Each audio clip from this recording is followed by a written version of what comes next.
Hey friends, hope you're all doing well. We're doing okay too, just really tired since we've been working non-stop. We wanted to answer a question many of you ask: how does our publishing process work? Most of our audiobooks are first posted on Patreon as paid content. They stay behind a paywall for a few months. After that, they become free to access on Patreon forever. Then, a few weeks later, we upload them to other platforms like YouTube, Facebook, and Twitter, X. Lately, our community hasn't been growing much, and we could really use your help. Please share our site in your Facebook groups, Discord servers, Reddit threads, Twitter, X, or with any friends who might be interested. Every little bit helps and we really appreciate it. Thanks a lot for being with us and supporting what we do. I have plans with a friend this afternoon. After I leave here, I'm heading out to meet him for dinner, so I won't be staying here for too long. Han Wenwen immediately spun around, looking completely betrayed. A friend? You're not eating with me? The moment she caught his teasing gaze, she realized he was messing with her. Pouting, she glared at him. Her expression was a mix of anger, helplessness, and shyness. Zengrange, you're so annoying. You never used to tease me like this. She huffed. I don't care if you really have plans or not. You just got here, so I won't let you leave. Lin Zengran's phone buzzed again. This time, a message from Zhang Zuli. Zengran, are you home yet? He replied while speaking to Han Wenwen. Don't worry, I'm not leaving. But what's for dinner? Besides your burnt chicken cutlets, is there anything else? Of course there is. Han Wenwen shot back. Then, noticing his phone, she leaned in curiously. Who are you texting now? Lily. She was just checking if I made it home. Oh? And did you reply? Yeah, I told her I did. She said she just started eating and told me to rest early tonight. Han Wenwen's fox-like eyes glimmered with mischief. She immediately caught onto the deeper meaning behind Zhang Zuli's words. Clearly, something must have happened between them these past few days. A knowing smirk spread across her lips as she reached out and blocked Lin Zengran's phone screen with her hand. Since you're done replying, no need to chat anymore, right? Then, in a sweet yet mischievous tone, she purred, Zengran, what's up with this Lily thing, huh? You used to always call her by her full name. Lin Zengran looked at her and answered matter-of-factly. Changed it. Han Wenwen snatched his phone, setting it aside. She leaned forward, her hands pressing against the bed as she stared him down. And why's that? People don't just randomly change nicknames for no reason. Lin Zengran remained calm. No real reason. Just felt like it. Han Wenwen narrowed her eyes. Does she know she's your girlfriend now? You're really sharp.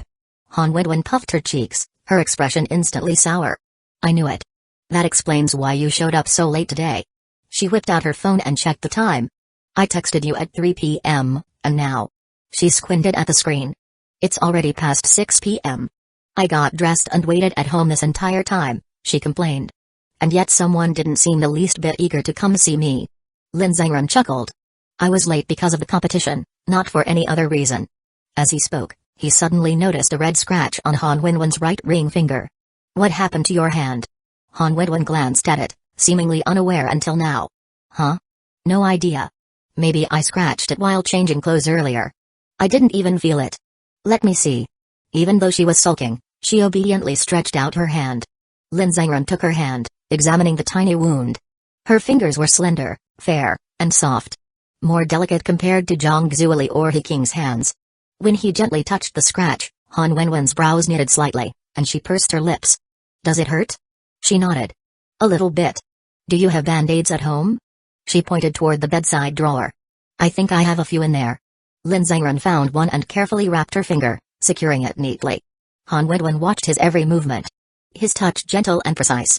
Although she had been feeling jealous and pouty, the moment he focused on tending to her wound, those feelings melted away. All right, Lin Zengran said, letting go of her hand. Be more careful next time. But Han Wenwen didn't pull her hand away. Instead, she tightened her grip, intertwining her fingers with his. My mind's been full of you these past few days, she murmured. How could I even notice if I got hurt? She suddenly leaned sideways, resting her head on his lap like a lazy, affectionate fox. Her voice softened. I really missed you, Zengrange. She sighed. I wanted to text you so badly, but I was afraid I'd interrupt your competition with Lily. Afraid I'd disturb your time together. Pausing, she buried her face deeper into his lap. You know, I never used to understand why guys would get so jealous over a girl. But now. She exhaled deeply. Now I get it. Knowing the person you like is spending time with another girl. It sucks. Lin Zhengren stroked her soft hair, his fingers brushing through her silky locks. She nuzzled into him, her eyes filled with jealousy and longing. He reassured her, "That's why I came over right after the competition. I knew you were waiting." Han Wenwen lifted her head, then suddenly sat upright, positioning herself directly in front of him. She leaned in close, her breath warm against his skin. "You weren't planning to go home first? Eat dinner, take a shower, sleep, then visit me?" she teased. She pouted dramatically. "If you'd done all that, I'd have been dead waiting in this apartment." She leaned closer, her voice a soft murmur. "Zhengren, don't you feel bad for me? I'm a fox who only has eyes for you. Be serious." "I'm being serious. And besides that?" Han Wenwen shook her head while lying comfortably in his arms. Her long, smooth legs were already up on the bed, bent slightly beside Lin Zhengren's. But her restless feet kept rubbing against his leg from time to time. "Then I've just been gaming, recording some videos. But I feel like when I play alone, my skill improvement is so slow. Whenever Zhengren is with me, I learn so much faster. It's like magic. Oh, by the way, I hit master rank these past few days." "Master? That was pretty fast." "Of course. Your little fox is amazing." She grinned proudly. "But the last 2 ranks are really tough. I think it'll take a while. Oh, and I found out there's some gaming content creator tournament happening soon. The prize pool is over 10,000 yuan. It was originally scheduled for the first half of the year, but this morning, I checked again, and they delayed it to the second half of the year. The best part? You don't even need to leave home to play. But it requires a duo partner." She looked at Lin Zhengren, gently placing a finger on his lips. "Zhengren, are you busy in the second half of the year? Will you team up with me? If I have you, that money is basically ours already." "I don't even know how to answer that," Lin Zhengren said, chuckling. "Second half of the year is a pretty vague time frame. But the tournament is still in its early stages, so I don't even know the exact date yet." Lin Zhengren thought about it. This must be Zhang Jingxi's tournament. After all, he had looked it up last night, and this was the only high-prize competition happening anytime soon. "Let's wait for the actual date first. If it works with my schedule, I'll join you." Han Wenwen's eyes lit up as she nodded enthusiastically. "Then it's a deal. You'll stay home and duo with me for the tournament." "All right." Just as Lin Zhengren finished speaking, Han Wenwen's red sash slipped down from her waist. It revealed the lace lining of her underwear, dangerously close to the hem of her hanfu. Lin Zhengren raised an eyebrow. "Wenwen, where's your safety shorts? Are you just wearing this?" Han Wenwen realized his gaze and immediately covered herself, her face turning crimson. "Ah. Of course. Why would I wear safety shorts at home?" She then smirked, lowering her voice teasingly. "Zhengren, what's with that reaction? Didn't I already say this outfit was meant to seduce you? I'm your person. Why would I be embarrassed?" But the moment she said that, she couldn't hold it in anymore. Leaning in close to his ear, she whispered the truth. "Actually, I forgot. I thought I was wearing them. But don't worry, Zhengren, I'd never wear this outside. Only at home, just for you." Lin Zhengren was speechless. Suddenly, Han Wenwen sniffed the air. Like a little pup, she nuzzled closer, inhaling the scent on Lin Zhengren's shirt. Her expression shifted. "Zhengren, what's that smell on you?" "What smell? I don't think I smell like anything." He sniffed himself but didn't notice anything unusual. Han Wenwen let out an "oh," suddenly remembering. "I forgot. You don't know about this. Let me tell you a little secret." She grinned mischievously. "Ever since I was a kid, I've had a special ability that I never told anyone about. I have an extremely sharp sense of smell." "Oh?" Lin Zhengren wasn't particularly concerned. "Yeah. And I don't just mean normal smells.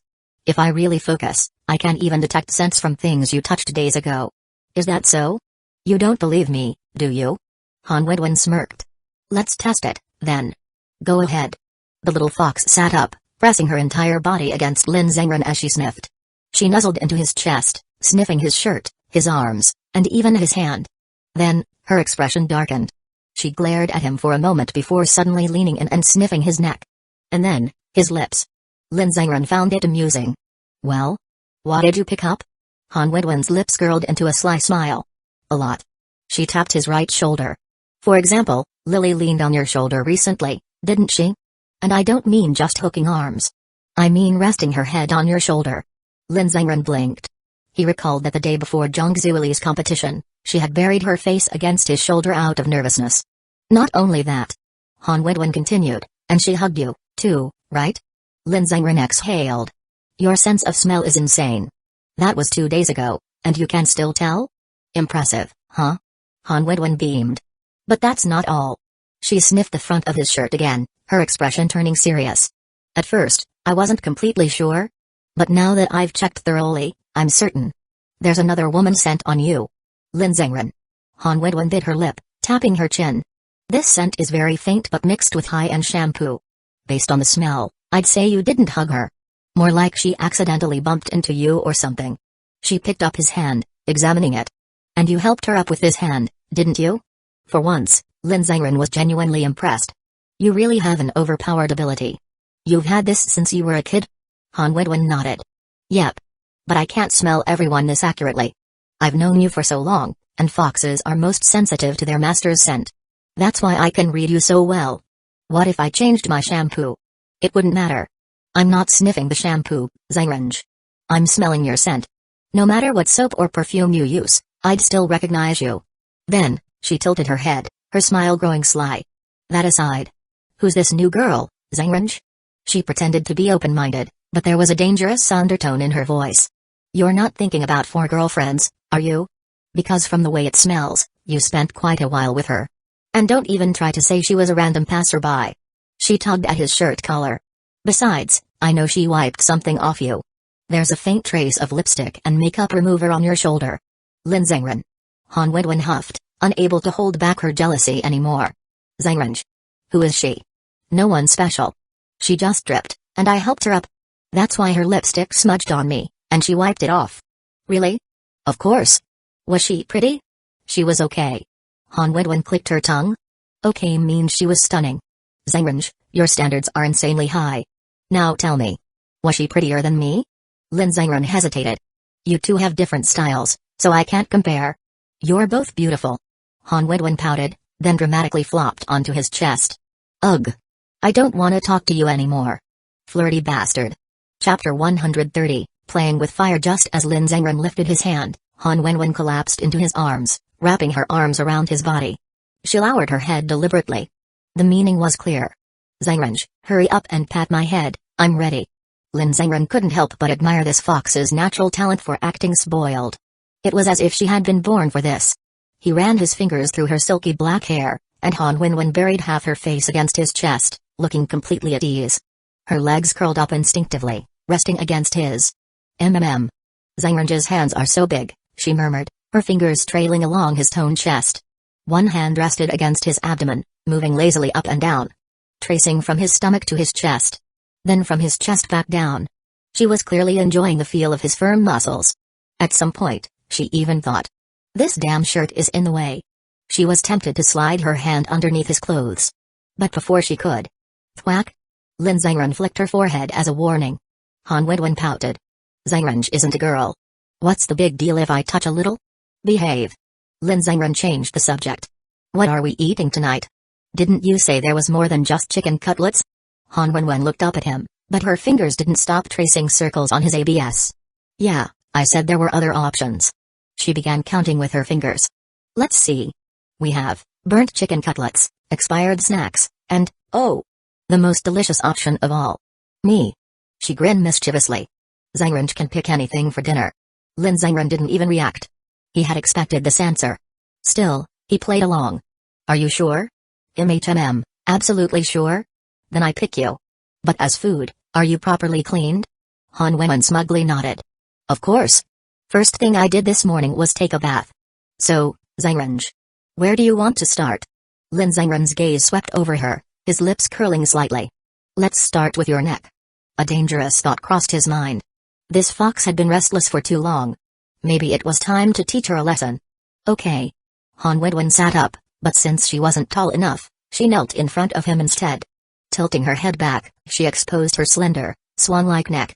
She even pulled down the collar of her hanfu, revealing more of her delicate, snow-white skin. Here you go, Zengren, she said, cheeks slightly flushed. Lin Zengren didn't hold back this time.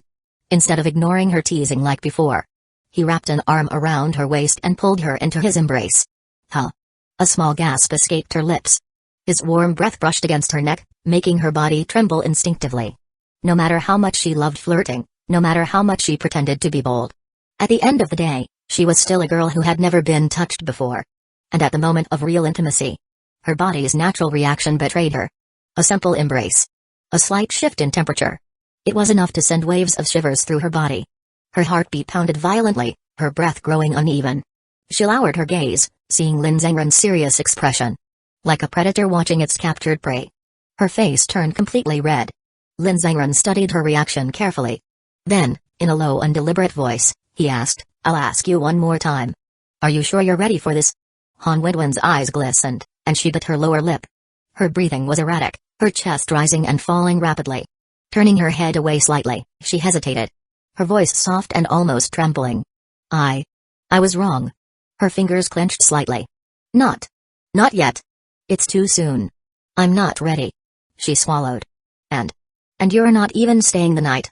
If we really did that, I'd have to sleep alone after, and I'd probably be scared." Her fingers tightened even more. Let's wait for the right time. When you're staying the night. Or if you really can't hold back, maybe I can. Use my hands instead?" Her voice was barely above a whisper. Lin Zhengren chuckled. Letting go of her waist, he stood up. "Go get dressed. I'll take you downstairs to buy groceries." Han Wenwen froze. She looked up at him. Her expression stunned. For a split second, she had actually worried that he might be angry at her rejection. Of course, if Lin Zhengren really wanted to, she wouldn't refuse. But then she saw his amused expression. Slowly, he exhaled. "You're so bad at this." That's when she realized. He had been messing with her the entire time. He had never actually intended to do anything. Her face turned scarlet. "You." She couldn't even find the words. Covering her face with both hands, she collapsed onto the bed, curling up into a ball. "Zhengren, you're so mean. You used to be so serious. Why are you like this now?" Her heart was still racing. Her fingers clutched the blanket tightly. Even her breathing was uneven. She had actually mentally prepared herself just now. Thinking back to her own thoughts earlier, she wanted to hide forever. "Wenwen?" Hearing him call her name, Han Wenwen's body jolted slightly. She turned around slowly, her face still flushed red. What?" Lin Zhengren tilted his head. "Still flustered? Hurry up and get changed. We're going grocery shopping." Han Wenwen stared at him for a moment. Then, pouting pitifully, she opened her arms. "Hug me." Lin Zhengren blinked. She really was shaken up, huh? With a small sigh, he walked over. The moment he got close, Han Wenwen shot up, kneeling on the bed, and immediately wrapped herself around him. Her arms locked around his shoulders, and she nuzzled against his chest. She stayed like that for a long time. Only when she finally calmed down did she reluctantly let go. Later that night, with her face still slightly flushed, Han Wenwen went shopping with Lin Zhengren. On the way back, Lin Zhengren asked Han Wenwen, "Do you want to eat out instead? That way, we don't have to deal with cleaning up at home." But Han Wenwen loved the feeling of home. If she could stay at home with Lin Zhengren, then there was no reason to go out. Unless other people were involved. "Nope, let's eat at home." That night, the two of them carried some vegetables, noodles, and a whole roasted chicken back to her apartment. Han Wenwen sat close to Lin Zhengren, looking soft and delicate beside him. They sat on a blanket spread on the floor, using a simple folding table to hold their food. She tore off a chicken leg and fed it to Lin Zhengren. Zhengren, take the first bite." Lin Zhengren took a big bite. As he chewed, Han Wenwen asked, "By the way, how's Lily's competition going? Did she win the championship yet? Last time, Zioking won first place. She was so excited about it when we were chatting in the dorm last week." Thinking about the past few days, Lin Zhengren replied, "Lily made it to the final rankings, but the final result won't be announced for another 2 weeks." 2 weeks? That's so slow. Yeah. The results should have come out sooner, but because of some issues, they extended the voting period to make sure everything is fair. Han Wenwen nodded in understanding, then asked, "So, what's Zhengren's plan for tomorrow?" "I'm taking Lily to the movies." "We already made plans." Han Wenwen froze mid-chew. Then, without a word, she yanked back the chicken leg from Lin Zhengren's hand and started biting into it aggressively. "I knew you wouldn't have time for me tomorrow," she muttered. "Well, this week is Lily's turn. Next week, I'll properly spend time with you." Han Wenwen chewed her chicken leg angrily but knew she couldn't really complain. After all, with 3 girlfriends, things had to be fair. And honestly, the fact that he came to see her today was already a special treat. Still, she reminded him yet again, "Then don't forget. Next week, you have to stay over. You promised. No backing out." "I won't back out." Han Wenwen smiled and leaned against his shoulder. Lin Zhengren frowned. "Can you eat properly?" Last time I took you to the snack street, I came back to the dorm and found oil stains all over my clothes. No way. I'll be careful this time. I'm just leaning while eating. There's no way. Drip. A drop of chicken grease fell onto Lin Zhengren's pants. He stared at her wordlessly. Han Wenwen froze, blinked, and then quickly wiped it with her hand. But instead of fixing the problem, she just smeared more oil on his pants. Her face went blank. It's fine. I'll wash it for you, okay? Then, as if suddenly getting an idea, she beamed. Actually, Zhengren, you should just leave some extra clothes at my place. I mean, my home is your home, right? You should at least have a change of clothes here. Lin Zhengren actually considered it for a moment. He really did come over here a lot. It wouldn't hurt to leave a few things here. Maybe I'll buy some and leave them here. Han Wenwen lit up instantly. Really? Yay. I'll make a special spot just for your clothes. After dinner, Lin Zhengren chatted with Han Wenwen for a while. Time passed without them realizing it, and before they knew it, it was already 9 p.m. Under Han Wenwen's reluctant gaze, Lin Zhengren finally got up to leave. She even walked him downstairs, watching him until his figure disappeared into the night. Only then did she slowly head back inside. Meanwhile, in a nearby apartment, a certain twin ponytailed girl was wide awake in her bedroom. Last time, she couldn't sleep because she was upset. This time, she couldn't sleep because she was too happy. Tomorrow, she was going on a movie date with Lin Zhengren. Zhang Zueli tossed and turned on her bed, unable to contain her excitement. Her big, lively eyes stayed wide open, staring at the ceiling even at 3 a.m. She hummed to herself, tomorrow is movie day, tomorrow is movie day. Her heart was full and content. The next morning as the sunlight streamed in, Zhang Zueli sat up in bed and clutched her head. I pulled another all-nighter. But after checking the time, she realized it was too late to go back to sleep. Instead, she jumped out of bed, rushed to the bathroom, and started washing up. She put on the outfit she had spent all of yesterday picking out. After brushing her teeth and fixing her hair, she examined herself in the mirror. Her eyes were a little tired, but overall, she still looked full of energy. I should be fine, right? This is different from last time. This time, I lost sleep because I was excited, not because I was upset. I definitely won't fall asleep during the movie. She nodded firmly to herself. At 8 a.m. sharp, Zhang Zueli called Lin Zhengren. The two met up at their usual spot. The crossroads near their homes. Zhang Zueli waved happily, flashing a playful smile. Zhengren. Good morning. So, where are we watching the movie? Her small tiger teeth peeked out as she grinned. Lin Zhengren hailed a taxi and opened the door for her. We're going to the city. You haven't had breakfast yet, right? Let's grab something to eat first. Chapter 131, a long-awaited date. As the taxi moved along, Zhang Zueli sat stiffly, her face flushed as she stared out the window. She looked really nervous. Probably because this was her first official date. Her small hands were tightly clasped together. But while it was technically their first date, it wasn't the first time she and Lin Zhengren had hung out alone. Lin Zhengren glanced at her tense posture and wondered. Was she like this because it had been too long since they last went out together? The taxi didn't head all the way to the city center, as it was too far. Instead, it stopped at a large mall on the outskirts. This place was always lively, with plenty of entertainment and shopping options. And since it was still the National Day holiday, even though it was the last day, there were still lots of people coming and going, including many couples. It was bustling. Lin Zhengren asked Zhang Zueli what she wanted for breakfast. Zhang Zueli looked around and spotted a fast food restaurant nearby. After thinking for a moment, she said, "A burger? Let's go." As they walked into the restaurant, Zhang Zueli suddenly suggested, "I'll order." Lin Zhengren didn't object. But just as he was about to watch her place the order, Zhang Zueli panicked and pushed him toward the seating area. "Go sit down. No need to watch me, just go undressed. You don't need me to carry the food?" No. If I can't carry it all, I'll call you. Hurry and find a seat before they're all taken." After Lin Zhengren left, Zhang Zueli lowered her voice and asked the cashier, "Do you have any couples meal deals?" The cashier, a cheerful young woman, nodded. "Yes. We recently launched 2 couples meal options. Here, take a look." She slid a menu across the counter and pointed to the section with the couples meals. Zhang Zueli looked at the first option, 2 burgers, 2 chicken wraps, 2 sodas, and a choice of snacks. She frowned. How was this a couple's meal? It was just a regular 2-person meal with a heart symbol slapped on it. Did these people even understand why couples bought special meal deals? Just as she was mentally complaining, the cashier added, "If you choose the first set, You'll also get a free heart-shaped toy. Zhang Zueli flashed her small tiger teeth in a grin but immediately refused. I'll check the other one. What am I, a kid? The second option included 4 burgers, 6 chicken wraps, 1 extra-large couple's drink, and 4 snack items. The highlight of this set was the straw. It was one of those trendy online designs, where 2 straws merged into one in the middle. The moment Zhang Zueli saw it, she was tempted. But this set was more than twice the price of the first one. She sighed. It wasn't that burger places didn't know how to do business. It was that they were too good at it. Damn capitalists. Does the second set come with any freebies?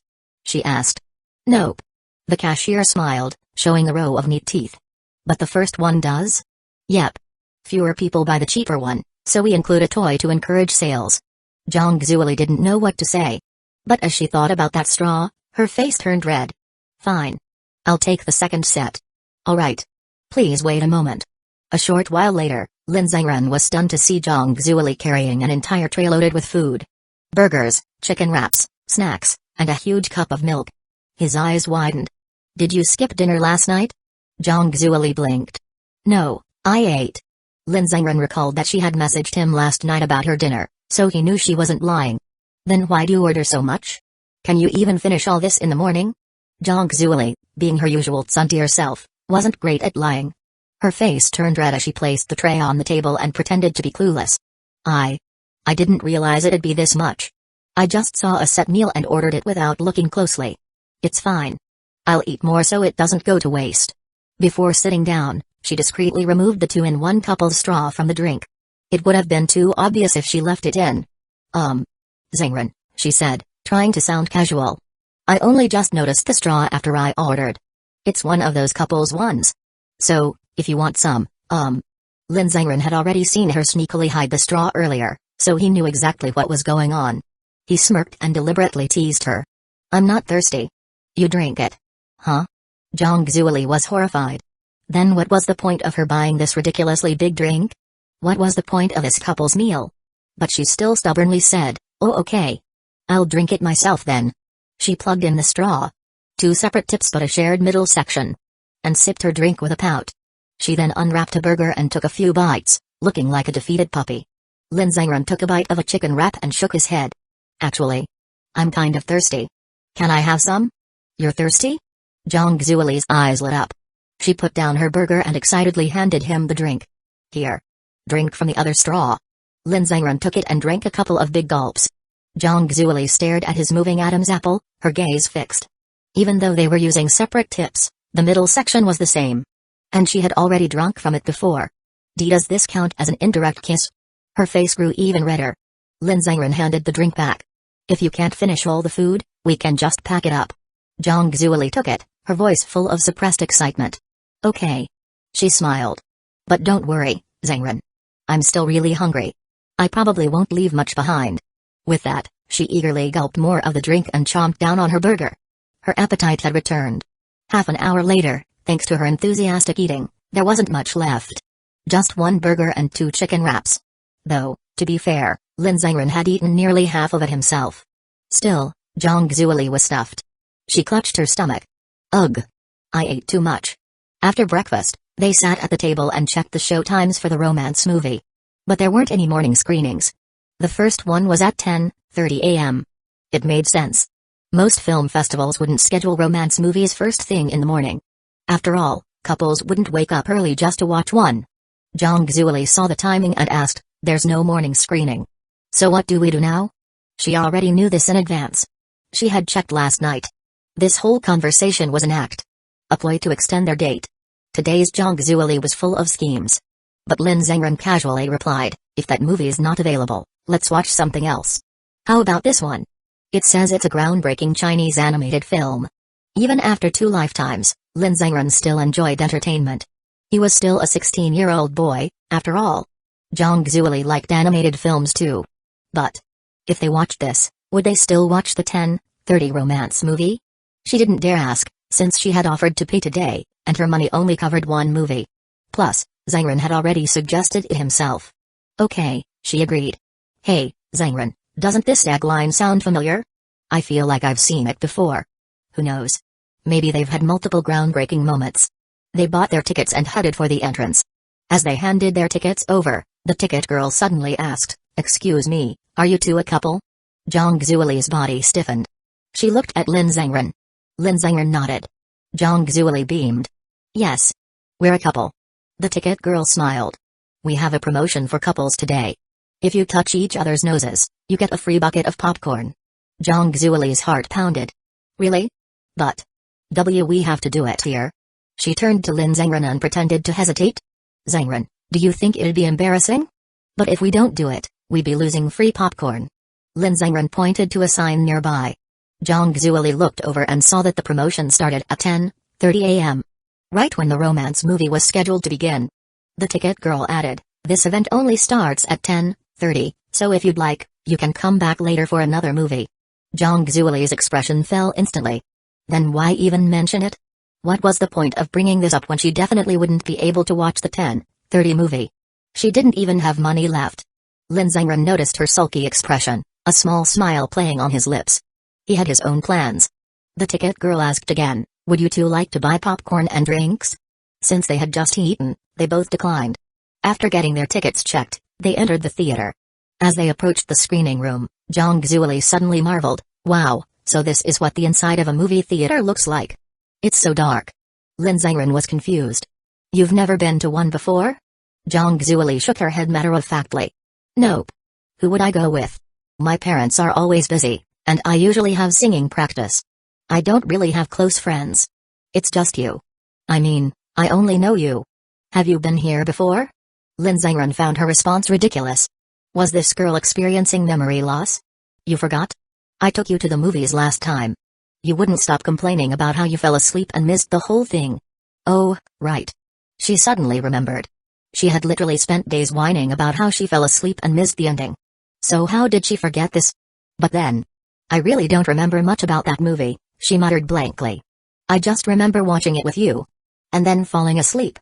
Lin Zhengren thought for a moment. "Probably because you were too tired. You were half asleep the whole time. Maybe you were even sleepwalking." That's possible, but this time, I'm gonna pay attention." She clenched her tiny fists determinedly. They pushed open the door. Darkness. Zhang Zuoli hesitated. "Zhengren. It's so dark. How do we find our seats?" Lin Zhengren reached for her hand. "Just follow me. Your eyes will adjust soon." His warm hand clasped hers. In the darkness, Zhang Zuoli could barely process what was happening. Her heart pounded wildly. She stared at their barely visible hands, her face burning as she let him lead her to their seats. Lin Zhengren checked the seat numbers before letting go. "Here." Zhang Zuoli was amazed. "How did you find it so fast? It's so dark." "It's not that dark anymore. Haven't you noticed? You can see now." She looked around. He was right. Her vision had adjusted. "Oh. Did they turn on some small lights?" Lin Zhengren smirked. "See? You really don't study enough. Your eyes just adapted." Zhang Zuoli sat down, still marveling. "I know that, but it's still kinda cool." She really did seem like it was her first time in a theater. They sat side by side. Zhang Zuoli glanced around. Besides a couple sitting far away, the theater was almost empty. Not a lot of people. "We came too early. But hey, it's like we rented out the whole place. Pretty nice, right?" Since she had never properly been to a movie theater, everything felt new to Zhang Zuoli. Everything except the armrest between them. Why did they design this thing? It kept people apart. Wait. Had this armrest been here last time? She swore it wasn't. Lin Zhengren noticed her confusion and demonstrated, "It moves." He lifted the armrest up. Zhang Zuoli was shocked. "Wait, what? This thing can move? I was just thinking. How do couples even watch movies comfortably with this thing in the way?" Lin Zhengren turned to the screen. "The movie's starting. Focus." Zhang Zuoli followed his gaze, thinking, even if it's not a romance movie, it's still the first. No, the second time I'm watching a movie with Zhengren. This time, she was determined. She wouldn't fall asleep. And maybe, just maybe. Her cheeks flushed. She remembered how he held her hand when they walked in. Would he do it again? His hands were so big and warm. Stay awake. Hold hands. The movie began. 3 minutes later. Zhang Zuoli's eyelids started fighting each other. Her head tilted slightly. And soon, she was fast asleep, leaning against Lin Zhengren's shoulder. Lin Zhengren wasn't surprised at all. He had already guessed this would happen. Even though she had been energetic in the morning, anyone who pulled an all-nighter looked different from someone who had a full night's sleep. She might have been fine while walking, but after stuffing herself with food? No chance. And with the comfy theater seats? She was doomed. In fact, this was exactly why Lin Zhengren picked this early morning movie. Not to watch it, but so this twin-ponytailed idiot could take a nap. That way, she'd be well rested for the 10:30 a.m. romance movie. As Zhang Zuoli slept peacefully beside him, Lin Zhengren glanced at her face. He had always thought she was the cutest of the three of them. He King was playful, but not exactly cute. She was more like a mischievous gremlin. Zhang Zuoli, though, was all chaotic energy. She looked different from when they were kids, but some things never changed. Like the way she bounced when she was happy, or the way she'd turn her head away stubbornly whenever she got shy. Watching her always made Lin Zhengren smile. The movie ended. Outside the theater, Zhang Zuoli stood in a daze. Where am I? Lin Zhengren crossed his arms. The theater entrance. The movie's over. Not that you watched it. You fell asleep. Zhang Zuoli froze. Slowly, she turned to him. Over? I fell asleep? Lin Zhengren laughed. I'm guessing you barely slept last night? Zhang Zuoli clutched her head in despair. Why? Why? Why? I fell asleep again? That's 2 dates completely wasted. What was I even doing? She sniffled dramatically, wiping away imaginary tears. Lin Zhengren started walking. Come on, let's walk around for a bit. Zhang Zuoli sighed and reluctantly followed. Despite her frustration, the nap had cleared her mind. They strolled down the lively streets outside the mall. Zhang Zuoli looked around and suddenly realized. It had been so long since she had aimlessly wandered around with Lin Zhengren. Back in 4th, 5th, and 6th grade, they were always together. Every day. They ate together. Went to school together. Left school together. For 3 whole years. At the time, she never thought much about it. But now. She could barely remember all the little moments they had shared. Lin Zhengren spoke. The last time I wandered around with you like this must have been a long time ago. Zhang Zuoli looked up at him, her ponytails bouncing with each step. Yeah. Ever since we started middle school, we've never gone out alone together. Not since He King joined us. It's always been the 3 of us. Lin Zhengren smirked. You've really changed. You're prettier now. And a lot calmer. Zhang Zuoli blushed furiously. She shyly murmured, Do you think being with me is fun? Lin Zhengren met her gaze. Yeah. I do. Zhang Zuoli beamed, and in that moment, she knew. She was madly, hopelessly in love with him. And then, Lin Zhengren pulled out 2 movie tickets. For the 10:30 a.m. romance movie. Zhang Zuoli gasped. You planned this? Lin Zhengren smiled. So, wanna go? Zhang Zuoli grinned. You big idiot. Of course I do. Hand in hand, they rushed back to the theater. Chapter 132, a reunion of 3. By now, the theater was much busier. A long line had formed at the entrance, and when it was finally Lin Zhengren and Zhang Zuoli's turn, the ticket girl blinked in surprise at their familiar faces. Lin Zhengren handed her the tickets. She smiled. You two look familiar. Would you like to join the couple's event? If you touch noses to prove you're a couple, we'll give you a big bucket of popcorn. Lin Zhengren nodded. Zhang Zuoli, upon seeing him agree, immediately nodded as well. We'll do it. The ticket girl clapped her hands. All right, go ahead. Zhang Zuoli turned her head and realized. So many people were watching them. But thankfully, Lin Zhengren wasn't shy at all. Since the guy wasn't nervous, the girl naturally had an easier time being bold. So Zhang Zuoli gathered her courage, placed her hands on his chest, and stood on her tiptoes. Their faces drew closer. Their noses grazed against each other. For a brief moment, their eyes met. Zhang Zuoli's heart pounded. Then she lowered her heels, ending the little ceremony. Her nose felt ticklish.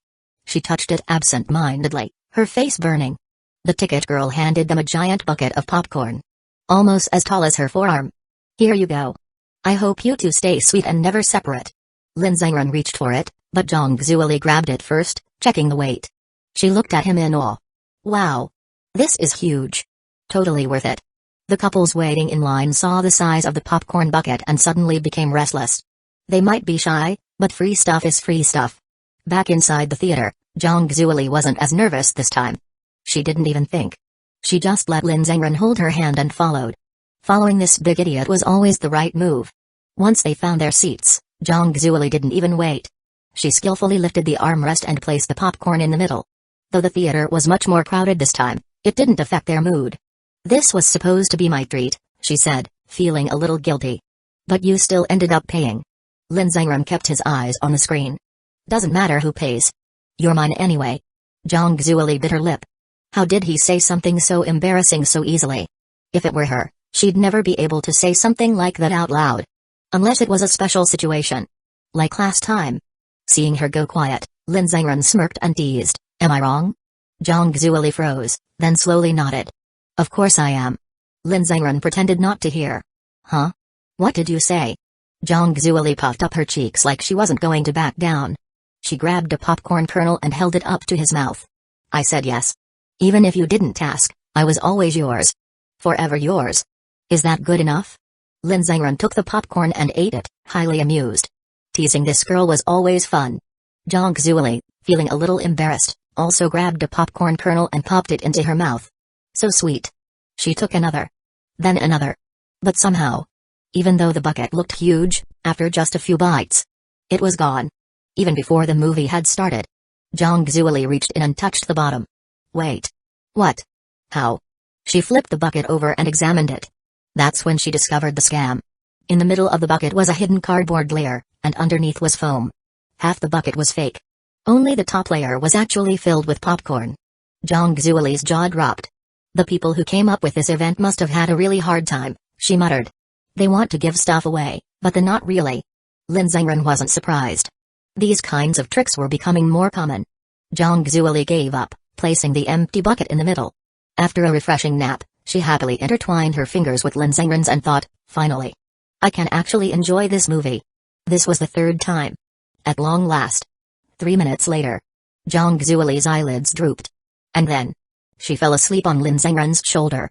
Zhang Zuoli slumped onto Lin Zhengren's shoulder again. This time, even he was shocked. Lily? You fell asleep again? No response. Zhang Zuoli was deeply asleep, her face peaceful and happy. Lin Zhengren was speechless. For the first time, he truly understood. Her habit of falling asleep during movies had nothing to do with whether or not she had pulled an all-nighter. He had assumed it was lack of rest, but no. She was just allergic to movie theaters. Still, he had a strong feeling. This girl would definitely come back again. An hour later as they walked out of the theater, Zhang Zuoli was clutching her head in despair. I missed high tea again. Lin Zhengren had gotten used to this at this point. He shrugged. Let's go home. But I was so excited for this movie. What even happened in it? I really thought I was wide awake this time. How did I fall asleep again? Lin Zhengren sighed. Some people are just built differently. Zhang Zuoli frowned. So, does this mean I can't go to the movies for our next date? I still wanna experience actually watching a movie in a theater. This had clearly become a personal challenge for her. Lin Zhengren thought for a moment. Actually, if you just want to watch a movie, it doesn't have to be in a theater. We could set up a home theater instead. Zhang Zuoli, still holding his hand, perked up. Wait, really? How would we do that? I'll tell you next time we have a chance. Zhang Zuoli pouted. Next time? That meant she'd have to wait weeks for their next date. Ugh, why did I fall asleep again? She was so frustrated. They took a taxi back. As they arrived at the familiar intersection, Zhang Zuoli glanced down at their intertwined hands. The disappointment of missing the movie faded instantly. A soft smile appeared on her lips. Lin Zhengren glanced at her. I have to head back to school this afternoon. So, does that mean our date is over? Zhang Zuoli didn't want it to end. It felt like their date had been too short.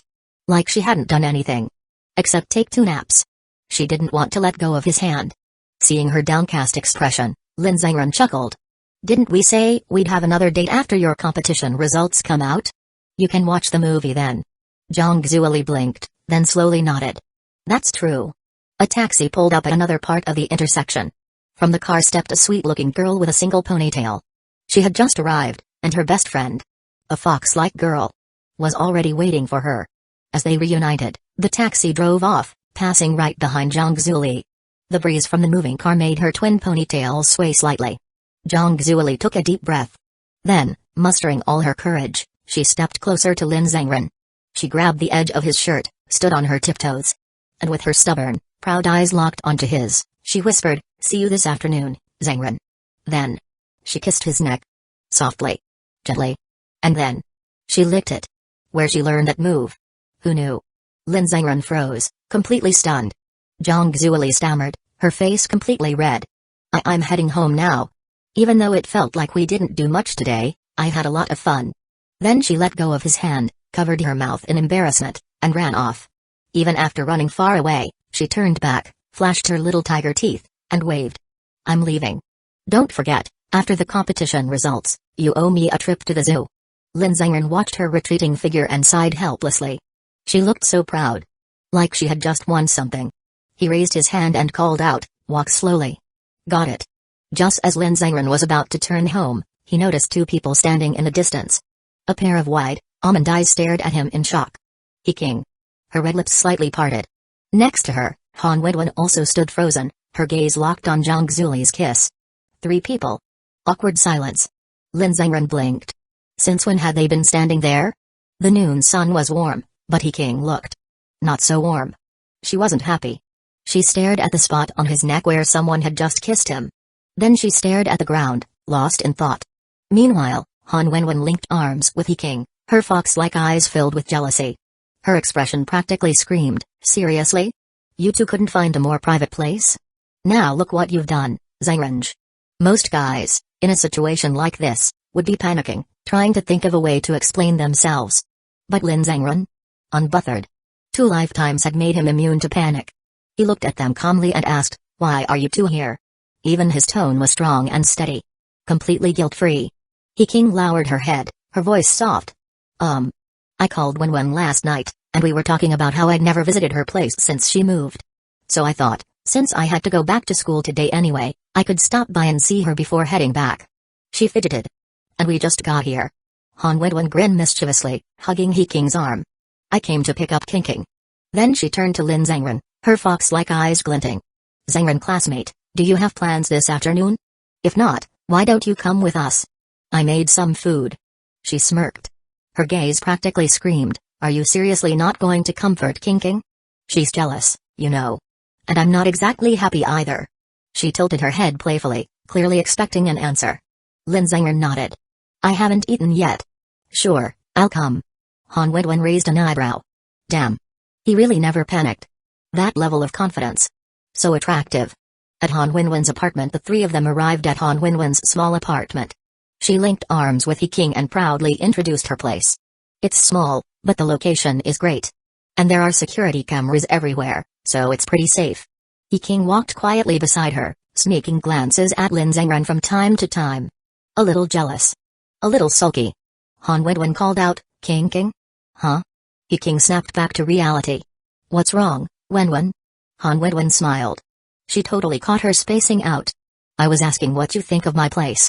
We're almost there. Oh. Right. Yeah, it's nice. Great location. Han Wenwen unlocked the door. Come in. I'll show you around. Inside was a cozy little room. A bed, a desk, random personal items. And a thick, fluffy white rug beside the bed. So pretty, He King commented. Han Wenwen smirked. Right? What about you, Zhengren? First time here. Give me your review. Lin Zhengren, it's a very pretty room. He King side-eyed him. Han Wenwen squinted at him. Just get in already. As they settled in, He King's eyes landed on a pair of men's slippers in the corner. Wait. These are men's slippers? Silence. Han Wenwen froze. Lin Zhengren turned his head. Uh-oh. Chapter 133, Two Jealous Girls. I'll heat up some water first. After neatly folding Lin Zhengren's jacket and setting it aside, He King effortlessly filled the kettle with cold water, placed it on the small home heater, and pressed the boil button. The cold water began to warm up, tiny bubbles forming at the bottom. Lin Zhengren, sitting nearby, had already started unwrapping the packaging for their self-heating hot pot. He King carefully sat down beside him. Very close. I can do it, she murmured, voice soft and sweet. You should just rest. Let me handle something so small. It's just unwrapping packaging, no big deal, he replied casually. He King hesitated, stealing glances at him. Like she had something on her mind but didn't know how to ask. Lin Zhengren noticed. Thinking about what just happened with Lily. Her hands paused, then she nodded slightly.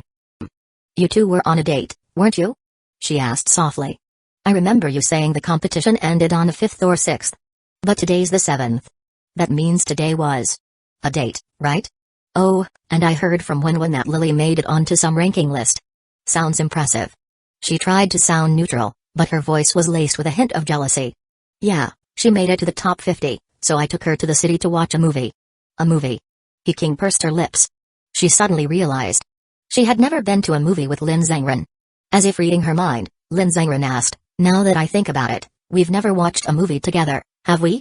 How about next time we go on a date, we watch one? The kettle began gurgling, the water inside bubbling. He turned her gaze to him. I'd like that. Lin Zhengren reached out and patted her head. Then next time, we'll go. Feeling the warmth of his large hand, he suddenly gripped his sleeve and, with a small whimper, leaned her forehead against his shoulder. So, she mumbled, you and Lily are together now? She hesitated. How far have you two gone? Lin Zhengren met her gaze. We only held hands today. He eyelashes fluttered. But, didn't she also kiss you? On the neck? Her voice was barely a whisper. Was that your first kiss, or have you two kissed a lot before? Lin Zhengren placed his hand over her puffy cheeks, smirking. Jealous? He pouted. A little. Today was the first time, he said truthfully. And that sneak attack she pulled. Wasn't it the same as what you did back at school? He froze. First time? Hearing that, she relaxed a little. If he had kissed her many times already, she would have definitely cried. She lowered her head, absent-mindedly playing with the fabric of his sleeve, her voice soft. Well, I kinda always knew that you'd end up with both Lily and me. She smiled faintly. After all, we've known each other for so long. And you two have been childhood friends forever. I could see how much you care about her. And I know you really like her. She exhaled. I told myself I could accept it. Her fingers twisted the sleeve in her grip. Because I'm an idiot. Ever since we were kids, I've just done whatever you told me. My brain never really thought about it. She gave a small laugh, then continued, voice barely above a whisper. At first, I wanted to stop you from liking other girls. I didn't want you to be with anyone else. But then I thought. If I couldn't stop you, what could I do? She sighed again. I figured. At least Lily is a good person. And she loves you too. So if I had to share, at least I could be her sister. Her voice trembled slightly. But when I saw her kiss you, her grip tightened. I don't know why, but it hurt. Her voice grew even softer. I felt empty. It didn't feel good at all. She took a deep breath. Can you? She looked up at him, her almond eyes pleading. Can you comfort me, Zhengren? Her fingers clutched his sleeve tightly, as if she were afraid he'd disappear. If you say something nice, I'll be okay. I promise. Just say anything to make me feel better, and I'll be fine. She sniffled. I can't stay mad at you anyway. Please. Lin Zhengren sighed. Then he opened his arms. King's eyes widened in shock, but immediately threw her arms around his neck. She half knelt on the couch, hugging him tightly. Lin Zhengren had meant for her to just rest against him, but he having never hugged a guy before, instinctively clung onto him like in the dramas. This made their bodies even closer. Feeling his warmth, he finally smiled. You're so warm. She murmured. She rested against him, completely at ease. I think this is the first time you've ever hugged me. Lin Zhengren turned slightly, looking at her. You smell different today. Did you take a shower before coming? King's face flushed. She suddenly remembered what Wenwen had told her about body scent. Apparently, when two people liked each other, they could pick up on a unique scent from each other. She nodded shyly. Yeah, since school's starting again. Then she hesitated. Oh. Zhengren, actually, I wanted to ask you something. Not about Lily. Something else. She gazed at him seriously. Can you smell a unique scent on me? Lin Zhengren blinked. Huh? You know, she explained, books say that when two people like each other, they can pick up on a special scent that no one else can smell. I can smell yours. Can you smell mine? Lin Zhengren paused. Just 1 second of hesitation. But he panicked. Wait, can't you smell it? Is it just shampoo and body wash? No way. Maybe you just didn't get close enough. Try again. She leaned in even closer, practically pressing her chest against his face. Unlike Lily and Wenwen, King had a much more generous upper body. Lin Zhengren was instantly suffocated by fabric. Hey. Sniff harder. She whined. Lin Zhengren sighed. You don't need to be this close. I can smell it. King's eyes brightened. Really? What does it smell like?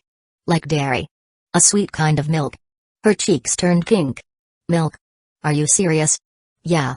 Kind of like fresh milk, but with a little extra sweetness. I don't know how to describe it exactly.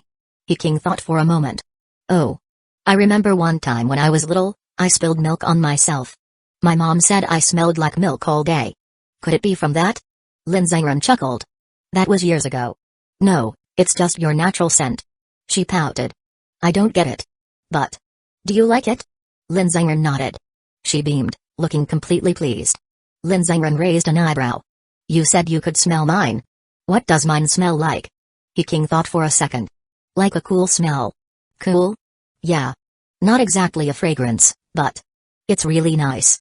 Every time we're alone, I just want to be closer to you so I can smell it more. They both laughed softly. Then. She whispered into his ear. Since Lily kissed you. I want to kiss you too. She hesitated. Not just once. Twice. Can I? Lin Zhengren gently cupped King's soft, fair cheeks. She blinked, her round eyes full of anticipation as she waited for his answer. When he finally agreed, she brightened instantly. All right. Where do you want to kiss? The first one. I want to kiss your neck. But on the other side. Since Lily already kissed this one. Lin Zhengren smirked and tilted his head to expose the other side of his neck. Go ahead. King, delighted, leaned in slowly. Her lips hovered just above his skin as she swallowed nervously. Then. She pressed a gentle kiss against his warm neck. But unlike Zhang Zuoli, who had been quick and impulsive, King lingered. She didn't pull away immediately. Instead, she kept her lips against his skin, eyes closed, savoring the moment. The jealousy she had been holding in from earlier was much stronger than she had admitted. She wasn't going to waste her first kiss with him. Lin Zhengren let her stay there, one arm wrapped around her small frame. It was hard to say if this counted as a kiss. It felt more like her lips were simply resting against his skin. Only after a long moment did King finally lift her head.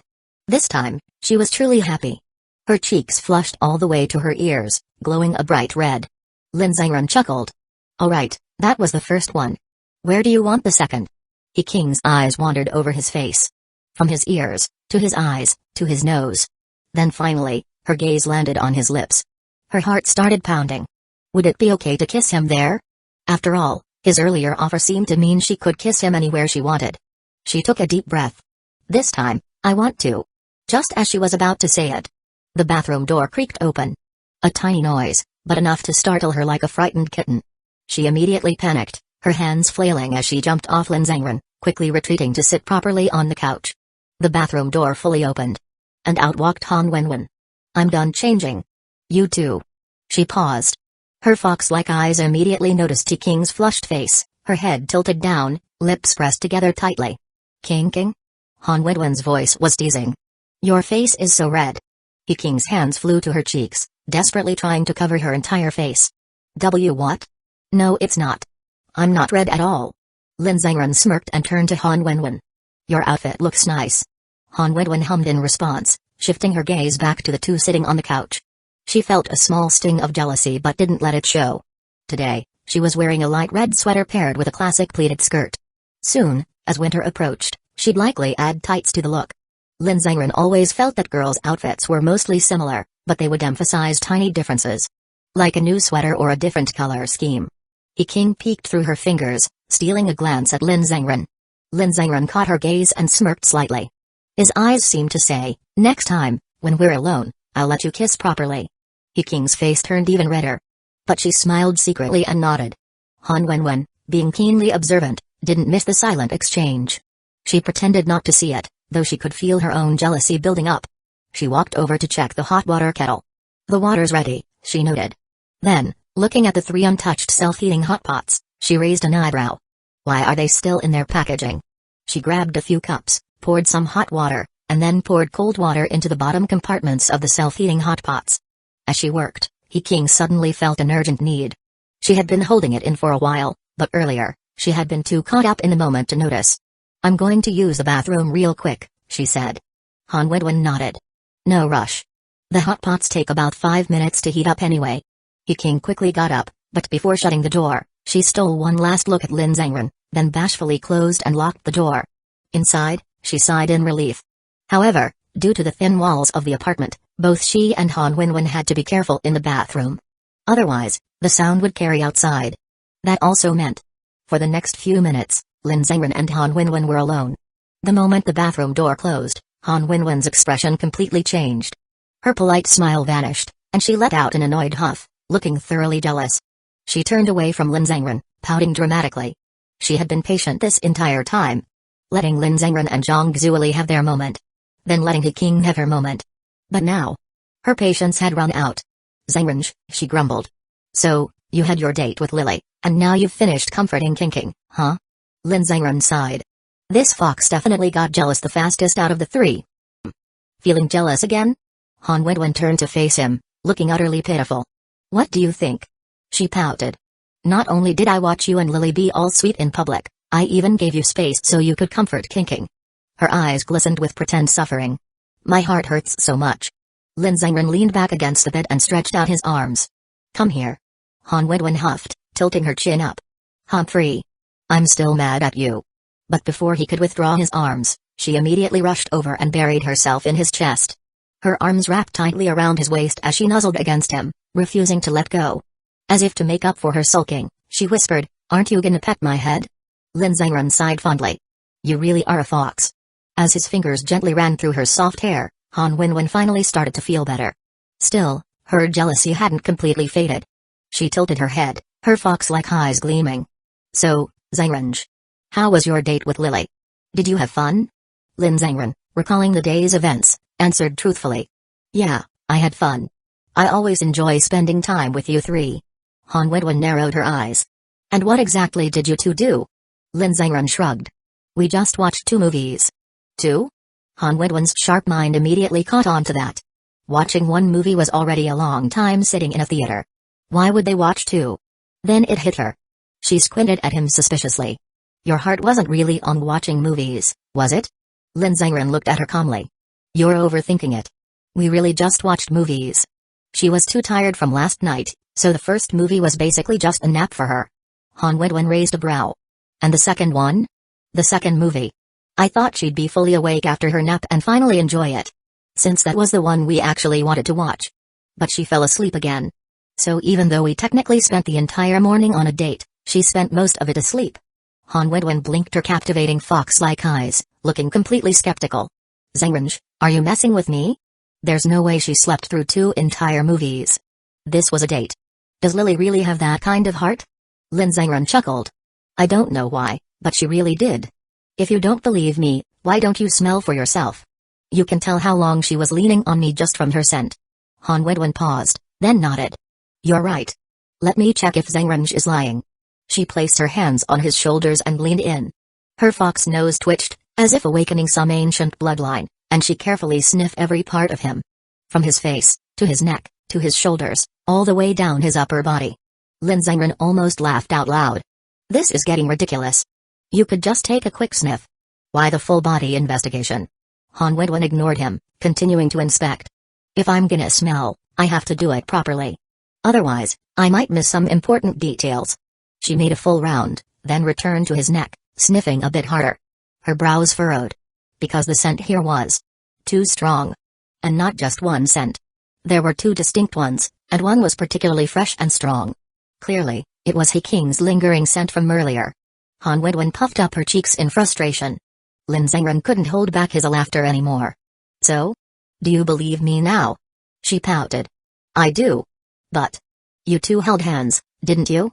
"We did. For a long time?" He nodded.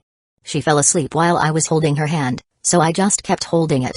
Han Wenwen's jealousy exploded. "But when I fall asleep, Zangrange never holds my hand the whole time." Lin Zangran raised an eyebrow. "Well, you've never fallen asleep around me." Han Wenwen froze. "Oh. That's true." He smirked. "You said it yourself. When you're with me, you treasure every second, so you don't want to waste time sleeping." She huffed, but still pouted deeply. "Still. You never held my hand while I slept." "That's unfair." Lin Zangran sighed. "So now you're just finding reasons to be upset, huh?" Han Wenwen crossed her arms. "Yep. I am. What are you gonna do about it? It's your fault for being such a playboy.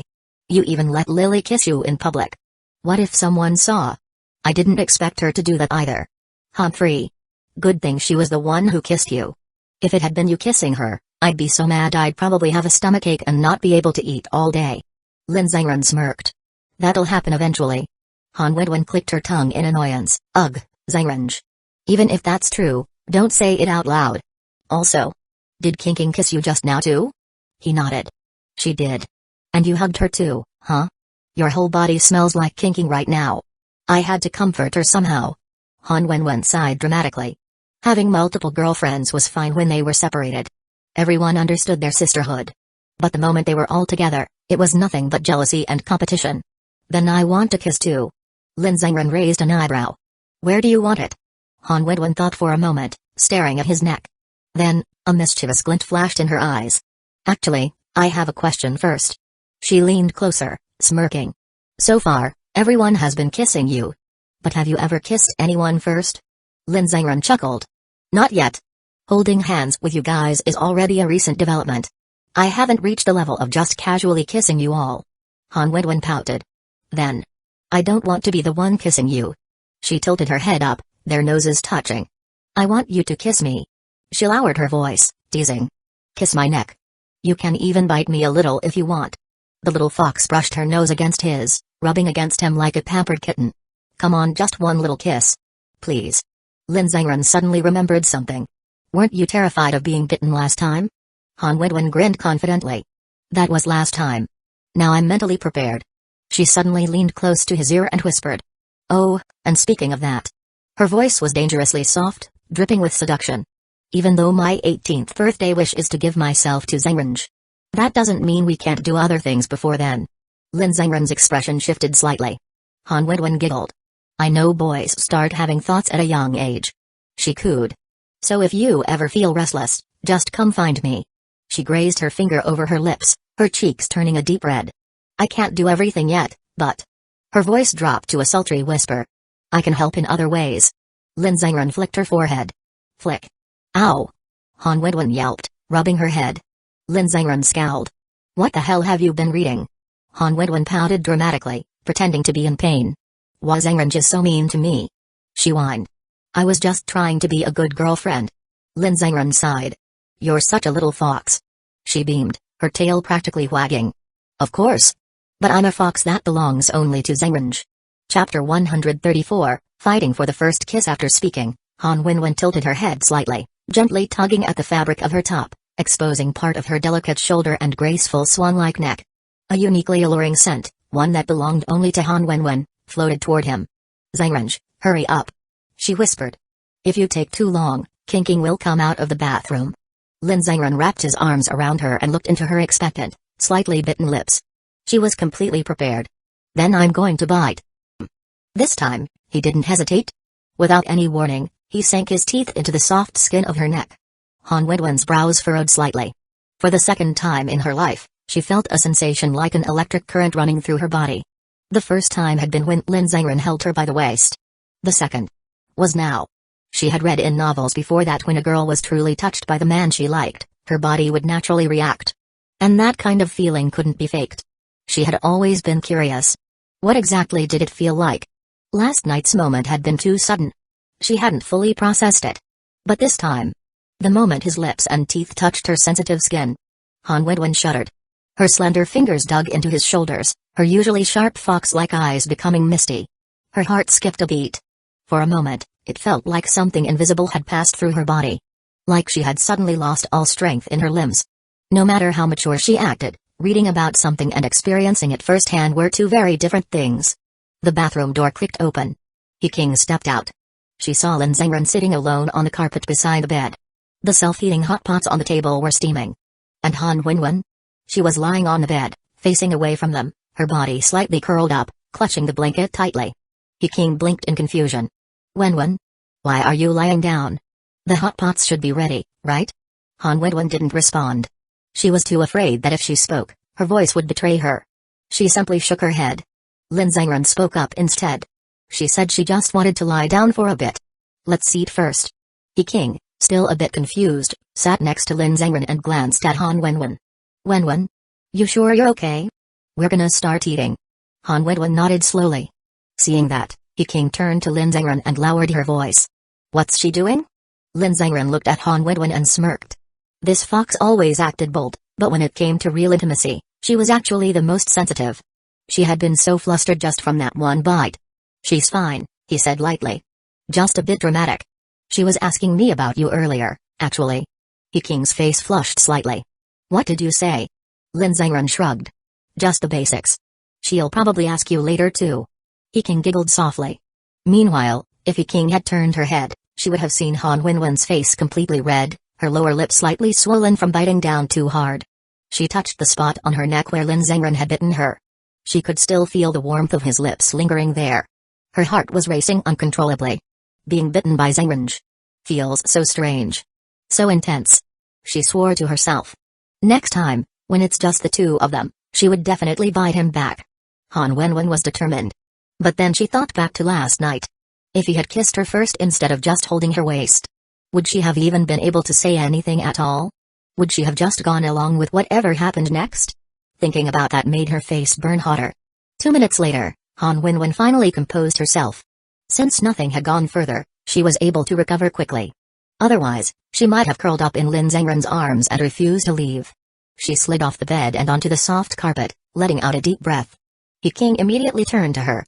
Wenwen? Han Wenwen smiled brightly, her usual playful expression returning. What's up? He King tilted her head. I was just wondering why you suddenly lay down earlier. Han Wenwen didn't even think before responding. Oh, no reason. Just felt like lying down.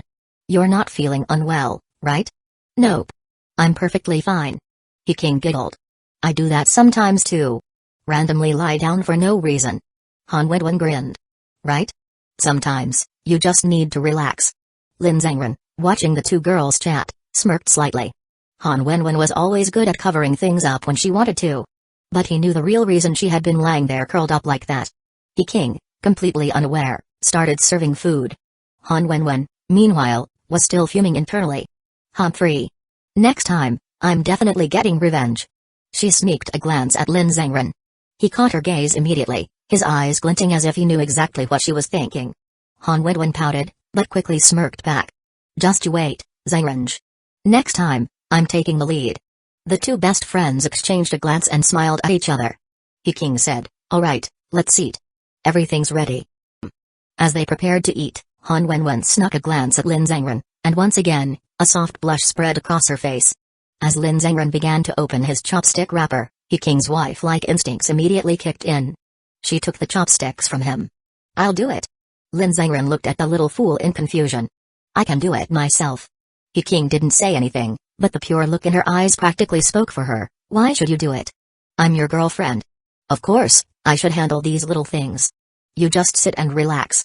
Lin Zengren wondered, who the hell taught her this way of thinking? Before now, he had never noticed how deeply ingrained her housewife-like tendencies were. In reality, He King hadn't thought too deeply about it. To her, men were supposed to be the providers, handling the big responsibilities. She wasn't sure how much help she'd be when it came to important matters, so if she couldn't help with the big things, she would at least handle all the small things. She was just naturally wired this way. After unwrapping his chopsticks, she also opened the chili oil packets for him. How much chili do you want? All of it. That much? Isn't that bad for your stomach? Seeing Lin Zengren's look of confusion, He King relented. Fine. But you shouldn't eat too much chili oil. The store-bought kind isn't very good. Next time, I'll bring some homemade chili oil with me. If you want chili, just use mine. Lin Zengren. Han Wenwen. Han Wenwen's jaw dropped. She was stunned. She had never realized her best friend was this detailed and thoughtful when it came to taking care of someone. Han Wenwen knew she spoiled Zengren in other ways, like massaging his shoulders or snuggling up to him. But when it came to these small, everyday details, she just wasn't built for it. Meanwhile, He King continued preparing Lin Zengren's food. What about sesame seeds? That's fine, put them all in. She finished mixing everything for him, then picked up a slice of lotus root and almost brought it to his mouth to feed him. But just as she turned, she saw Han Wenwen watching her with a teasing smirk. Her face turned red, and she quickly put the food back down. It's all ready. You can eat now. If Han Wenwen wasn't here, she definitely would have fed him bite by bite. Lin Zengren, already used to her silly behavior, simply patted her head. Thanks. Just that simple head pat made He King grin like an idiot. Han Wenwen watched, feeling both jealous and annoyed. She had never been that good at acting like a sweet, obedient girlfriend. But seeing He King like this made her think, maybe she should try. Seeing Han Wenwen spacing out, He King tilted her head. Wenwen, why aren't you eating? Han Wenwen leaned in close and whispered, I don't know how to open these packets either. Should King help me too? He King gasped, flustered. Why are you saying that in front of him? He might hear. Han Wenwen clicked her tongue. Wow, So King is only this nice to Lin Zhangren? King nodded firmly, whispering back, well, he's my boyfriend. Of course, I treat him differently. Han Wenwen rolled her eyes. Ugh, traitor. Yup, King nodded shamelessly. That self-righteous confidence. She definitely picked that up from Lin Zhangren. As they continued eating, King couldn't stop thinking about how she still owed Zhangren a kiss. When they were alone later, she'd definitely make it happen. As they ate, Lin Zhangren got up to use the restroom. King immediately noticed that his water cup was empty. She grabbed the hot water kettle and refilled it for him. But as soon as the bathroom door clicked shut, the two best friends locked eyes. A moment of silence. Then, they both burst into quiet giggles. King, flustered, whispered, "What? Why are you laughing?" Han Wenwen grinned slyly. "What were you two doing while I was in the bathroom earlier?" King's face exploded in redness. She knew Han Wenwen was going to ask this.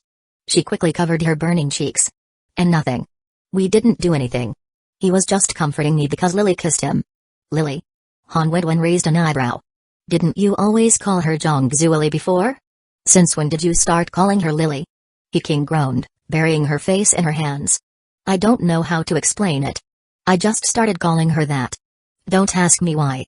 Han Wenwen smirked knowingly. "Sounds like someone's getting too comfortable with the idea of being Zhangren's girlfriend." King sighed dramatically, taking a sip of her water. "Ugh. But honestly, what was I supposed to do? You know what kind of person Lin Zhangren is." Han Wenwen nodded aggressively. "Oh, trust me. I know exactly what kind of person he is." King leaned closer, lowering her voice. "Right? So knowing him, do you really think he was gonna let Lily go?" She pouted. "I didn't stand a chance. If he was dead set on it, what could I do? Fight him?" Han Wenwen clicked her tongue. "Idiot." Then, she sighed dramatically. "Though, I guess I'm just as much of an idiot as you." King stuck out her tongue playfully. "Well, when I'm with him, I am a bit of an idiot. Can't help it." King's clever brain suddenly started working overtime. "I was thinking in the bathroom. Even though we're both his girlfriends, there are still some things we'll have to compete for." She leaned closer to Han Wenwen's ear and whispered, "Zhangren's first kiss is still untouched. I want it." "Huh?" Han Wenwen froze. King's face turned red, but she stood her ground. "What do you mean, huh? If I don't claim it first, Lily will definitely take it. And not just his first kiss. There are many, many firsts that we need to fight for. You saw it today, right? Lily isn't just sitting around waiting anymore. She's way more proactive than before." Han Wenwen was speechless for a moment. "But I want all of Zhangren's firsts too. So if that's the case, why does this feel exactly like middle school?" Han Wenwen mused. "A few years ago, you two were competing to confess to him. Now you're competing for his first kiss?"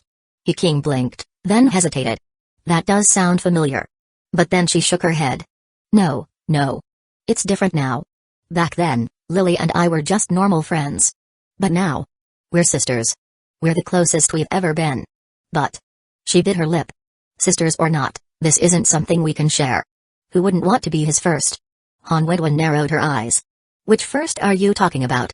"First what?" "Just his first kiss, obviously." Han Wenwen smirked. "Oh? Just his first kiss? Only his first kiss? You sure?" King turned even redder. "Wenwen. Don't pretend you don't know what I mean." Han Wenwen stared at her knowingly, then playfully poked her in the stomach.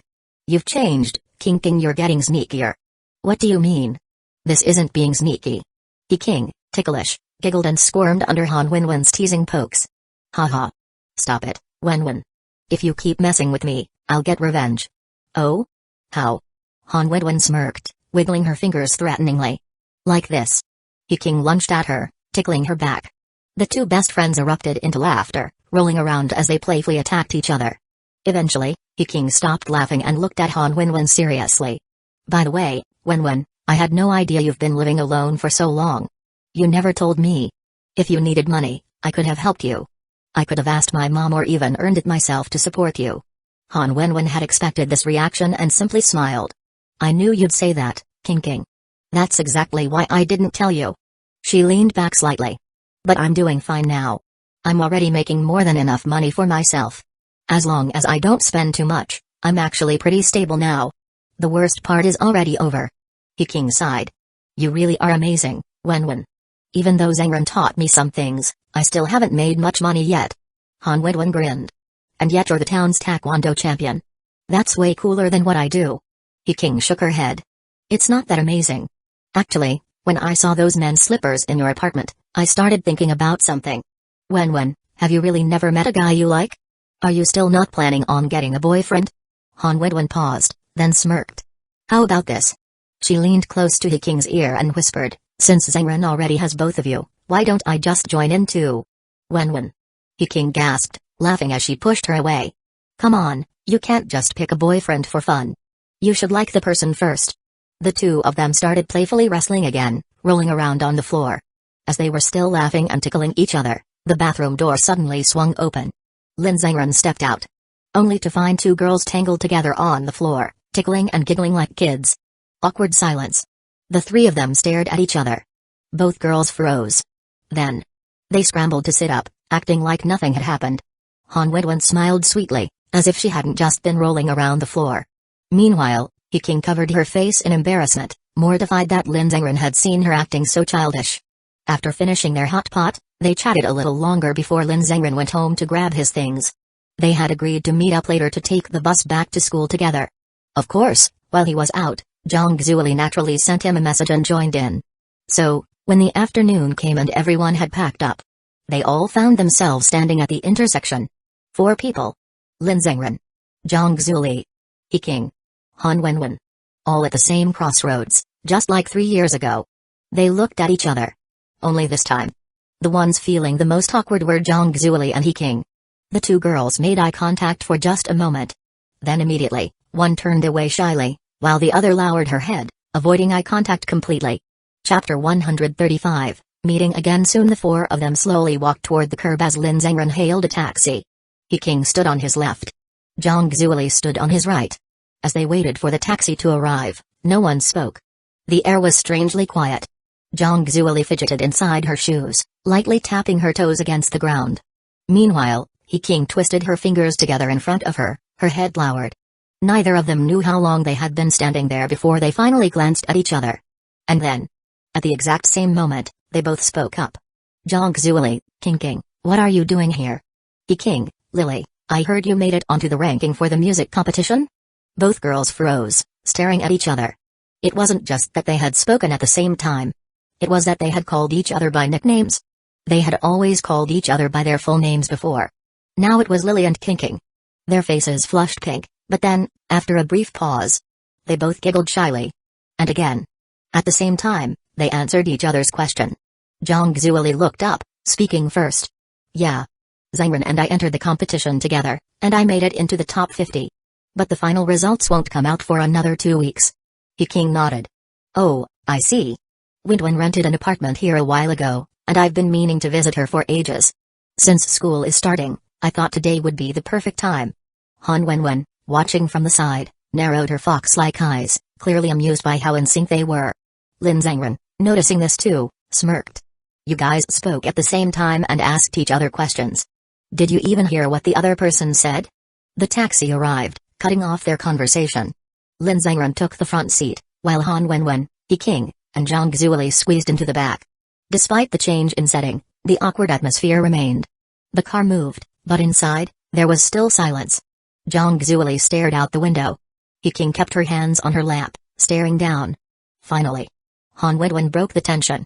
She reached into her pocket, pulled out 3 lollipops, and held them out. King, Lily, do you guys want some candy? Both girls perked up and took one. Zhang Zuoli inspected the unfamiliar packaging. Why is it so black? What flavor is this? King looked at hers curiously. Yeah, I've never seen this before. Is it a new brand? Han Wenwen's fox-like grin widened. You'll find out once you taste it. Without thinking much of it, the 3 girls unwrapped their lollipops and popped them into their mouths at the same time. A moment later, their faces twisted in horror. Zhang Zuoli and King immediately pulled the candy out of their mouths, looking betrayed. What the heck is this flavor? Zhang Zuoli exclaimed. It's so bitter. King grimaced, covering her mouth as she laughed through the pain. Yeah, this tastes so weird. Who would eat this? Han Wenwen, also wincing from the taste, still managed to grin. It's a newly released bitter melon and fish-flavored lollipop. Apparently, mixing these 2 flavors creates a unique chemical reaction. I thought it sounded interesting, so I bought a few to try. King giggled, still struggling to get rid of the taste. But it's so strange. Who would actually enjoy eating this? Han Wenwen shrugged. Probably people who are just as curious as me. The first batch sold really well because everyone wanted to try it. But if sales drop, the company will probably just stop making them. Zhang Zuili stared at the lollipop in her hand. So this is a limited edition candy? In that case, I have to give it another try. She bravely put it back into her mouth. And immediately regretted it. Nope, still gross. The three girls burst into laughter. Before today, both Zhang Zuili and He King had been nervous about how they'd interact now that they were officially dating the same person. But now, laughing together like this, they realized nothing had to change. They had been friends before, and they were still friends now. Nothing needed to be forced or awkward. Everything was fine. Han Wenwen grinned and pulled out one more lollipop. She leaned forward and held it out to Lin Zhengren. Zhengren classmate, do you want to try one too? Hearing their conversation, Lin Zhengren reached out and took it. Sure. Let me see what all the fuss is about. He unwrapped it, put it in his mouth. And froze. The bitter melon and fish flavor clashed in the most horrifying way possible. Wow. His expression remained calm, but internally, he was reevaluating all of his life choices. You weren't kidding. This really is a unique taste. Han Wenwen smirked. Magic Cult Special Elixir, rarest blend. Congratulations. After eating it, you gain +1 strength. At the same time, in a grand concert hall, a piano performance was taking place. Zhang Qian sat gracefully on stage, dressed in a silver white gown, her elegant fingers dancing across the keys. Her cold, focused gaze remained fixed on the piano as she played a captivating melody. In the audience, Zhang Jingxi and Feng Meng sat together, watching her. Zhang Jingxi, also in a long gown, wore elegant artistic earrings. She sighed. Qianqian's piano skills have improved a lot recently. She's progressing so fast. Feng Meng nodded. Yeah, she's gotten much better. But didn't she fire all of her piano teachers? What happened? Did she have some kind of epiphany? Feng Meng hesitated before answering. Well, that's a long story. She glanced back at the stage. The short version? Qianqian thinks most piano teachers aren't as good as a certain someone. Zhang Jingxi raised an eyebrow. A certain someone? Feng Meng smirked. Yeah. Lin Zhengren. Apparently, he's been helping Qianqian with her piano recently. After comparing her previous teachers to him, she decided they weren't worth keeping anymore. Zhang Jingxi finally understood. So you're saying that Qianqian's piano skills have improved this much? Because of Zhengren? She laughed in amazement. That's pretty incredible. By the way, is Qianqian still challenging him in all sorts of random competitions? Feng Meng shook her head. Not really. Zhengren is too strong in every aspect. Qianqian just can't win. But she's still watching him carefully. Zhang Jingxi stared at the stage, and suddenly, a memory from the cat cafe surfaced in her mind. That moment when she had accidentally fallen into Lin Zhengren's arms. For the past 2 days, that image had been lingering in her head. Before meeting him, Zhang Jingxi had never thought she'd ever be this affected by a single guy. But after encountering Lin Zhengren, she had to admit. Fate really does exist. Even if she wanted to deny it, she couldn't. Just then, a man in a suit walked up to her, bowing respectfully. Miss Zhang, I have the latest rankings for the little star chart, as well as the information you asked me to investigate. He leaned down and whispered in her ear. Zhang Jingxi's eyes widened slightly. She turned to Feng Meng. Xiamen, tell Qianqian that I had to leave for something urgent. Let her know her performance was very good today. Feng Meng nodded. Understood, Miss Zhang. As Zhang Jingxi got up and walked out of the hall, her assistants followed. Feng Meng pressed her lips together, lost in thought. Lately, Miss Zhang seems to be paying a lot of attention to Lin Zhengren. It was starting to feel like her interest in him wasn't just about Qianqian anymore. It was something deeper. Something more primal. A woman's curiosity about a man. Feng Meng sighed to herself. No matter how long I've been around rich people, I still don't fully understand their world. On the way back to her car, Zhang Jingxi walked in graceful strides, her heels clicking softly against the pavement. She spoke to the assistant beside her. You're saying that the girl named Zhang Zuili has already reached 3rd place? The assistant nodded. Yes, Miss Zhang. In just one night, she went from 20th place to 3rd. And she's still rising fast. It doesn't seem like she's going to stop anytime soon. Zhang Jingxi gazed into the distance. Zhengren, every time I cross paths with you, it seems I have to lose some money. She returned to her Rolls Royce, took out her tablet, and opened the little star chart rankings. Only 1 day had passed since the competition began. Because of the scandal involving Jiangchen, the chart's popularity was at an all-time high. Even the ranking comments section had over 10,000 plus messages. The music plays were already in the hundreds of thousands. At the top of the rankings. First place, Ping Yifei, one of Zhang Jingshi's signed artists, plays 130,000 votes, 60,000. Second place, Chen Li, another of Zhang Jingshi's artists, plays 100,000 votes, 30,000. Third place, Zhang Zuoli Song, You Are My Star, plays 50,000 votes, 25,000. Zhang Jingshi frowned slightly. Her play count isn't that high. So why is her vote count this absurdly high? She tapped on Zhang Zuoli's song, scrolling through the comments section. It was full of praise. Netizen 1, damn, I just discovered an absolute gem. Why is such an amazing song ranked so low? Netizen 2, the girl singing this has such a stable voice. I can already tell. She's gonna be famous. Netizen 3, this melody is so cheerful, but for some reason, it feels kinda sad. Like the composer was longing for someone they could never have. I had no choice. I had to vote. Netizen 4, no way. You guys have to be kidding me. This song is so good and it's only in third place? Let's push it up. Charge. Zhang Jingshi skimmed past most of the chaotic comments, but one thing was clear. The overwhelming positive reception was undeniable. At this rate, even second place wasn't safe anymore. Still, this outcome wasn't too surprising. She had seen Zhangren's influence before. The people he nurtured never failed. Luckily, the first-place artist was a well-established singer. From the looks of the current vote gap, it seemed unlikely that Zhang Zuoli would surpass them. At least, not easily. Zhang Jingshi turned to her assistant. You said you also finished investigating New Star Music, right? The man nodded. Yes, Miss Zhang. We confirmed that the company behind New Star Music is Panchang Electronics. They worked with Jiang Zheng to create the previous scandal, all in an attempt to generate public attention. He paused before adding. They recently developed a new product, so they likely intended to use this media chaos to boost their sales. Zhang Jingshi chuckled. Panchang Electronics? Now, that's a familiar name. This wasn't the first time she had dealt with them. Panchang Electronics was a long-established company in Zhejiang City. One that had been at odds with the Zhang family for a long time.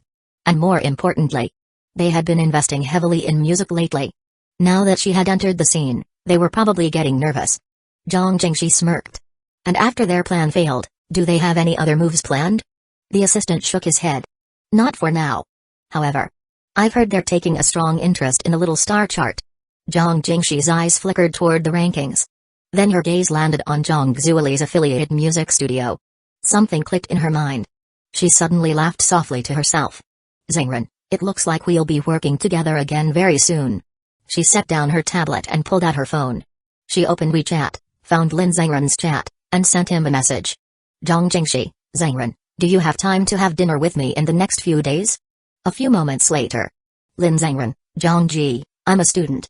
I have night study sessions. Zhang Jingshi sighed. Right. He's still in school. Lin Zhangren, is something up? She typed back, Zhang Jingshi, yes. It's just a guess for now, but I have a feeling Zhang Zuoli's music studio might be in trouble soon. Chapter 136, Meeting. Something happened at the studio? Zhang Jingshi guessed and replied, I think it'll be after the New Star ranking ends. This is a bit hard to explain over WeChat. We need to find a place to talk in person. Zhangren, let me know when you're free. Your sister is available anytime. Lin Zhangren thought for a moment. How about Wednesday afternoon? I have 2 classes then. I'll figure out a way to take a break and meet up with you, Sister Zhang. Alright, then I'll be waiting for your call on Wednesday afternoon. Okay, Sister Zhang. If there's nothing else, I'll stop here. I just arrived at school. After a brief conversation with Lin Zhangren, Zhang Jingshi smiled as she looked at the chat history on her phone. She then turned to ask the person outside the car, what's my schedule like for Wednesday? There's a meeting for a live stream competition. It's about the big event in the second half of the year. Zhang Jingshi didn't hesitate. I remember that meeting isn't urgent, right? If it's not pressing, push it back. I have something more important on Wednesday. Understood, President Zhang. I'll make the arrangements now and reschedule the meeting for next week. Zhang Jingshi nodded. The man hurried off to handle the changes while she stayed in the car, scrolling through the New Star ranking on her tablet. Every time she refreshed the page, she saw Zhang Zuoli's votes climbing higher. Impressive momentum, she remarked.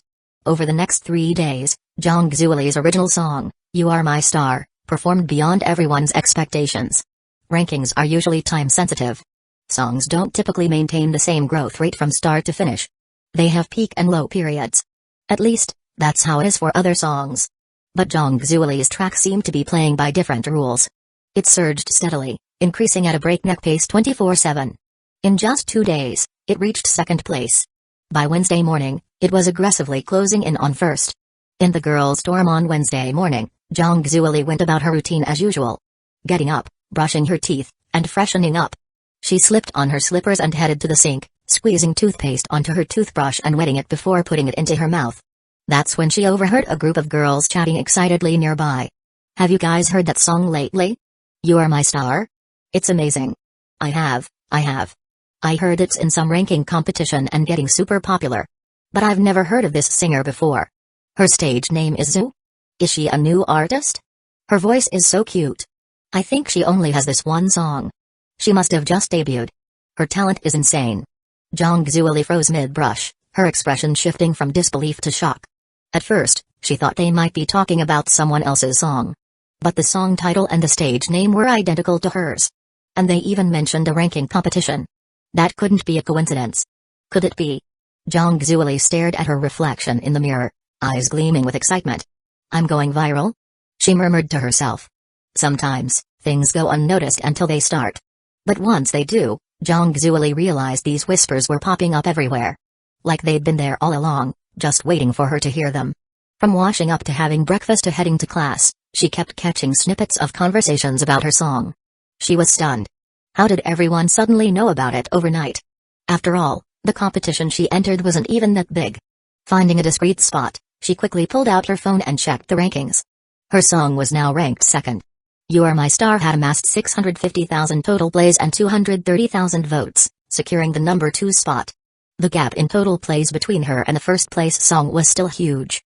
First place had 900,000 plays. But in terms of votes, she was catching up fast. First place only had 270,000 votes. And when she opened the comment section under the number 1 song, she was even more surprised. There were people supporting You Are My Star. The lyrics are great, but it feels like it falls just short of You Are My Star. I think it'll get overtaken soon. If the first place singer weren't a veteran, they'd probably be losing already. This newcomer is crazy good. I keep seeing You Are My Star pop up in short videos. This song is about to blow up. I'm betting in 2 days, You Are My Star will be number 1. If I'm wrong, I'll chop off my hand during a live stream. Damn, brutal. I'll join you. Double chop. The more Jang Zueli read, the more thrilled she became. She could hardly believe it was real. During the break, she rushed to tell Lin Zhengren the good news. It turned out he was just as invested in the song's ranking. When she pulled him aside between classes to tell him, he simply grinned and said, "I saw it already. Your votes are skyrocketing. At this rate, first place is yours." Of course, not everyone was happy about this. While Lin Zhengren, Jang Zueli, and their studio celebrated, someone else was definitely feeling the heat. Meanwhile, the artists under Zhang Jingshi's music team looked as deflated as wilted eggplants.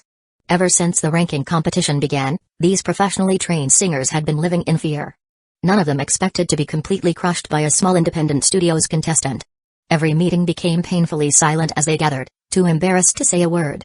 As the leader of the team, Zhang Jingshi sat in her office, staring at the rankings. She let out a self-deprecating chuckle. Looks like I'm losing again. Even a veteran singer with multiple releases is being overtaken by Jang Zueli, the talent cultivated by Zhengren. What am I supposed to do about the live stream competition in the second half of the year? Leaning back in her executive chair, she sighed. For the first time, I feel like my investments in these teams have been a total waste. By Wednesday afternoon at 1:10 p.m., the rankings updated. Jang Zueli's song officially surpassed the previous number 1 from Zhang Jingshi's team, making her the new top-ranked artist. And her votes were still rising rapidly. With over a week left in the competition, she had more than enough time to completely dominate the other contestants. The second class that afternoon was Chinese. Lin Zhengren sat by the window, absent-mindedly staring at the campus scenery outside. The weather was nice today. The sunlight cast sharp contrasts on the leaves, making their veins distinct.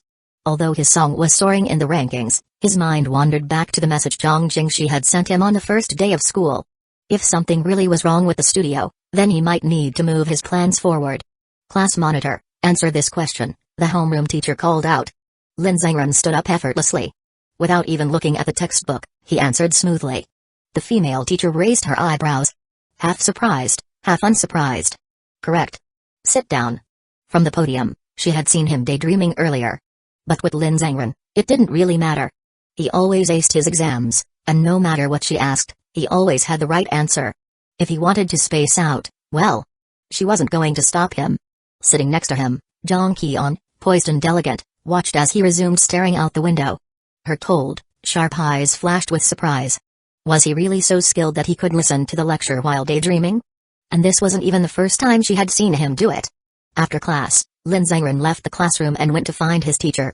He told her he wasn't feeling well and needed to skip the next 2 classes to rest in the dormitory. The homeroom teacher had no doubts. He acted convincingly, and besides, good students had an easier time getting permission to leave. With little hesitation, she approved his request. After that, during the break, he went to Zhang Zuoli, King, and Han Winwen's classroom to greet them. The moment he appeared at the door, all 3 girls came out at the same time. "What's up?" they asked. Lin Zhangren explained, "You 3 don't need to wait for me for dinner at the cafeteria tonight. I have something to do this afternoon." Little King asked, "Where are you going?" "Meeting a friend, so just eat without me." Before they could ask more, their teacher stepped out and called them back for class. As they returned to their seats, Zhang Zuoli and King exchanged curious glances. They were both a little puzzled, but since neither of them had snuck out, they figured it wasn't anything suspicious. After all, Lin Zhangren had plenty of girls around him, but he wasn't the type to meet just anyone one-on-one. Only Han Winwen frowned slightly, her fox-like eyes narrowing as she watched Lin Zhangren walk away. A friend? She suddenly recalled the last time she had smelled another girl's scent on him. Back then, Zhangren had also said she was just a friend. Could it be her again? Something's fishy. Not long after, class started. As the vice monitor and class representative, Jang Ki-on arrived at the track to take attendance. She quickly noticed Lin Zhangren was missing. When she asked the teacher, she was told he had called in sick. Jang Ki-on's expression shifted slightly. Not feeling well? What's wrong with him? The teacher shrugged. No idea. His homeroom teacher just said he wasn't feeling well. Fang Meng, who was also curious about his absence, walked over. Kian, Lin Zhangren isn't here? Jang Ki-on replied. The teacher said he took a sick leave. Sick? That's odd. He seemed fine last period. I didn't notice anything wrong with him either. Jang Ki-on trailed off, glancing toward the boys' dorms, looking slightly concerned. Meanwhile, Lin Zhangren had already left the school. The moment he stepped out, he received a message from Jang Ki-on. Jang Ki-on, how are you feeling? Lin Zhangren was confused. What does she mean by this? Another message quickly followed. Jang Ki-on, I took attendance during and didn't see you. The teacher said you were sick and resting in the dorms? Realizing the situation, Lin Zhangren replied, it's nothing serious. Just a stomachache. Took some medicine, and I'm feeling better now. Jang Ki-on, if you're still feeling unwell, I can get a doctor to check on you. Zhao Meng knows some medical skills too. Lin Zhangren, no need. It's just a small issue. Thanks for checking in. Jang Ki-on, alright, just message me if you need anything. Consider it my thanks for teaching me piano last time. Lin Zhangren, got it. Thanks. After replying, he looked up and spotted a Rolls-Royce parked by the curb in the distance. Fang Meng knows medical skills? That assistant really is a jack of all trades. The luxury car's driver stepped out and opened the door for him. Mr. Lin, please get in. Lin Zhangren found the formality a bit excessive but stepped forward anyway. Inside, Zhang Jingxi was already waving at him from the back seat. She was dressed neatly today, opting for a simple yet elegant outfit instead of something overly glamorous. She smiled warmly, swinging her arm playfully. Zhangren, little brother, long time no see. Lin Zhangren smiled back. Indeed, Sister Zhang, it's been a while. He got in, and as the door closed, the car smoothly drove off into the distance.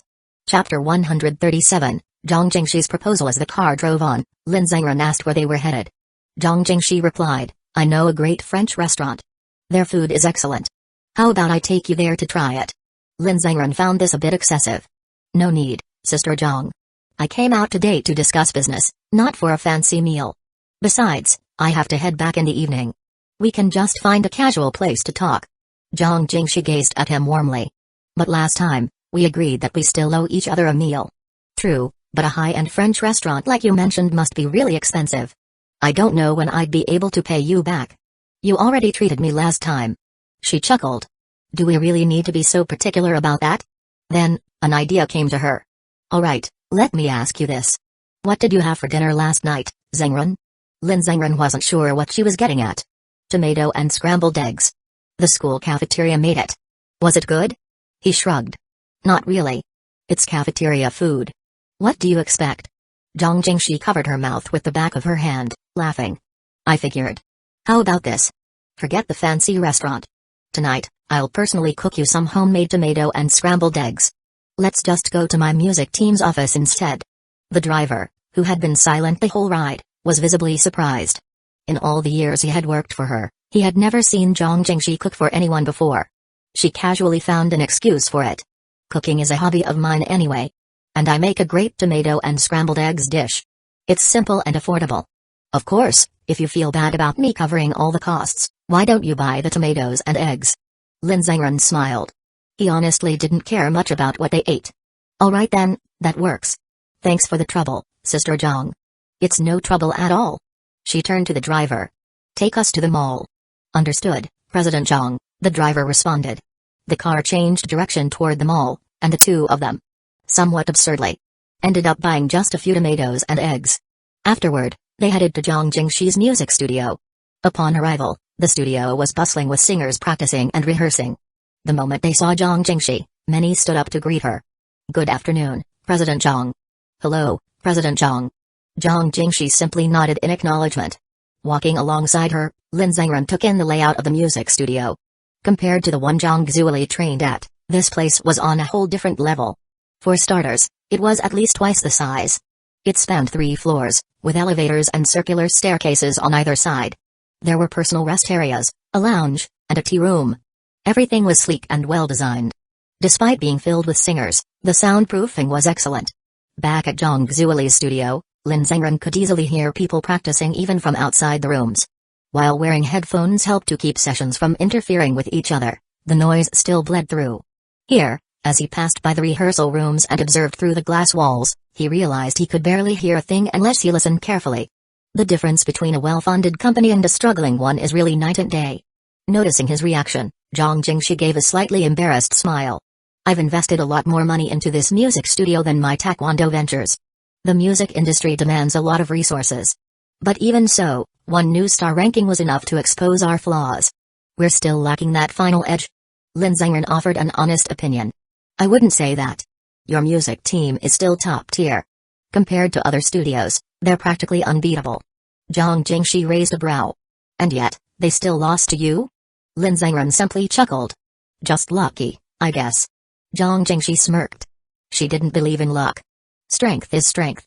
They entered her office, and Lin Zengran was surprised to find it quite simple. Aside from a water dispenser, a sofa, a desk, and a filing cabinet, there wasn't much else. Before closing the door, Zhang Jingshi gave instructions to her staff. This time, she made sure to emphasize it. Unless it's something urgent, don't disturb me. And knock before coming in. Her employees thought to themselves, as if we'd ever dare not to knock. Still, they nodded in acknowledgement. After shutting the door and drawing the curtains, Zhang Jingshi gracefully retrieved a file from her desk and sat beside Lin Zengran. I've almost finished investigating everything over the past couple of days. Take a look. Lin Zengran accepted the file and flipped through it. It contained information on a company called Panchang Electronics. Zhang Jingshi explained, Panchang Electronics has been making a big name for itself in the internet industry over the past 2 years. They've been in competition with our Zhang Group multiple times. However, since our company is well established with a solid base of loyal clients, they've faced repeated setbacks. Of course, no one wins all the time. They've scored a few victories here and there, but overall, they haven't gained much from competing with us. Lin Zengran continued flipping through the pages, stopping when he saw photos of some musicians and former New Star music contestants. His brows furrowed slightly as he processed the information. You mean Panchang Electronics was behind the previous music competition incident? Zhang Jingshi nodded. That's right. New Star Music, along with Zhang Qing, the singer under my team. Both took money from Panchang Electronics.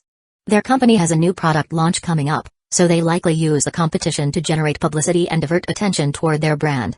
She added, of course, all of this is happening behind the scenes. There's no concrete evidence proving they orchestrated it. But aside from them, who else would dare pull something like this?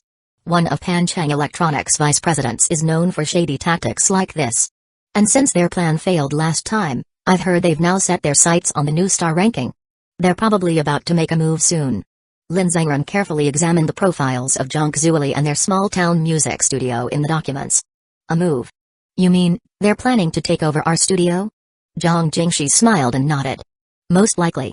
Even though you've already beaten me twice, the truth is, I've never lost this badly before meeting you.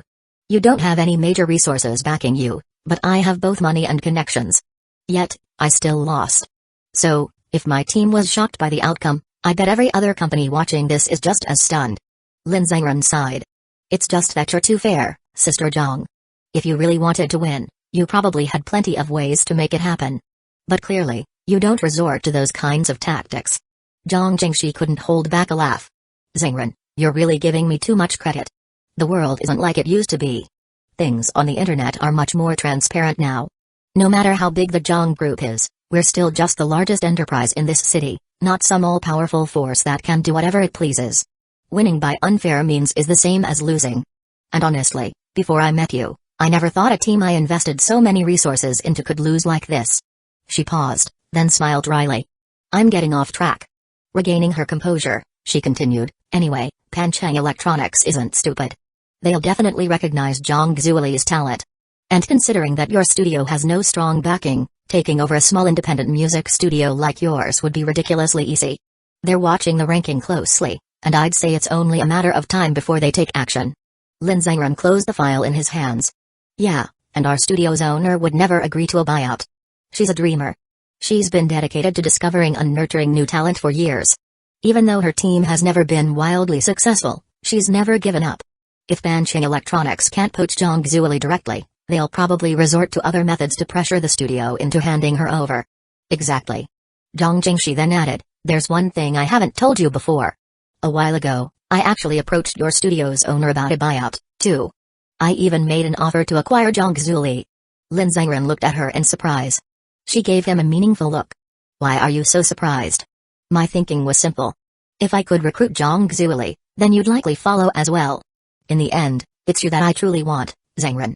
Their eyes met, and for a moment, the air between them seemed to shift. A slight flush crept onto Zhang Jingshi's cheeks as she admitted, of course, my recruitment plan failed. Your studio's owner had no interest in selling. She turned me down outright. And that tells me one thing. If I couldn't poach her, then there's no way Panchang Electronics can, either. But unlike me, they won't be as gentle about it. So, the studio is bound to run into trouble, Lin Zhengren concluded. Not necessarily, Zhang Jingshi replied, leaning back on the couch and crossing her legs. But it's very likely. Fortunately, now that we know their intentions in advance, we can take precautions. However, let me be blunt. No matter how this turns out, that small studio simply doesn't have the means to support someone as talented as Zhang Zuoli in the long run. Her voice suddenly softened as she looked at him. And you won't stay there forever, will you? I had someone look into Zhang Zuoli's contract. Leaving the studio wouldn't be difficult for her. Lin Zhengren chuckled. I get what you're saying, Sister Zhang. You still want me and Zhang Zuoli to join you, don't you? To his surprise, Zhang Jingshi shook her head and smiled brightly. No. I already asked you about this once, and you turned me down. I'm not going to be pushy about it. Instead, I have a different idea. If you trust me, why don't we start a studio together? Lin Zhengren raised an eyebrow. You and me? She nodded seriously, pointing at herself and then at him. I'll be the vice president, and you'll be the president. I'll support you. You may still be young, but with my guidance, I'm sure you'll pick up the ropes quickly. We can put both our names as responsible parties. Or, if you're worried about risk, we can just put my name on the paperwork for now. Later, whenever you feel ready to take full charge, we'll draft a contract to add your name at any time. You'll have the majority share, and I'll take a smaller cut. No tricks. This is my genuine offer. She exhaled slowly, as if worried he might refuse. I know that starting a business together requires complete trust, and without that, there's always a risk. That's why, for now, I'll provide the funding, and you'll contribute your skills. Even if things go south, you won't lose anything. But honestly, I believe that if we work together, we won't just succeed. We'll thrive. Because what we're investing in isn't just a business. It's people. Her gaze softened, filled with sincerity. Think about it, Zhengren. Zhang Zuoli and He King may be young, but their talents are already shining through. Their growth will only accelerate. Without a solid backing, they'll face obstacles down the road. But if you have your own company, things will be different. They won't have to be at anyone's mercy. And you can count on me. I'll do everything I can to support you. Lin Zhengren was genuinely taken aback by her proposal. Especially since, from her explanation, there seemed to be no downsides for him at all. Zhang Jingshi took the file from his hands and smiled. I know you're probably wondering why I'm doing this. The truth? Other than gaining you as a partner, there's really no other benefit for me. But, if I'm being honest, I think it's worth it. Maybe this is what they call admiration for talent. Of course, there might be other emotions mixed in as well. Just as she finished speaking, a sudden knock came from the door. President Zhang, urgent matter. Zhang Jingshi turned toward the door. What is it? Just say it. The person outside hesitated for only a moment before responding. It's the studio you asked us to keep an eye on. Something's happened. Chapter 138, The Biggest Problem and the Simplest Solution. What? Zhang Jingshi and Lin Zhengren exchanged glances, both thinking the same thing. Already? That fast? She immediately got up and opened the door. Come in and explain.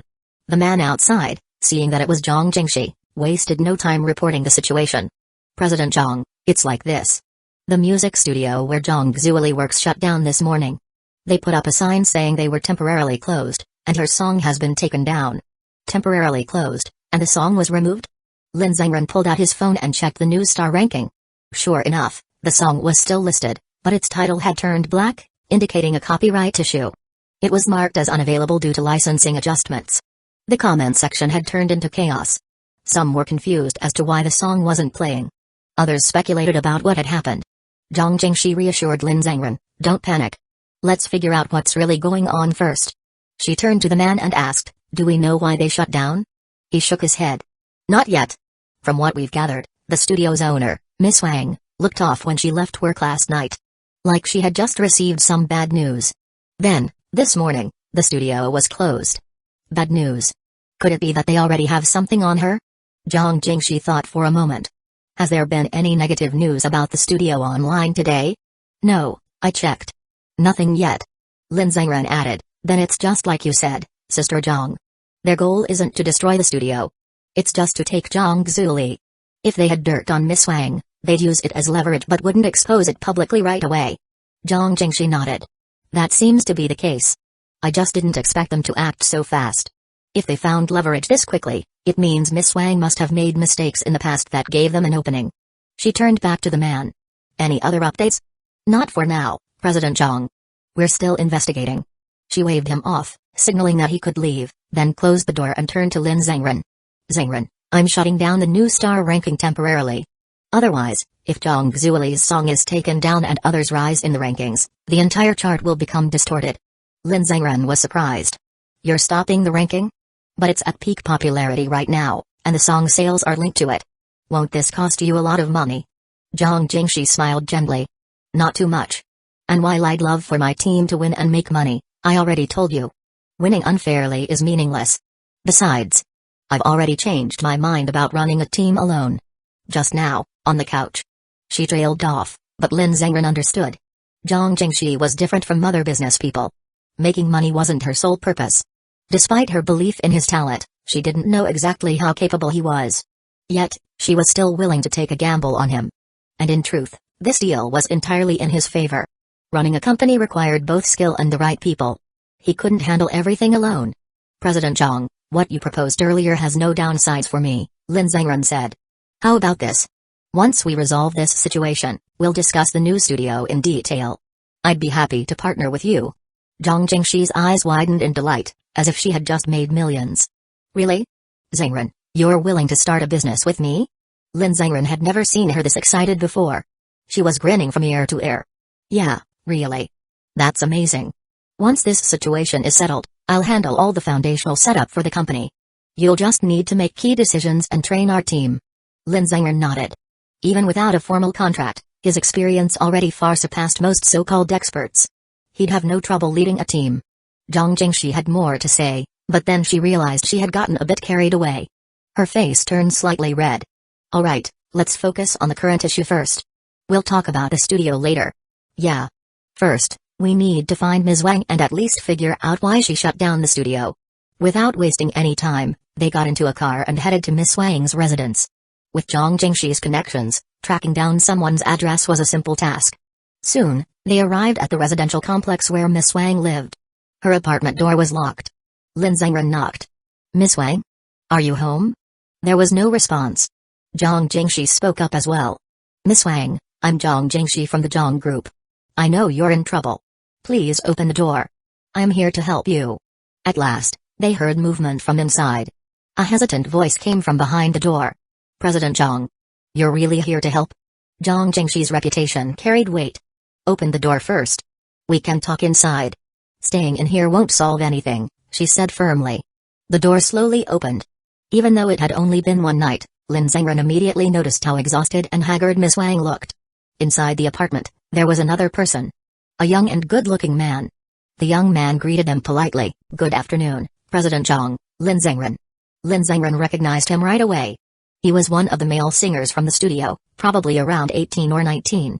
A university student. Zhang Jingshi also noticed him and instantly understood the situation. The two of them were clearly not mother and son. Inside, Miss Wang's apartment was not overly luxurious but was still spacious and well-equipped.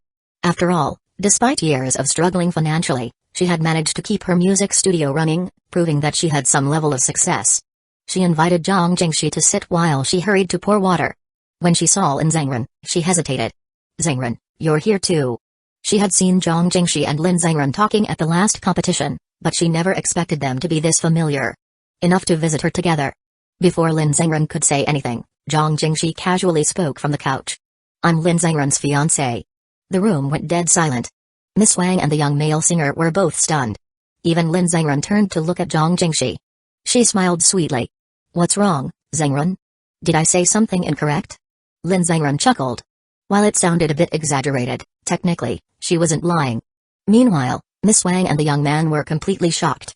The famous heiress of the Zhang Group, Zhang Jingshi, was actually engaged to Lin Zhengren. More than that, they had known each other for a long time, yet no one had ever suspected he had such a powerful connection. Miss Wang's entire attitude toward Lin Zhengren shifted. "Please, Zhengren, have a seat. I'll get you some water." Lin Zhengren waved his hand. "No need for that, Miss Wang. We're here today to ask about what happened to the studio. Why did it shut down? And why was Zhang Xueli's song removed from the ranking?" Miss Wang hesitated, glancing between Lin Zhengren and Zhang Jingshi. Zhang Jingshi spoke up. "Just be direct. Since I'm the one reaching out, you should already know I'm here to help. As for why, I think you understand by now." Miss Wang nodded. Zhang Jingshi was clearly implying that she was doing this for Lin Zhengren's sake. After a brief pause, Miss Wang glanced at the young man, who then went into the room and retrieved an envelope, handing it to Zhang Jingshi. Miss Wang explained, "This arrived last night from Panchang Electronics. I'm not sure how familiar you are with their company, but ever since Zhang Xueli gained popularity, their people have approached me. Just like you did, President Zhang. But I turned them down. Then, after I refused, I received this package. Inside was a phone containing 2 videos and an audio recording. Because of these, I had no choice but to shut down the studio." Zhang Jingshi opened the phone and played the videos. Lin Zhengren leaned in to watch. As expected, both videos showed Miss Wang and the young male singer in various intimate settings. Going on dates, kissing, and more. Then, there was the audio recording. Recording, "Miss Wang, I assume you've seen the 2 videos. A studio owner harassing her young male singers. Just that alone is enough to shut your company down and end your career. On top of that, there's the copyright issue. I've discovered that your studio released several songs 3 years ago that bear a striking resemblance to tracks from our artists. We're planning to sue you, and I've already sent a legal notice with a claim amount. As professionals in the same industry, I'd rather not go to such extremes, but the compensation figure is quite large. I doubt you can afford it. However, there is a way to settle this. All you need to do is sell your studio to us. Don't worry, we'll still pay you for it. With that money, you can start over and open a new studio elsewhere, even if it's on a smaller scale. But if you refuse, we will pursue legal action. Also, please take down Zhang Xueli's song immediately. Otherwise, we will assume you're unwilling to negotiate. After removing the track, I'll give you 3 days to consider your options. Think carefully." After listening, Zhang Jingshi skimmed through the legal notice. The compensation amount was astronomical. Far beyond what this small studio could afford. Even if they somehow managed to pay it, they would be left bankrupt. Moreover, Panchang Electronics was a much larger company. Fighting them in court was impossible. And with the intimate videos as well. Zhang Jingshi asked, What's this copyright infringement claim about? Miss Wang quickly explained, it's not real copyright infringement. Early on, our contracts had some loopholes, and they used that to poach 2 of our singers. Then, they manipulated the situation to falsely accuse us of plagiarism. It's all a setup. And what did your lawyer say? Miss Wang hesitated. I consulted a lawyer last night. Legally, they do have a case. It's all because our contracts were too weak at the time. She sighed. As for the harassment claims, it's not true. She motioned toward the young singer. He and I are in a real relationship. He was the one who pursued me. The young man nodded. Yes. I was the one who chased after Miss Wang. Zhang Jingshi sighed internally. Whether it's real or not, public perception won't care. A middle-aged female studio owner dating a young male singer. The outside world would immediately assume she was taking advantage of him. And as for the copyright issue, small companies often suffered from contract loopholes. It was just a matter of whether someone chose to exploit them. She turned to Lin Zhengren. This situation is trickier than expected. It's going to take a lot of money to resolve. She deliberately left her sentence unfinished, but Lin Zhengren understood her meaning. From a purely practical standpoint, this wasn't their problem. If Panchang Electronics succeeded in forcing Zhang Zuili to leave, it wouldn't be an issue. She could easily terminate her contract by paying a fee. Far cheaper than rescuing the entire studio. In fact, Lin Zhengren had personally reviewed Zhang Zuili's contract before. Miss Wang had never imposed strict contractual restrictions on her, so she had complete freedom to leave. However, if they didn't intervene, the studio would collapse, and Miss Wang's career would be ruined. And Miss Wang had always been good to Zhang Zuili. She was a genuinely kind employer. That said, spending a fortune to save the studio would be playing right into their opponent's trap. The cost was simply too high.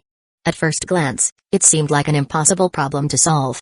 But then, Lin Zhengren suddenly smiled, because in reality, the solution was far simpler than it seemed.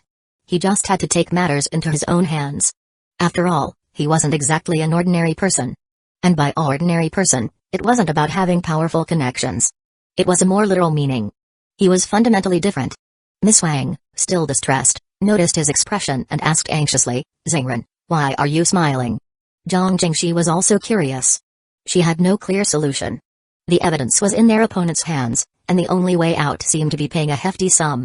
Zhengren, do you have an idea? Lin Zhengren handed the phone and documents back to Miss Wang. Not really. But now that I know what's going on, I'm sure there's a way to fix it. With that, he and Zhang Jingshi temporarily left. In the Rolls-Royce downstairs, the driver waited outside while Zhang Jingshi turned to Lin Zhengren and admitted, if I were to handle this, I'd need at least 2 days to gather the funds. The amount is just too large to pay all at once. To her surprise, Lin Zhengren responded, no need, Sister Zhang. It wouldn't be right for you to pay for this alone. Besides, this isn't your responsibility. She smiled warmly. Of course it is. If it concerns you, then it concerns me. After all, we're partners now. Lin Zhengren paused before saying, let's give it a day. By tomorrow morning, this problem might just solve itself. Zhang Jingshi blinked. Wait. What? You had a plan back at the apartment, didn't you? What are you going to do? You'll find out tomorrow morning, he said with a grin.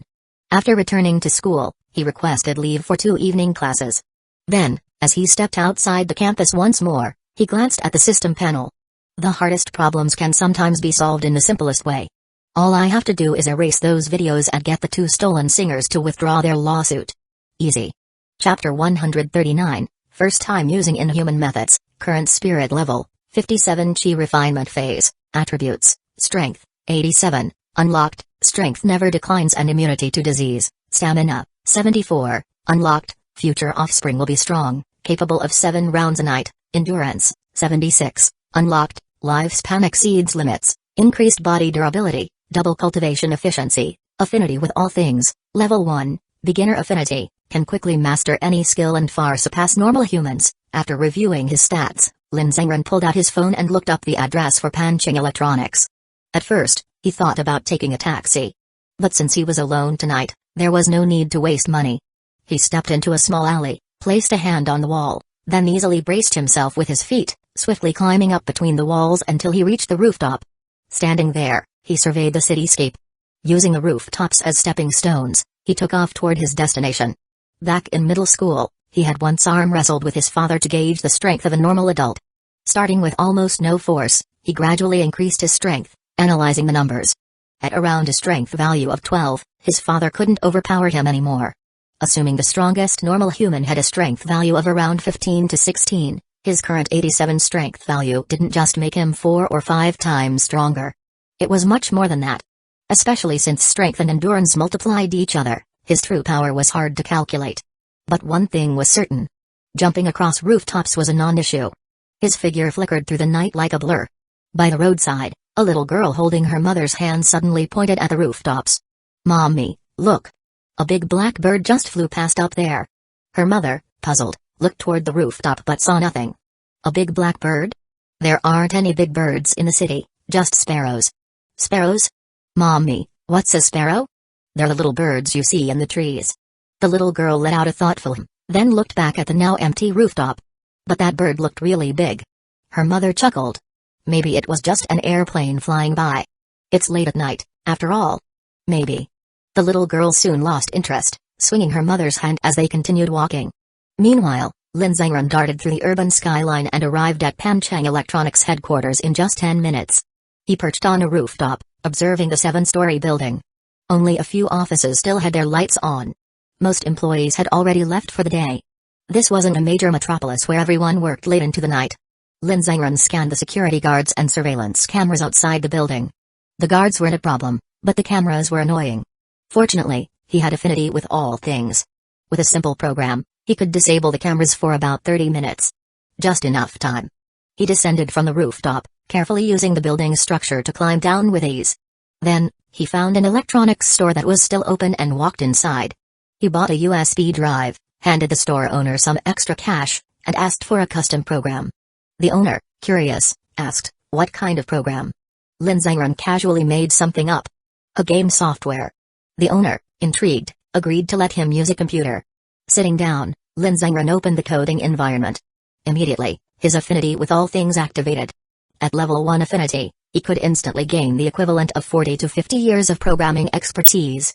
Hacking a simple surveillance system was child's play. The store owner, watching him type at lightning speed, was dumbfounded. "Bro. Are you a hacker? Just don't hack my computer, alright?" Lin Zhengren chuckled. "Relax, I'm just making a game script." In no time, he finished coding, saved the hacking program to the USB, and left the store. With no hesitation, he walked straight up to the security checkpoint at Panchang Electronics. At that moment, the security guards were being lectured by a female supervisor. A woman in her early 30s with sharp features. She was speaking in a strict tone, "Remember your responsibilities. You are the company's first line of defense. Security may seem like an easy job, but the company's main gate is the most fundamental layer of protection, and you are its guardians. Do not let suspicious individuals wander in freely. Any visitors must register properly. Understood?" The guards nodded in unison. "Understood, ma'am." The female supervisor turned to face Lin Zhengren, eyeing his student uniform with suspicion. "A student? What do you want?" Lin Zhengren didn't usually resort to his special abilities to change his life, as it felt unnatural. If he truly wanted to, he could have used countless shady methods to make a fortune and never work a day in his life. But those shady methods wouldn't help him level up. If he wanted to grow stronger, he needed to study, train, and mentor his 3 little protégés. After all, he was still curious about what full max level would be like. "Big sis, my dad just went out for something. I have to wait for him here, but it's really cold outside. Can I sit inside the security office for a bit?" Normally, the woman wouldn't have agreed. Even though Lin Zhengren had delicate and attractive features that many women found appealing, this was still a corporate environment. But this was where his charm attribute came into play. As long as his request wasn't excessive, no one would refuse him. The female supervisor hesitated for a moment. Seeing how pitiful and polite he looked, she couldn't bring herself to say no. "Alright, just for a little while." Lin Zhengren smiled warmly. "Thank you, big sis. But will you get in trouble for letting me in?" The woman blushed slightly. "This kid is so polite and adorable." "Ah, don't worry about it. I'm the one in charge here." "Who's going to scold me?" she said confidently. "Come inside quickly. It's cold out." "Thank you, big sis. No need to thank me." With that, she watched him enter the security booth while she continued lecturing the other guards. Inside the booth, Lin Zhengren immediately located the monitoring system. He plugged in the USB drive and ran the program. The process was simple. Once executed, the system would show backup loss the next time someone checked it. The surveillance footage for the next 30 minutes would be wiped and replaced with the previous 30 minutes recording. With the cameras disabled, the rest was easy. Lin Zhengren casually exited the security booth. Big sis, I have to go now. Thanks again. The female supervisor blinked. Already? You're leaving so soon? Why not stay a bit longer? He smiled. No need, big sis. My dad just texted me that he's on his way, so I have to go. The woman beamed. Alright, be careful on the way home, little brother. Got it. After leaving the booth, Lin Zhengren moved to an empty section of the perimeter wall and easily scaled it. Once inside, he casually walked through the front entrance of Panchang Electronics headquarters. Since the CEO's office was always on the top floor, he headed straight for the stairs. Whenever an employee working overtime passed by, he would simply step aside and blend into the shadows. Once the hallway was empty, he continued upward. On the 7th floor, outside the vice president and CEO's offices, it was completely deserted. The real corporate workers were still pulling late hours, but the higher-ups had already gone home. Typical. Remembering what Zhang Jingshi had said, Panchang Electronics' shady dealings were mostly orchestrated by one particular vice president. So, he started with the VP's office. The vice president's office had a simple key lock. Wearing gloves, Lin Zhengren pulled out a thin metal wire from his pocket. Affinity with all things activated. With the equivalent skill of a 40-year veteran locksmith, he quickly picked the lock and entered. With no surveillance cameras, he could do whatever he wanted. No one would notice. He pulled the curtains shut and powered on the office computer. A password screen appeared. Affinity with all things activated again. To someone with 40-plus years of programming experience, cracking a simple office login was child's play. After bypassing the password, he searched for video files. Sure enough, he found the blackmail video of Ms. Wang and a young singer. He checked the file source. It had been transferred from a USB drive. A USB drive? That meant it had to still be somewhere in this office. Step 1. Delete the video from the computer. Then, he searched through locked cabinets. With another quick pick of the lock, he found several USB drives, but none contained the right file. His eyes landed on a small safe inside the cabinet. Unlike normal locks, a safe couldn't just be picked open. He tried anyway. No luck. That left the simplest and most direct solution. Brute force. Taking a deep breath, Lin Zhengren gripped the safe door like he was holding an apple. And ripped it apart with his bare hands. The high-end security safe groaned and creaked under the pressure. Until it completely bent and tore open. He accidentally used too much force. The entire safe snapped in half, sending its contents flying across the room. Lin Zhengren sighed and started sorting through the mess. Finally, he found 2 USB drives. Checking them, he confirmed. One of them contained the original blackmail video. The other USB was completely encrypted, holding an unknown set of files. Might as well take it. He stuffed both USB drives into his pocket. Then, he turned to look at the twisted remains of the safe. Yeah. There's no fixing that. So, he simply crushed it into a ball and set it aside. Now that the blackmail video was destroyed, half the problem was solved. But there was one more issue. The 2 singers who sued Miss Wang's studio. Lin Zhengren searched the VP's documents for recent employee records. Since he never asked Miss Wang for their names, he sent her a quick message. She replied immediately, providing their names. She also asked, Zhengren, did you and President Zhang figure something out? He responded briefly, don't worry, Miss Wang. There's always a way. But Panchang Electronics only gave us a few days to decide. It's fine. I have things to do, so I'll talk to you later. He put his phone away and continued searching. Once he found their employment records, he also discovered their home address. And they lived together. Even easier. Since they were suing for plagiarism, Panchang Electronics must have already signed contracts with them. Otherwise, they could back out anytime. Digging through the VP's safe files, he found their contracts. Everything was coming together too perfectly. Clearly, the VP never imagined that someone would break into his office in the middle of the night, rip apart his safe, and steal the blackmail files and legal contracts. This guy was way too careless. With everything he needed, Lin Zhengren secured the USB drives and contracts, exited the office, and locked the door behind him. Then, he casually walked downstairs, jumped over the perimeter wall, and headed toward the front gate. Before leaving, he tossed the crumpled remains of the safe into a garbage bin outside. It landed with a loud thud. Damn, that thing was heavier than I thought. Pulling out his phone, he checked the map. Next stop. Track down those 2 singers. Once I deal with them, this whole problem is solved. He stretched his arms. Too easy. Didn't even take 10 minutes. Chapter 140, 3 People Beyond Comprehension. In the silent night, Lin Zhengren once again moved swiftly through the city, making his way to the residence of the two former singers.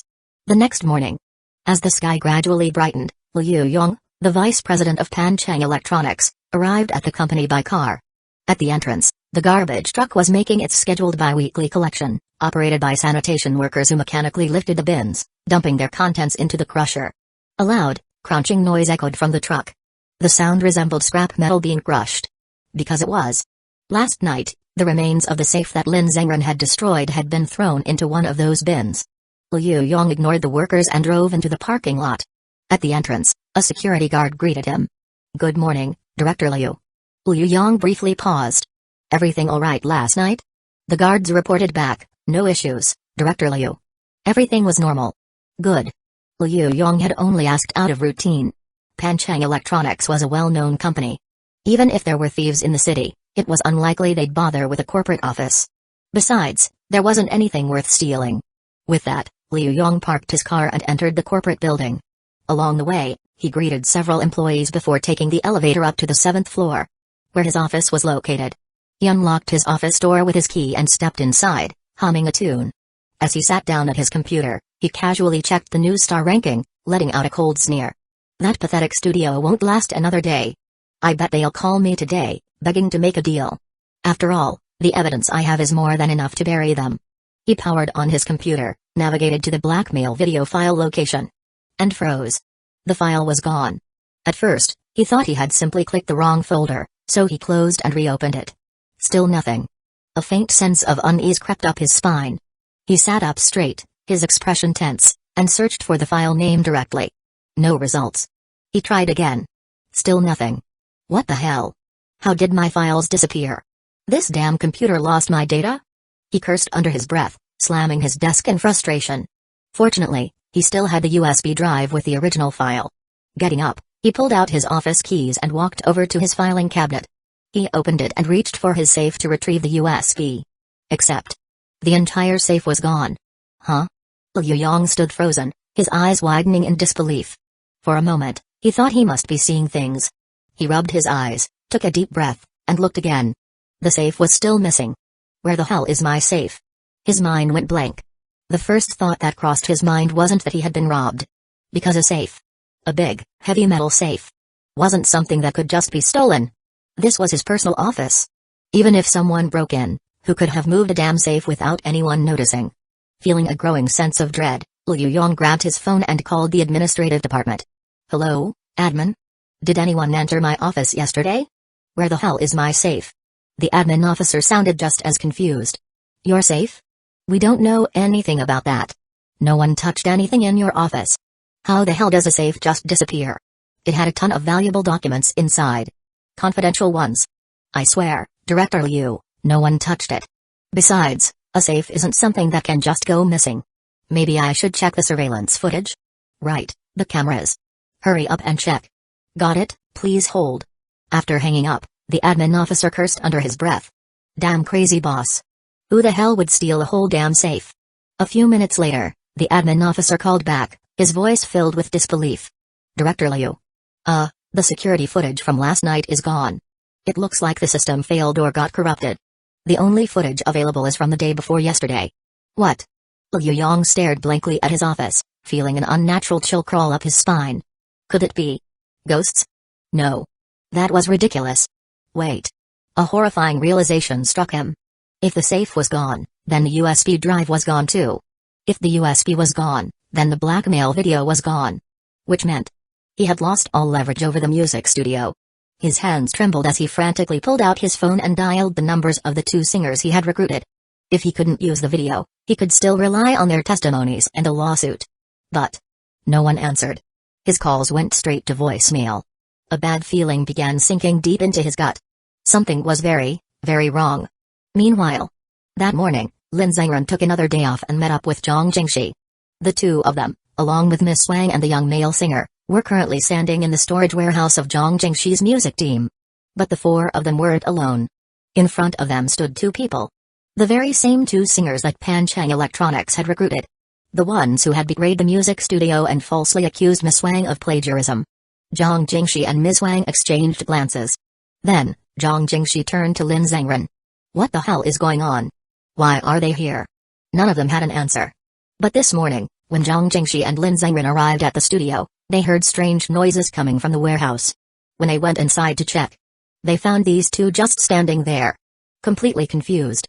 So they immediately called Miss Wang over. Now, Miss Wang looked at them in utter disbelief. This makes no sense. The two men, pale-faced and trembling, stared back at Miss Wang.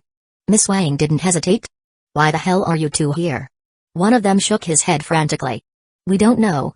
When we woke up, we were already locked in here. The fear in their eyes was real. They had no clue how they had gotten here. But one thing was certain. They were traitors. And their first instinct was that they had been kidnapped by the very people they betrayed. Their voices trembled. Miss Wang. We know we wronged you, but you didn't have to go this far. We had no choice. We were in desperate need of money, so we signed the contract with Banqing Electronics. We didn't actually want to accuse you of plagiarism. Please don't hurt us. Miss Wang's expression darkened, her anger boiling over. You two still have the nerve to bring up plagiarism? You both worked with me for years. Even if you wanted to leave, I wouldn't have stopped you. But you turned around and stabbed me in the back with false accusations? How could you be so heartless? One of the men lowered his head. We're sorry. We really had no choice. If we refused, we would have had to pay a huge breach of contract fee. Miss Wang gritted her teeth, hands clenched into fists. So because you were in a tough spot, you decided to destroy my studio instead? Just as the argument was heating up, Zhang Jingxi suddenly noticed something behind the two men. Wait a second. What's that behind you? The two men blinked in confusion and turned around. Only now realizing that there was a document folder on the floor behind them. Huh? Lin Zhengren picked it up, opened it, and found their original contract with Banqing Electronics inside.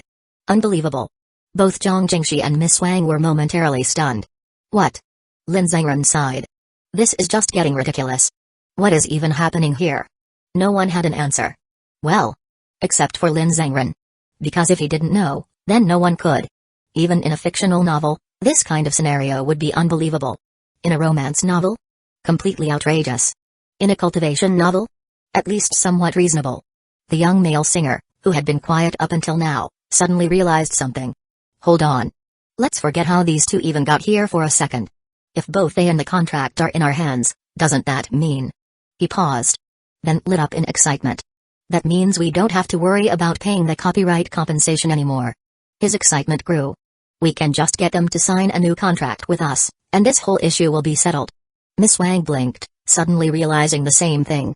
That's right.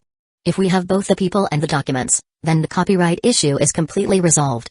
As for the harassment accusation, Zhang Jingxi interjected. That part is actually easy to handle. As long as the video hasn't been posted online yet, you two just need to make an official announcement. Publicly state that your relationship was always consensual and freely admitted. She smirked. That way, even if Banqing Electronics tries to buy traffic to spread rumors, it won't work. The only reason they were dangerous was because they had both the copyright lawsuit and the harassment claim. Now that one issue is gone, the other can be neutralized before it even starts. Both Miss Wang and the young singer nodded immediately. Lin Zhengren added, then let's not waste any time. Before they have a chance to spread those videos, you two should make your statements online right now. He then turned to the two former singers. And as for you two, sign the new copyright contract, and everything will be settled. Miss Wang still had no idea how any of this was happening. But one thing she did know. There was no such thing as supernatural phenomena. Which meant, the only possible explanation was that Zhang Jingxi had orchestrated all of this behind the scenes. After all, only someone as powerful as President Zhang could pull off something like this. Miss Wang smiled and bowed slightly. Thank you, President Zhang. We'll handle this immediately. Really? Thank you so much for your help. She even thanked her twice, just to emphasize her gratitude. Then, she turned back to the two trembling men. If you two really needed money, I could have helped you. I'll still compensate you now. But you'll have to sign a proper contract this time. The two men, realizing there was no way out, quickly nodded. Yes. We'll sign. Without wasting another second, Miss Wang and her young singer immediately got to work on publicly announcing their relationship and handling the contracts. Meanwhile, Zhang Jingxi suddenly broke into laughter. She walked over to Lin Zhengren, lowering her voice. Zhengren, what's going on? Did we just get haunted? How did this all get solved so easily? So inexplicably. Lin Zhengren kept a straight face, as if he was just as clueless as her. He let out a small laugh. Who knows? This is the first time I've ever seen something so ridiculous, too.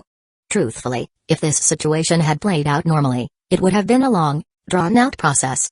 Miss Wang would have suffered, or Zhang Jingshi would have had to spend a fortune to settle things. Which was why Lin Zengren had taken matters into his own hands.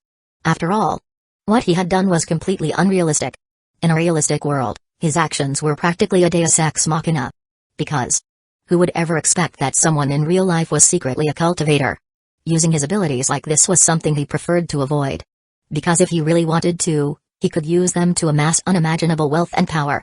But that kind of shortcut wouldn't lead to a stable, long-term life. Even if he obtained limitless resources, people in power would eventually investigate him. And once the authorities started tracking his assets, things would get complicated. So, unless it was absolutely necessary, he didn't like relying on his inhuman abilities to solve his problems. Still, at this moment, Zhang Jingshi was quietly watching him. She didn't know what had happened. But her instincts told her that this was all Lin Zengren's doing. The only problem was, she couldn't figure out how he did it. She had been watching everything unfold. There were no calls, no external forces, no hired help. So how? How had he pulled this off? The more she thought about it, the more curious she became. How could she not be curious? A slow, knowing smile spread across her lips. Well, whatever the case, the problem has been solved. Lin Zengren glanced at her and let out a hopeless chuckle. Yeah. At the end of the day, that's all that matters.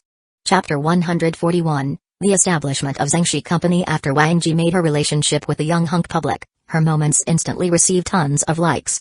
Although all the comments below were full of blessings, everyone was actually shocked. No one had expected these two to end up together, and no one knew when it even started. Naturally, Liu Yong, the vice president of Panchang Electronics, was among the first to find out about their announcement. He was so anxious that he even called the police, pointing at his phone as he said, "Officer, I strongly suspect these two were behind it. Otherwise, there's no way my safe would have gone missing. There were documents I needed in there. Things for my COO. I mean, for our collaboration with them." The two police officers called to the scene exchanged a glance. One of them asked, "Mr. Liu, you're saying that your safe was still there yesterday afternoon? It weighs 40 to 50 kilos, and then it disappeared by this morning? You suspect someone snuck into your office late at night and stole it?" Liu Yong nodded. Yes.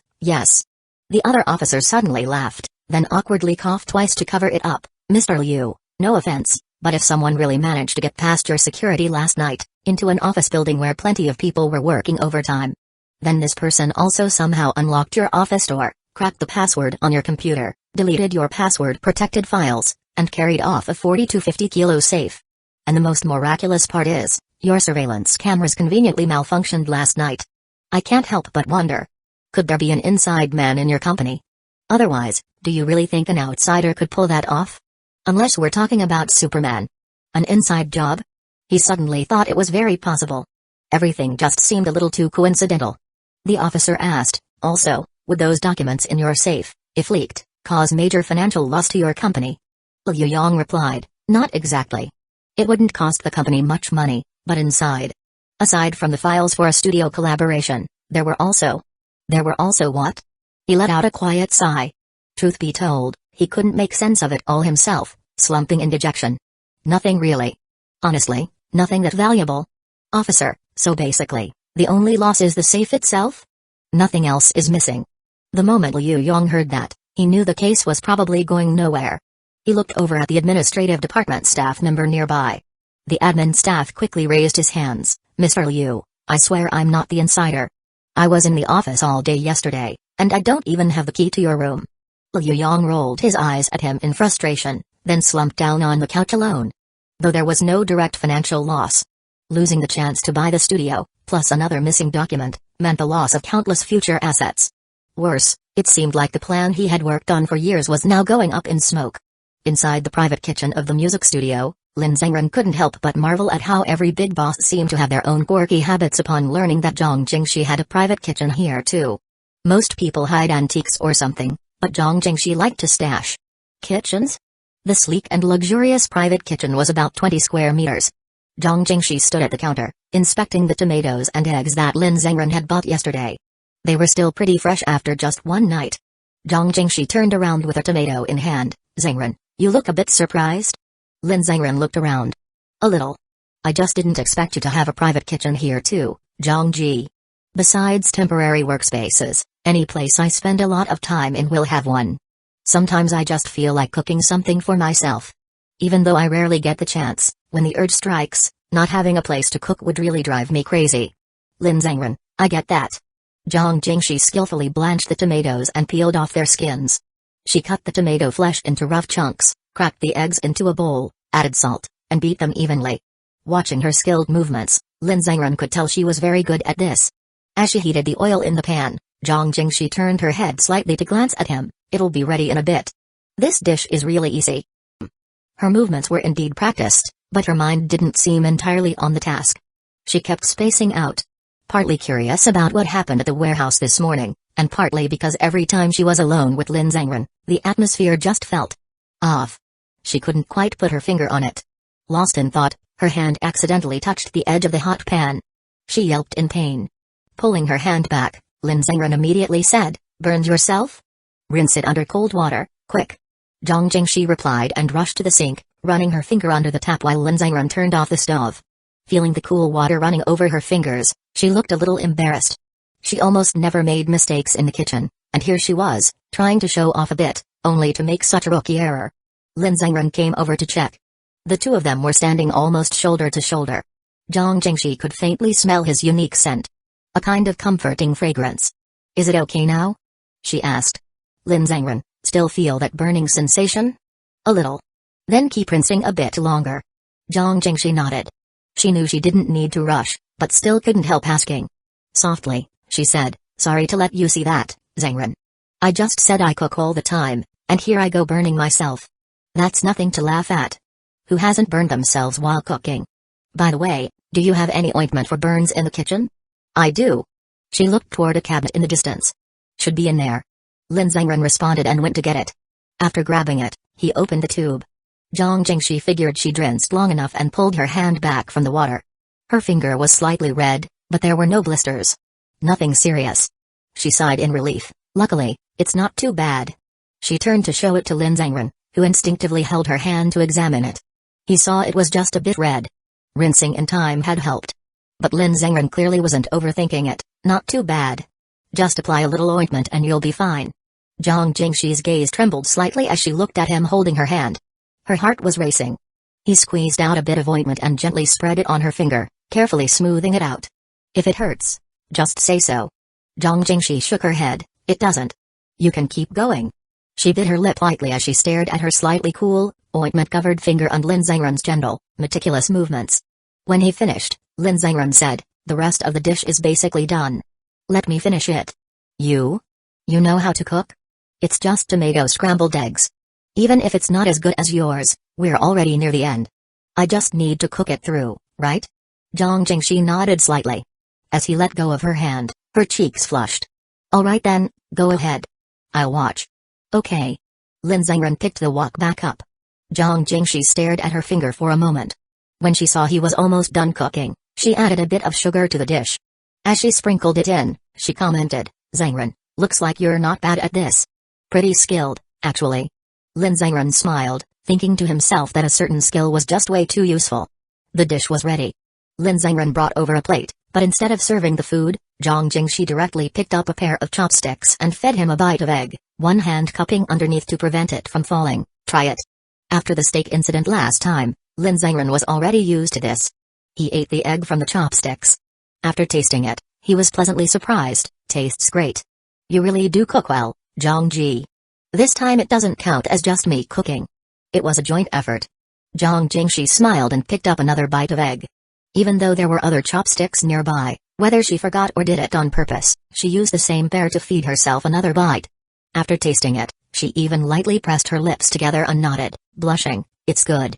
Then she picked up a piece of tomato and once again brought it to Lin Zhengren's mouth. "Try the tomato this time." Of course, Lin Zhengren noticed she was still using the same chopsticks. But Zhang Jingshi looked at him with eyes soft as water. "What's wrong? Try it. Open up." Lin Zhengren had no choice but to eat the tomato off the chopsticks. He carefully tasted it and nodded in approval. "The tomato's good too. Tasty." Zhang Jingshi's face visibly turned red. "Zhengren, your reviews are so straightforward. But as long as it's tasty, that's what matters." Just then, someone came in. Wang Ji and the young hunk. Since the kitchen door hadn't been closed, Wang Ji clearly saw the moment Zhang Jingxi was feeding Lin Zhengren. Such an intimate gesture. Their relationship needed no explanation. Besides, Zhang Jingxi had admitted it herself just yesterday. President Zhang. Zhengren. The young hunk behind her politely added, President Zhang, Lynch. Hearing their voices, Zhang Jingxi set down the chopsticks and turned to look. Wang Ji? Lin Zhengren also looked toward the two at the door. Wang Ji? What's up? Wang Ji's expression was full of gratitude. Nothing much. I just wanted to take this opportunity to talk with President Zhang and Zhengren about the studio. Not long after, the group moved to the office.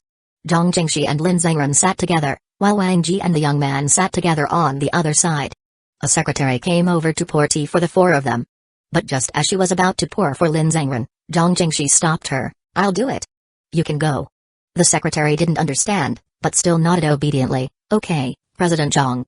Zhang Jingxi gently picked up the teapot and gracefully poured tea into Lin Zhengren's cup, even carefully wiping the rim before sliding it over. All set. Lin Zhengren thanked her. Wang Ji and the young man exchanged a look, both clearly shocked. Sipping her own tea, Zhang Jingxi asked, Wang Ji, what did you want to discuss? Wang Ji smiled before answering, President Zhang, it's like this. Both of us are really grateful to you and Zhengren for everything. Zhang Jingxi smiled back, no need to thank us. Honestly, we didn't really do much. Wang Ji knew this morning's events had to be their doing. No one else could have pulled it off. The only reason Zhang Jingxi didn't admit it was because some things couldn't be said outright. Anyway, President Zhang, after everything that's happened, I've made up my mind. I've always been a bit obsessed with music. For years, I've tried to make the team better through my own efforts, but it's never really worked out. Even though we've now got Zhang Zueli in the studio, she's a very special case. We barely trained her. We just helped sign her up for a few small competitions. Almost all of her growth came from Zhengren teaching her himself. Even when she signed the contract with us, it was a special agreement since she didn't need training. I know very well that we didn't contribute much to her success. She paused. What I'm trying to say is, I'm very clear on my own level, and the studio's. Honestly, I probably don't have what it takes to train people. These years have proven that. And without your and Zhengren's help this time, I'd be completely ruined. That compensation payment would have destroyed me. I just don't have the ability to deal with those people. So, if you're willing, I'd like to give the studio to you, no strings attached. Even Zhang Jingxi was a bit surprised by that. What did you say? Give me the studio? You're not doing it anymore, Wang Ji. It's not that I'm quitting. It's just, if not for Zhang Zueli, the studio wouldn't even be profitable now. These past few years, I've just been forcing it to survive. Lin Zhengren actually understood what she meant. Though her words were vague, Wang Ji was subconsciously hoping for a collaboration with the Zhang group. But with her current resources, she had neither the standing nor the nerve to bring it up. So she went straight to offering the studio. After all, Zhang Zueli was the only artist worth anything in her hands. And she was already on their side. If she left, the studio would collapse sooner or later. Wang Ji wasn't good at developing talent, but she was excellent at spotting it and running a company. Running a studio for years without any backing proved she had real skills. You couldn't fake that. Just then, Lin Zhengren noticed Zhang Jingxi subtly nudging him with her elbow. They exchanged a quick glance. Her gentle eyes were smiling. She clearly understood what Wang Ji was thinking. She was silently asking if he wanted to accept. Zhang Jingxi pulled out her phone and typed a message to show him. The screen read, you know Wang Ji's abilities better than I do. If you want to keep her, keep her. This new company. I'm the VP, and you're the president. So Big Sis listens to you. Lin Zhengren let out a helpless laugh. He spoke up, Wang Ji, we can't just take the studio like that. And I know you've been in this business for a long time. I've known you for years and I know you've got what it takes. So how about this? If you're willing, I'd like to work with you. Let's team up from now on. Wang Ji had really wanted a partnership with the Zhang group, but she never expected them to actually bring it up first. Huh? Once Lin Zhengren spoke, Zhang Jingxi followed up, Zhengren and I are planning to start a new company soon. Just like he said, if you're willing, you can join us. We'll definitely need to build multiple teams, and for the music side of things, we'll need someone in charge. We think you'd be perfect? Wang Ji was overwhelmed. Both surprised and thrilled. Really, President Zhang? You really want to work with me? But with my abilities. Zhang Jingxi replied, if Zhengren believes in you, I believe in you. After all, in this new company, I'm just the VP. He's the one in charge. That casual he's the one in charge was enough to make it clear who held the reins. Lin Zhengren spoke. It's not like I just met you yesterday, Wang Ji. We've known each other for years. I trust you. It's just a matter of whether you want to work with us. She looked at Lin Zhengren with heartfelt gratitude. Zhengren. President Lin, of course I'm willing. If I can work with you both, I'd be over the moon. Thank you so much, President Lin, President Zhang. Zhang Jingshi smiled, then it's settled. From now on, we're all partners. Yes. Thank you, really. She couldn't express her gratitude in words and could only grin from ear to ear. A week later, the new company was tentatively established. Originally planned as just a studio, with Wang Ji, Wang Lan, on board, the three of them decided to restructure it as a limited company. The name was chosen jointly by Lin Zhengren and Zhang Jingshi, combining parts of both their names. Zhangxi Media Co., Limited. Zhangxi Media would serve as the main company, with 3 subsidiary branches, one music division headed by Wang Ji, Wang Lan, a sports division, led by Taekwondo, temporarily overseen by Zhang Jingshi, and a streaming division. The company registration was being processed rapidly, with official operations expected to launch within a month. Chapter 142, The Saturday Day Arrives. Recent events. Zhang Xueli's hometown faced attacks and slander from rival forces. Taking advantage of the night, you single-handedly eliminated the threats with ease. Later, you, the Empress of the Imperial City, and Lady Huang joined forces to officially establish a cultivation sect. Zhangxi Sect. A major milestone in your cultivation journey. During the collaboration, the Empress personally prepared a bottle of golden red agate liquid for you to taste. After consuming it, you gained +1 spirit level and +3 strength. This fortunate encounter also granted +1 spirit level, +1 stamina, and +5 endurance.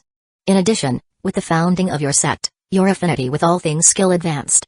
Current stats: spirit level, 59, chi refinement phase, close to breakthrough, strength, 90, unlocked, strength never declines and immunity to disease, endurance, 81, unlocked, lifespan extension, enhanced physical durability, double cultivation speed, affinity with all things, level 2 intermediate affinity. You now possess master-level proficiency in all skills equivalent to 30 years of experience in any field. Your disciples' learning speed is 1.4x faster, even without a contract. Those who have signed a contract with you will have 3x faster learning speed. Friday morning. As Lin Zhengren finished listening to the system's report, he couldn't help but feel that his training efficiency was becoming absurdly high. With just one more level, he would reach spirit level 60. A major milestone in his cultivation journey. After getting dressed, he left his dormitory, only to be met with an unexpected sight right outside the entrance. Han Wenwen, Zhang Xueli, and Little He King were all standing at the dormitory entrance, looking anxious. Many male students nearby were also staring at the scene, obviously curious about why these 3 beautiful girls were waiting here. As soon as they saw him, the 3 of them immediately rushed over. Zhengren. Lin Zhengren. Lin Zhengren, where have you been? Lin Zhengren was caught off guard by their worried expressions. Why do they look so frantic? He raised an eyebrow. What's going on? Why do you all look so anxious? The 3 girls exchanged glances. Little He King, her voice timid but full of concern, asked, Lin Zhengren, what have you been doing these past 2 days? You just disappeared. We didn't see you at all. Zhang Xueli quickly followed up, did something happen? The teacher said you were in the dorm resting, but I asked around, and no one actually saw you there. They said you left the campus. Meanwhile, Han Wenwen didn't say much. She just stared at him, eyes full of worry. What exactly happened? Lin Zhengren felt the weight of their concern. And also noticed the envious and irritated looks from the surrounding male students. Their expressions seemed to scream, why the hell does this guy get all the pretty girls? What does he have that I don't? Other than being taller, better looking, smarter, more athletic, richer, and having better charisma, he's got nothing on me. I refuse to accept this. Ignoring the bitter resentment in the air, Lin Zhengren calmly explained. Of course, he kept things vague. He simply said that Zhang Xueli's music studio ran into some trouble, so he had to help resolve the issue. As for how he handled it, he deliberately kept it ambiguous. The 3 girls listened, but their expressions remained somewhat puzzled. Lin Zhengren summarized, anyway, the problem is solved, so I won't need to take any more leave. Little He King let out a relieved sigh. Oh. So that's what happened. But. You're not sick, right? She hadn't understood a single word about the music studio's problem. She only cared about one thing. As long as Lin Zhengren is healthy, that's all that matters. Lin Zhengren nodded. Of course not. I only said I was sick to get out of school. Little He King, who had been holding her breath in worry, finally relaxed.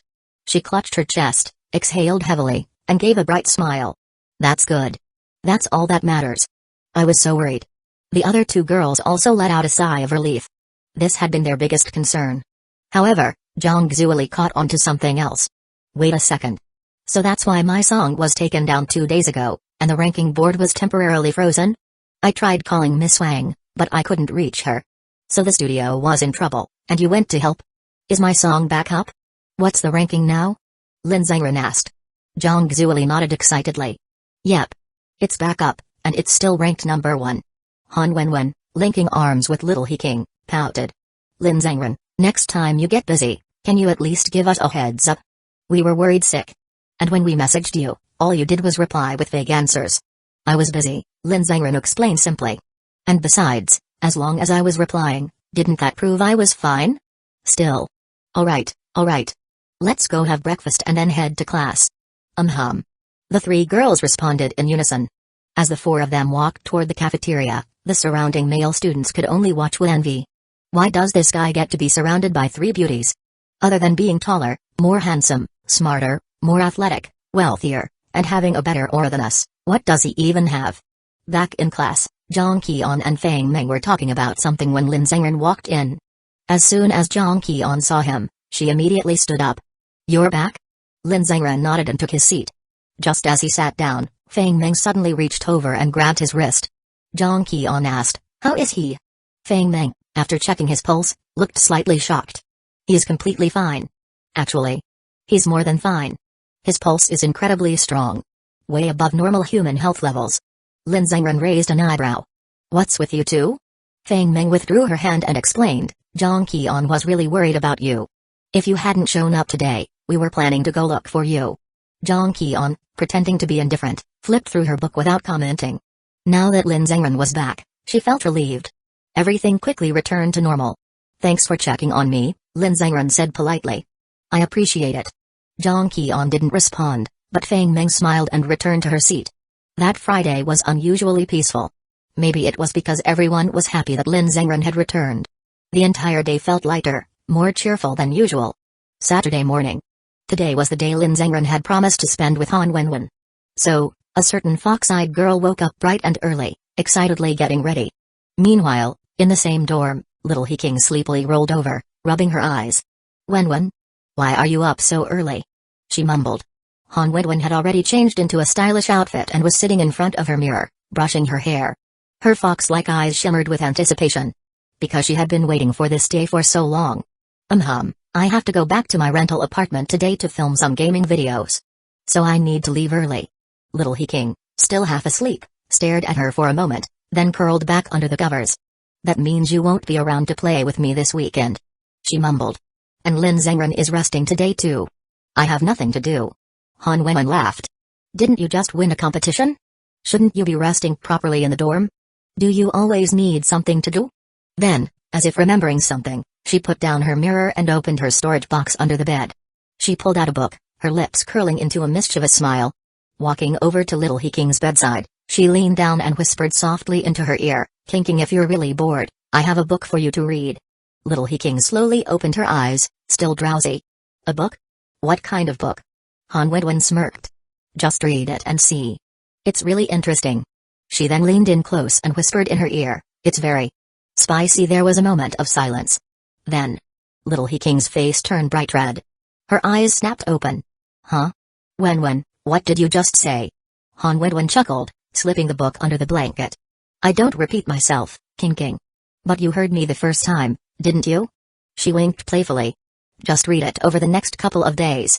You'll find it useful someday. Little He-King had always assumed that when people said spicy books, they were joking. But if Han Wenwen said it was spicy, then it was definitely spicy.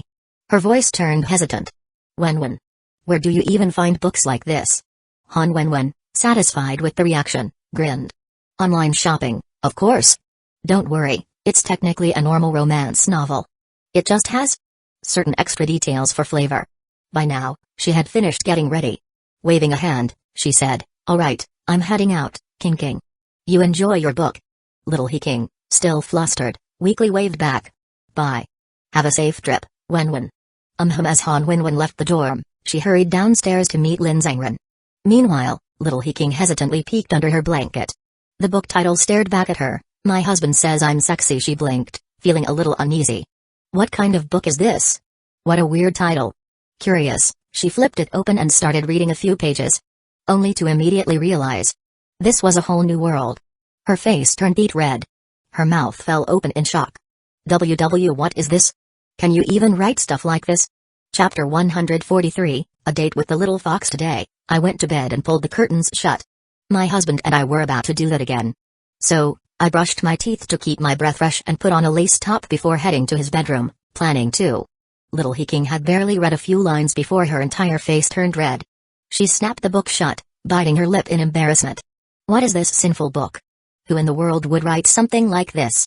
She shoved the book under her pillow and buried herself under the covers, muttering to herself, this kind of book should be destroyed. I won't read it anymore. I was just dreaming about Lin Zhengren earlier. I should go back to that nice dream instead of reading this horrible thing.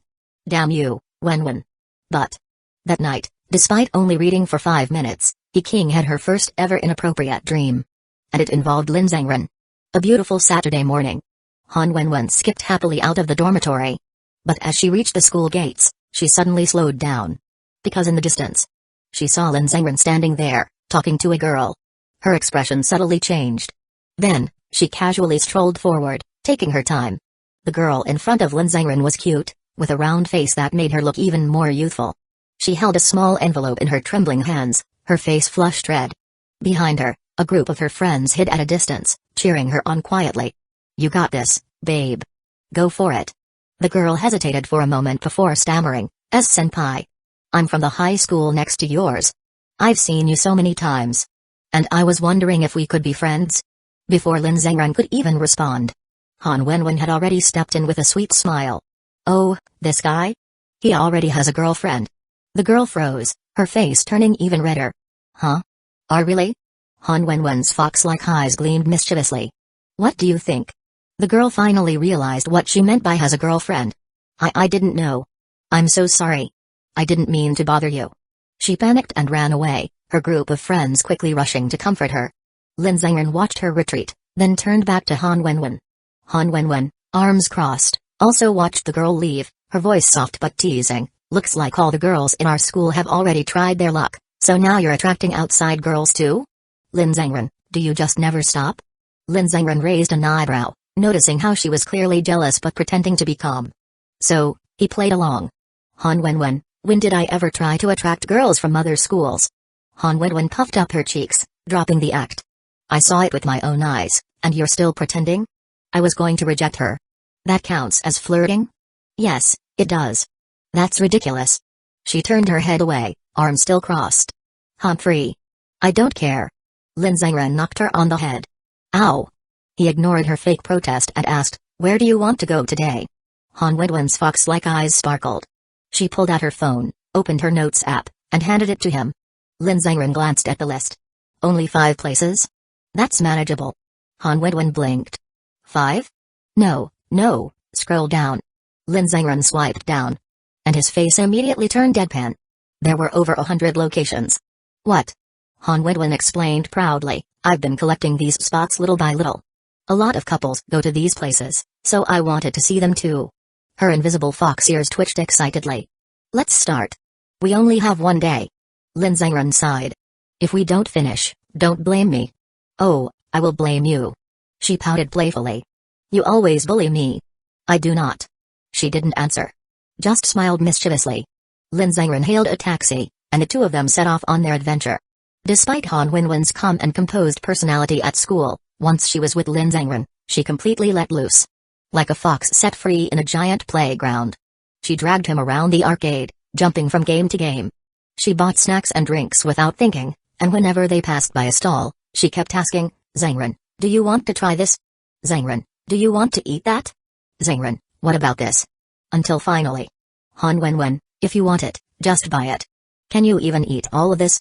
She pouted. I just want a little bit of everything. And, of course, whenever she ate something, she always took a bite first, then fed the rest to Lin Zhengren. So, technically, she was eating. But in reality, they were sharing everything.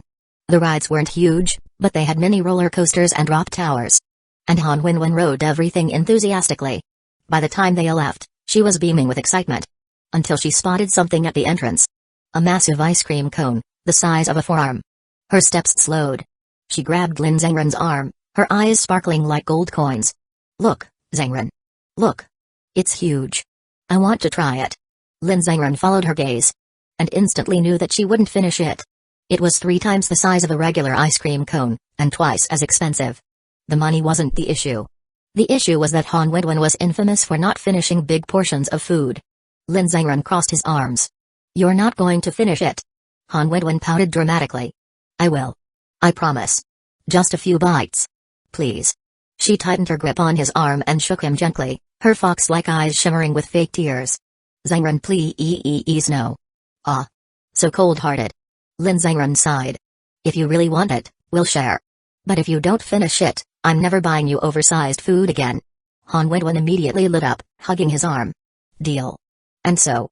A few minutes later, Han Wenwen stood happily holding her giant ice cream, taking tiny bites. And then shoving it into Lin Zhengren's mouth to share. Are you sure you can finish it? Han Wenwen hesitated, biting her lip before flashing a guilty smile at Lin Zhengren. I just wanted one bite. Without hesitation, Lin Zhengren flicked her forehead. Ow! Feeling wronged, Han Wenwen leaned against his arm, clutching it tightly. Completely unrepentant. Just then, the ice cream vendor suddenly introduced a new mini version of the oversized ice cream. Han Wenwen immediately panicked. She clutched Lin Zhengren's arm like her life depended on it. Look, look. There's a small version. That one's okay, right? This time, Lin Zhengren sighed and gave in. Han Wenwen happily licked her new mini ice cream, while checking where to go next. And then, her stomach rumbled ominously. 1:00 p.m., outside the women's restroom. This was already her 3rd trip to the bathroom in the past 30 minutes. When she finally came out, she wobbled weakly toward Lin Zhengren and leaned against his arm. Her fox-like eyes looked pitiful. Zhengren Jeej. That ice cream was poisoned. Lin Zhengren held back a laugh. I don't think the ice cream was the problem. The issue was you. You ate too much random junk, skipped breakfast on purpose, and now you're paying for it. Han Wenwen pouted, looking up at him with big, watery eyes. But you ate some too. Lin Zhengren smirked. Han Wenwen finally accepted reality.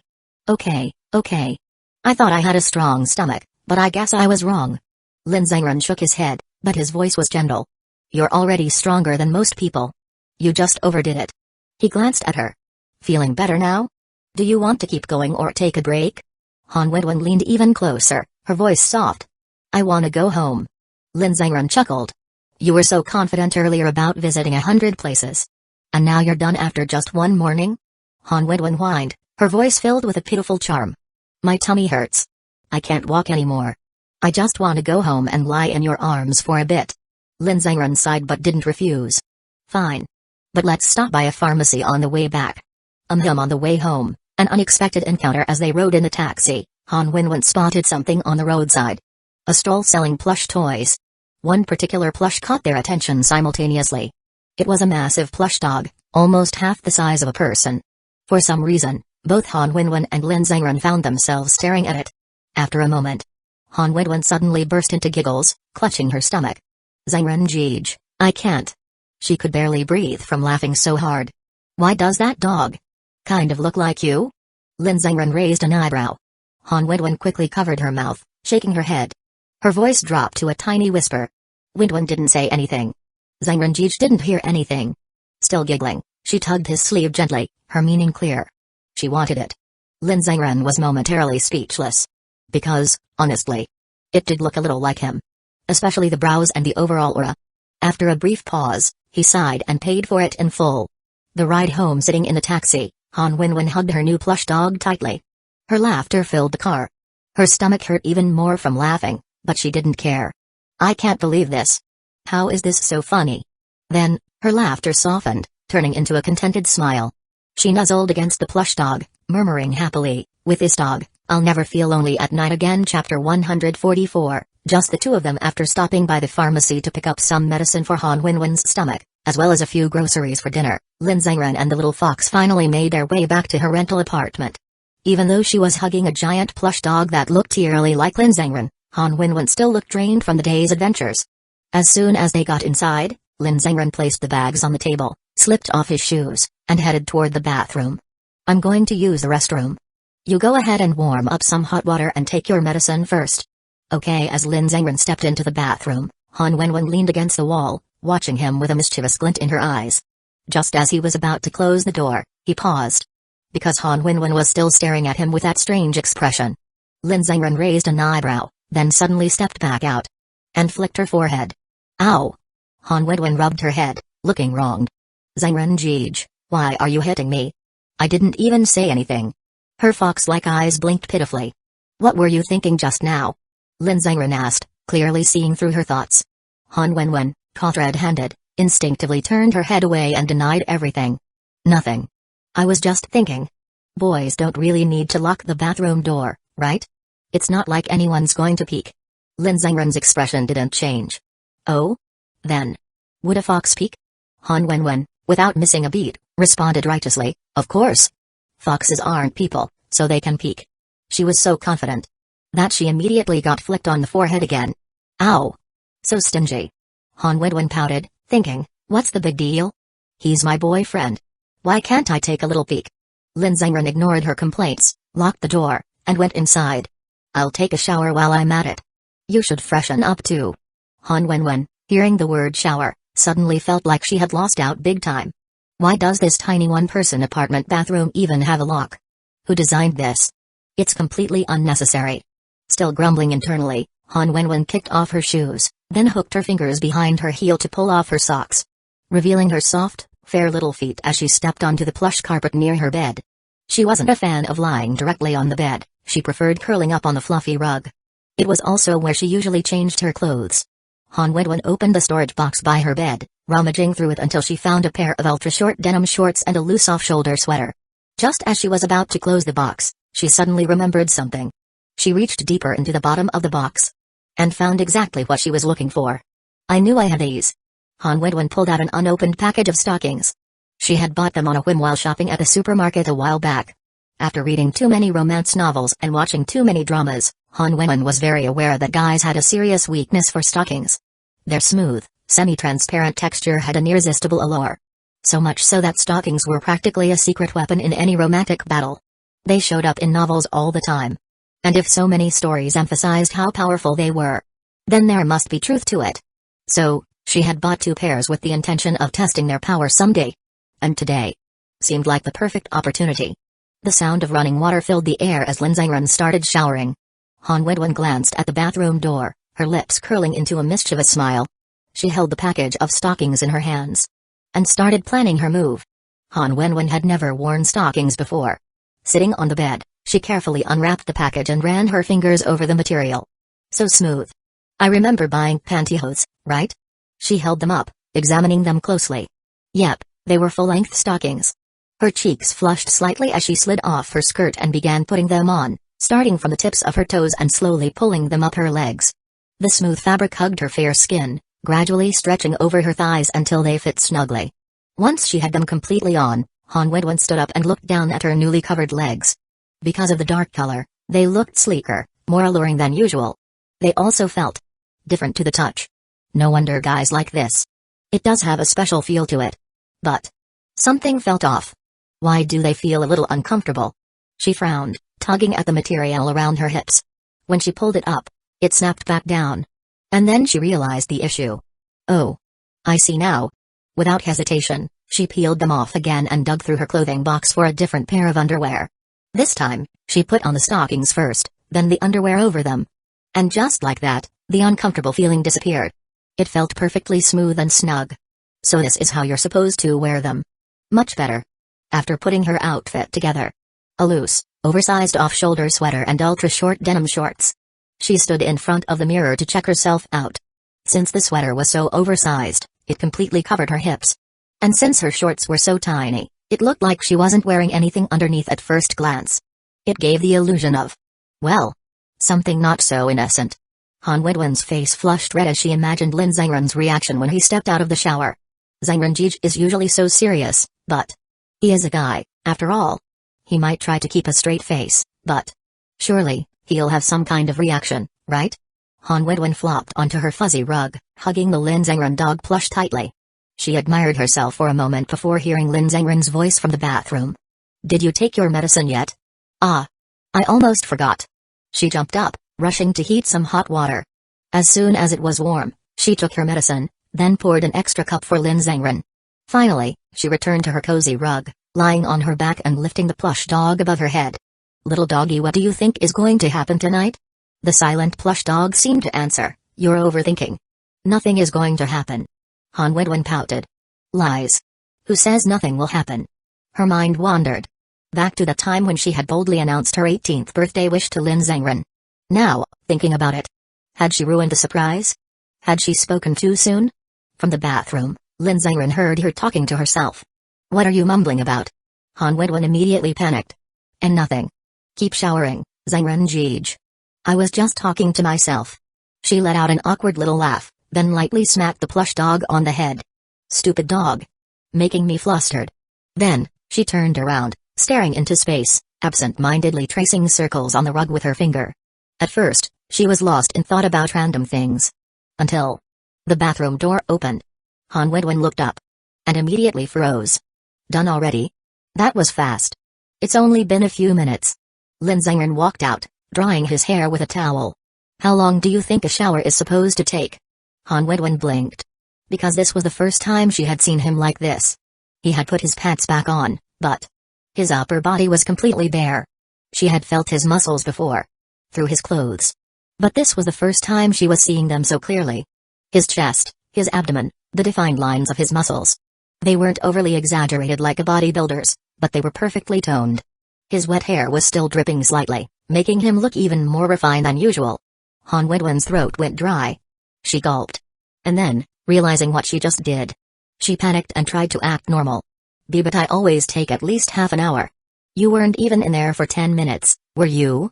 Guys shower fast. Did you take your medicine? Lin Zhengren finished drying his hair. But he had also noticed something different about her. His gaze lowered slightly. Why are you wearing stockings? Where did you get them? Han Wenwen had originally planned to tease him with them. But now, she was the one getting flustered instead. Seeing his current appearance, she suddenly lost her courage. She quickly grabbed the plush dog, hugging it in front of her legs as if to hide herself. Her face burned. I bought them, of course. Does Zhengren Jij think they don't look good? Lin Zhengren didn't comment too much, but honestly, seeing Han Wenwen in stockings, short shorts, and an oversized sweater, it did feel a bit too mature for a high school student. Most high school girls in the country didn't wear things like this casually. But then again, since they were just at home, it didn't really matter. Plus, among the three girls in his life, Han Wenwen had always felt more mature than He King and Zhang Zuli. Even though they were the same age, Han Wenwen had a different kind of presence. If it were He King or Zhang Zuli, seeing them wear this would probably feel strange. But with Han Wenwen, it somehow fit. It looks good. Then, in a calm, matter-of-fact voice, he added, but don't wear this outside. If you want to wear stockings, just keep them for indoors. They help prevent varicose veins, anyway. Then, as if he had said something completely normal, he turned back to the bathroom to blow-dry his hair. Han Wenwen froze. Varicose veins? She propped herself up on the rug, blinking in confusion. How does Zhengren Jij even know that? Then, her expression softened, and she spoke softly, of course I wouldn't wear them outside. I only wanted to wear them for Zhengren Jij to see. She slowly stood up, walking toward the bathroom, where Lin Zhengren was blow-drying his hair.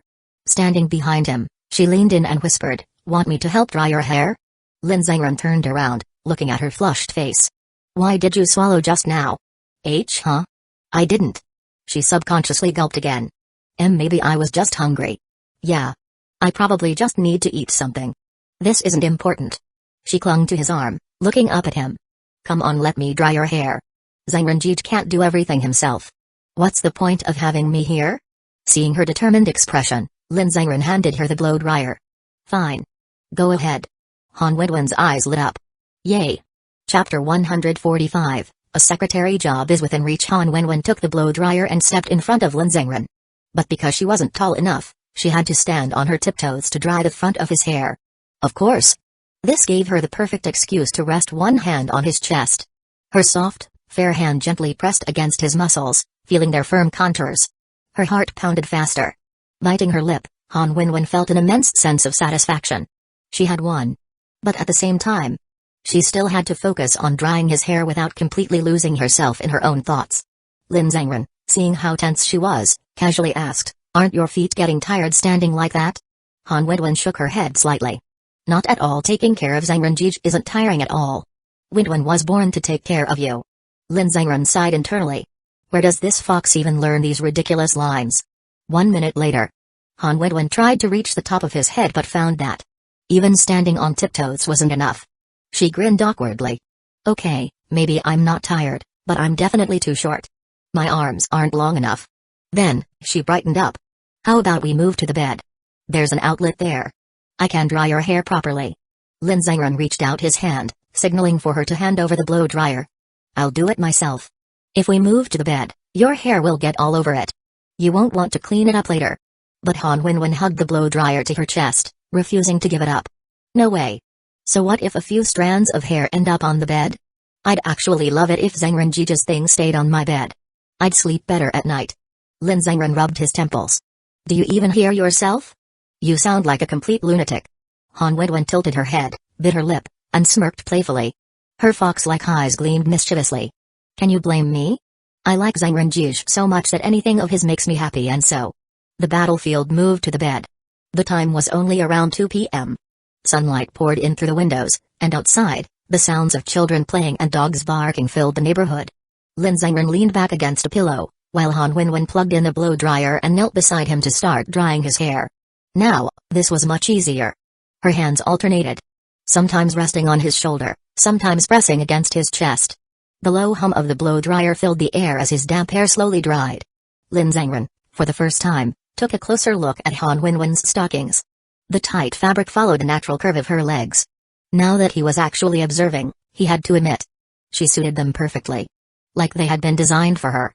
Han Wenwen, being incredibly perceptive, immediately noticed his gaze. While blow-drying his hair, she suddenly teased, "Zhengrenji just such a perv staring at my legs for so long. Are they really that nice to look at?" Lin Zhengren raised an eyebrow. "You're one to talk. You've been staring at my upper body this entire time. Is that nice to look at?" Han Wenwen froze. Then quickly looked away, clearly flustered. "Humphrey. Zhengrenji is so mean. Making it sound like I'm shameless. I wasn't looking. Not really. At least not right now." Her voice got quieter at the end. Lin Zhengren glanced down and saw that her hand was resting on his stomach. "Oh? So now you're not just looking. You're touching?" Han Wenwen immediately tried to play innocent. She rubbed his abs slightly, grinning cheekily. "Touching? What touching? I'm just resting my hand. When drying hair, I need something to support myself, right?" Lin Zhengren grabbed her hand and moved it away. But Han Wenwen panicked and quickly put it back. "No. Don't move my hand away. I like resting my hand here." Lin Zhengren sighed. "You can hold on to the blanket or my shoulder, not my stomach." Han Wenwen immediately protested. "No. I want to hold your stomach." "And what do you mean I can't touch you? Zhengrenji is mine. I should be able to touch." Without waiting for a response, she reached back down and placed her hand on his abs again. "Besides, everyone's body is different. My body is just naturally suited to holding onto Zhengrenji's stomach." Lin Zhengren gave up. "I should just let her be." Just then, Lin Zhengren's phone buzzed. It was a message from Zhang Jingxi. "Zhang Jingxi, the company paperwork is almost done. There are just 2 more approvals left. But next week, you'll need to come sign some documents. A few forms require both of our signatures." Lin Zhengren, "Got it, Zhang Ji. I'll drop by next week. Thanks for handling everything." Zhang Jingxi, "It's nothing. Handling paperwork isn't hard. Oh, by the way, the final results for the new star rankings will be out soon. Does Zhang Zueli have a video account? She should make one now while the buzz is high. It could bring in a lot of income." Lin Zhengren, "I mentioned video platforms to her before. I'll remind her next week." Zhang Jingxi, "Good. I'm heading into a meeting now. Call me if anything comes up." Lin Zhengren, "Got it, Zhang Ji." As soon as he put his phone down, he realized something. Han Wenwen had shifted closer. She was now leaning against his shoulder, reading over his messages. Although she hadn't seen everything, she had caught a glimpse of the name at the top. Her fox-like eyes narrowed suspiciously. "Zhang Ji?" She stared at him, her expression filled with jealousy and suspicion. Lin Zhengren met her gaze. The blow dryer was still humming in the background. But Han Wenwen's entire focus was now on him. Her eyes were full of accusation and possessiveness. Lin Zhengren explained calmly, I told you before. I have an older sister I know. You even smelled her scent on me last time. Recently, we started a business together, so we've been handling paperwork. Han Wenwen's ears perked up. A business? She quickly turned off the blow dryer and sat up on the bed, looking shocked. Zhengren Jige is running a business now. What kind of business? Are you selling something? Lin Zhengren shook his head. No. I've been training Zhang Zuli and Iking in their talents for years, right? But since they kept needing to rely on other studios, I figured it was time to start our own company. Han Wenwen blinked. I don't totally get it. But does this mean Zhengren Jige is rich now? Lin Zhengren laughed. The company isn't even officially launched yet. No profits yet. Han Wenwen grinned mischievously. It will make money. I always knew Zhengren Jige would be amazing. And if you're starting a company, then my future secretary job is closer than ever. She raised a fist. Zhengren Jige. Han Wenwen finally brightened up, hugging Lin Zhengren's arm like a clingy little fox. No matter what, Wenwen and Zhengren Jige are in this together. If Zhengren Jige builds a company, Wenwen will become the most capable secretary ever. And if Zhengren Jige ever becomes a beggar, then Wenwen will sit next to you, holding a bowl, begging right alongside you. She smiled sweetly, her voice filled with absolute devotion. No matter where Zhengren Jige goes, Wenwen will follow. No matter what Zhengren Jige does, Wenwen will support him unconditionally. Lin Zhengren paused, sensing a tiny flaw in her words. He reached out, ruffling her fluffy hair, before curiously asking, and what if I do something bad? Without any hesitation, Han Wenwen answered immediately, then Wenwen will do bad things too. After all, Wenwen was never a good girl to begin with. I'm Zhengren Jige's little fox. I only follow you. I don't care about good or bad. She spoke with absolute conviction. And Lin Zhengren knew she wasn't joking. This fox's entire future would depend on who she was obsessed with. She would follow that person's path, no matter where it led. Lin Zhengren sighed softly and cupped her cheek, gently rubbing it with his thumb. Don't worry. Things will only get better. Not worse. Han Wenwen beamed at him, eyes filled with admiration. Oh. Zhengren Jige, where is your company located? Can you take Wenwen to see it sometime? When I get a chance, I'll bring you along. Han Wenwen hugged his neck, feeling completely satisfied. But just as the conversation moved on, Lin Zhengren's phone suddenly buzzed again. Another message from Zhang Jingxi. This time, she sent 2 pictures of earrings. Zhang Jingxi, Zhengren, which of these earrings do you think looks better? Or should I just buy both? At that moment, both Han Wenwen and Lin Zhengren were looking at the phone screen together. Han Wenwen blinked once. Then twice. Then, her fox-like eyes slowly narrowed. Her cheeks puffed up, and a storm of jealousy instantly filled the room. She clutched his arm tighter, her ears practically steaming with vinegar. Humphrey. What's this? What kind of woman is texting my Zhengren Jige, asking for his opinion on earrings? Her tail, if she had one, would have been bristling with possessiveness. Chapter 146, The Little Fox's Vision for the Future. In a park's parking area, families and couples could be seen enjoying themselves inside.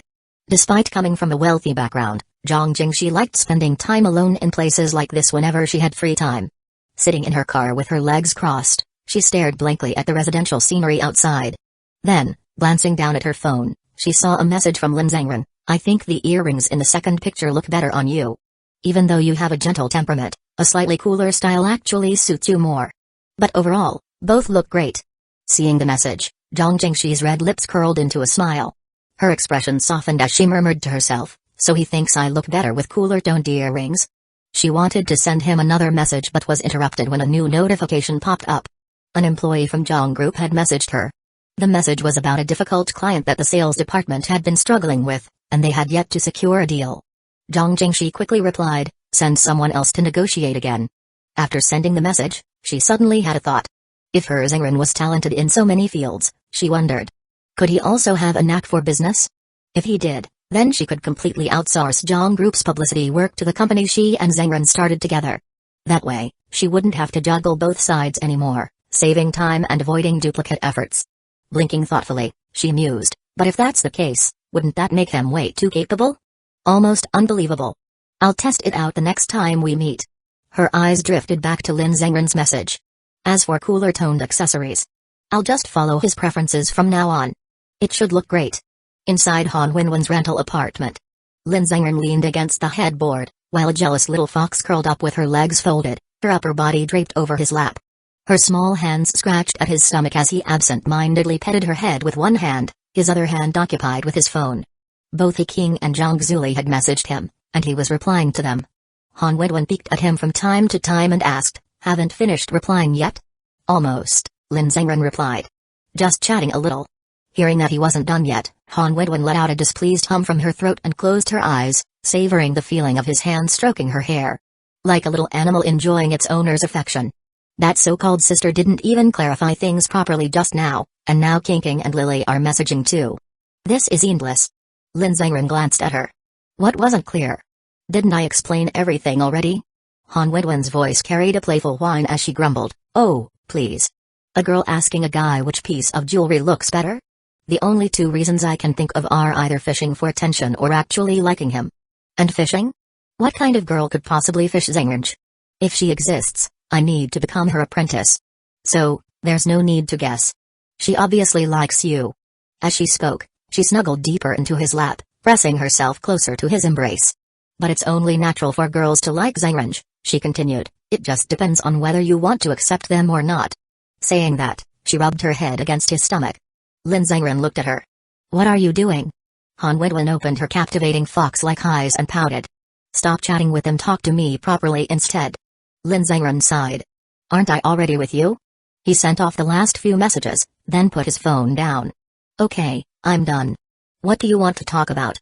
Han Wedwen lifted her gaze to meet his. Lin Zhengren lowered his eyes to look at her. The two of them just stared at each other, neither speaking, their reflections visible in each other's pupils. After a while, Han Wenwen's face gradually turned red. Unable to hold back, she looked away with a shy laugh. "Why is Zhengren staring at me like that?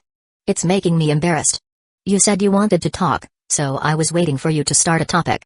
He looked at her, confused. Han Wedwen let out a small humphrey and muttered, "Topic? What topic? I just don't want you chatting with other girls. Even if we're just sitting here in silence, I'd rather have you with me instead of talking to them. Especially when you're spending time with me alone." As she spoke, she suddenly caught sight of Lin Zhengren's toenails and leaned forward to take a closer look. "Zhengren, let me trim your nails, okay? They don't look neat at all. What's the point of having neatly trimmed nails as a guy? Besides, they're not even long. I just cut them last week." "Who cut them for you?" "Obviously myself." Han Wedwen turned to look at him and, in a tone of absolute seriousness, declared, "From now on, Zhengren is not allowed to trim his own nails. That's my job. I'll go get the clippers." She hopped off the bed, grabbed the nail clippers, and returned, settling back onto the bed. Before she started, she looked up at him expectantly. "Keep petting my head, Zhengren. If you stop, I'll lose focus while trimming your nails." "How am I supposed to do that when you're all the way over there?" "Just bend your legs, duh. That way, you can reach." Lin Zhengren sighed in surrender. He had never seen a girl so obsessed with getting her head petted before. Truly, foxes were foxes. But the moment his hand touched her head again, Han Wenwen visibly relaxed. She carefully trimmed his nails, even preparing wet wipes to clean up afterward. She had thought of everything. As she worked, a thought crossed her mind. "Oh, right, Zhengren, there's something I've been meaning to discuss with you." "What is it?" Still focused on his nails, she spoke in a soft, meticulous tone. "Once Zhengren becomes the head of the household, we'll need to divide responsibilities among all your girlfriends, right?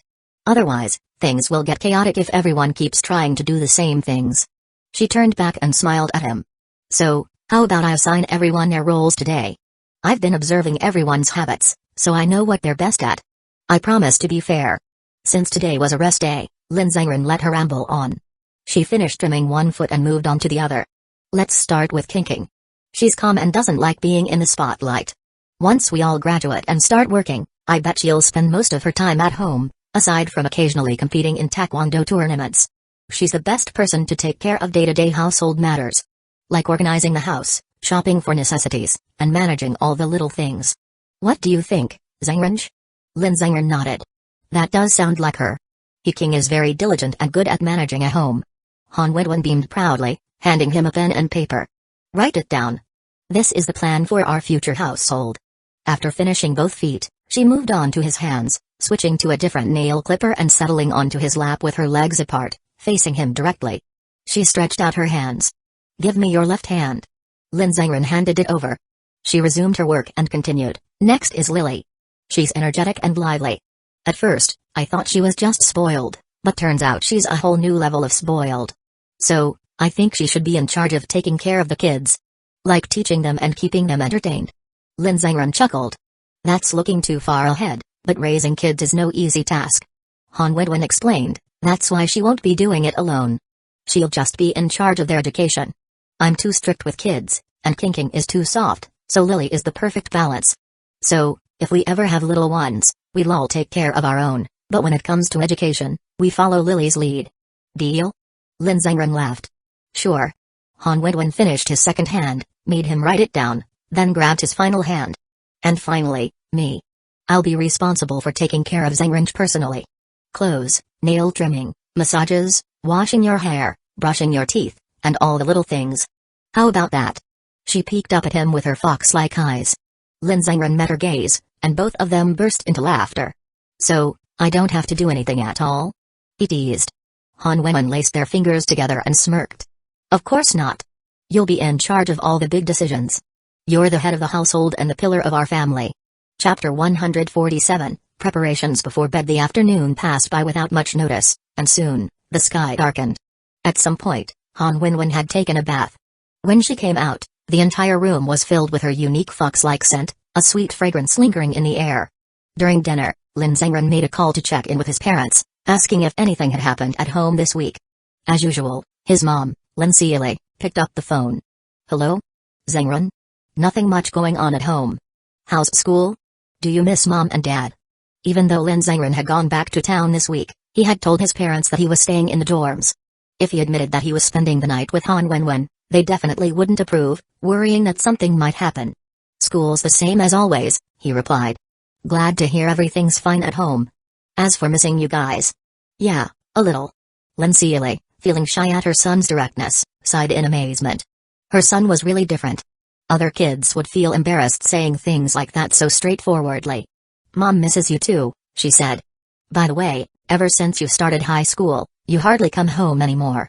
That's just how high school is, isn't it? Besides, staying at school is more convenient for studying. If I have time, I'll definitely come back. As he spoke, he glanced down at Han Wenwen, who was leaning against his shoulder. This little fox was being clingy even while eating. Lin Seili continued, then, are you coming home next week? If you do, we'll have some guests over. Yeah, I'll definitely come home next week. Guests? What kind of guests? On the other end, Lin Seili exchanged a look with her husband. Both of them smiled, thinking what other kind of guests could it be? It's about his childhood engagement. She quickly waved off the question. Nothing. You'll find out when you come home.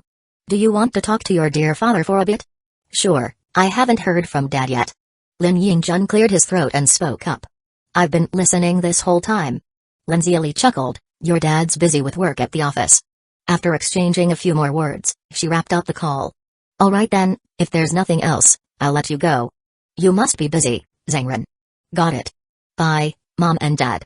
After hanging up, Lin Zhengren took a few more bites before getting up to wash his hands. As he did, he casually asked, oh right, Wenwen, did you get my blanket? Of course, she said proudly.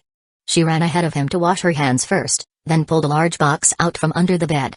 With a dramatic flourish, she lifted out a brand new cotton blanket. Da-da. The blanket was a solid navy blue, without any patterns. It looked high quality, and judging by its material, Han Wenwen had probably spent quite a bit on it. She carefully spread it out on the bed, then frowned in confusion. It looked so luxurious when I bought it at the mall, but now that it's in my rental apartment, it feels kinda ordinary. When Lin Zhengren came out of the bathroom, he noticed that despite it being a single bed, there were now 2 blankets on it. It's probably just the environment, he commented. Your rental apartment is a small single room, and you've got a lot of stuff on the bed already. It makes the space look a bit cramped. He glanced around. Her single bed was actually much bigger than the standard ones found in student dorms. At first glance, it even looked like a small double bed. Good thing your bed is this big. Almost like a mini double bed. Otherwise, there wouldn't be enough space for the 2 of us. He raised an eyebrow. By the way, how much was this blanket? It doesn't look cheap. Han Wenwen covered her mouth and whispered the price into his ear. Lin Zhengren was speechless. Damn, you really went all out. I bet your own blanket wasn't this expensive. Of course not. It's different when it's for Zhengren. She hooked her arm around his and purred, besides, a blanket isn't just any purchase. After you use it, I can use it too. There was an underlying meaning in her words.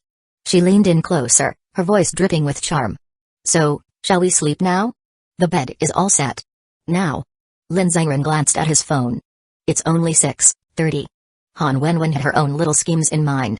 Her fox-like eyes flickered, and after thinking for a moment, she looked up at him.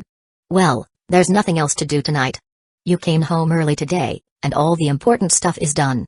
Wouldn't it be nice to soak our feet and relax in bed? Lin Zhengren didn't know what she was planning, but he didn't mind lying down early. Seeing him agree, Han Wenwen eagerly went to fetch the foot bath basin. I'll go get the warm water. Zhengren, just sit on the bed and wait. Lin Zhengren shook his head with a chuckle. Then I might as well brush my teeth first. But Han Wenwen immediately stopped him. No. Zhengren, don't brush your teeth. I'll do it for you. Just wait. Lin Zhengren blinked. He recalled their conversation from earlier in the day. Are you serious, Wenwen? How are you even going to brush my teeth for me? Placing the foot basin on the floor, she filled it with hot water and set it aside to cool. Of course I'm serious. And why wouldn't I be able to brush your teeth? I even learned how. You learned how? I specifically looked it up online. Try it, and you'll see. She walked over to the cabinet and grabbed 2 toothbrushes. One blue, one red. Holding them up in front of him, she swayed them back and forth. Which one do you want, Zhengren? The blue one on the left is brand new. The red one on the right is mine. Lin Zhengren was surprised that the 2 toothbrushes looked identical aside from the color. Girls are such strange creatures. Most guys' toothbrushes would start looking frayed after a while, but hers still looked brand new. I'll take the new blue one. Han Wenwen pursed her lips, but she had already expected this answer. She knew Zhengren wouldn't share a toothbrush with her just yet. But it doesn't matter. It's only a matter of time. Han Wenwen pretended to sigh in disappointment. All right then, she said, squeezing some toothpaste onto the toothbrush and wetting it slightly so it wouldn't feel too dry in his mouth. Zhengren, show your teeth first so I can brush the outside, then open your mouth afterward. This felt like a childish game, but Lin Zhengren indulged her. He obediently bared his teeth, making Han Wenwen giggle.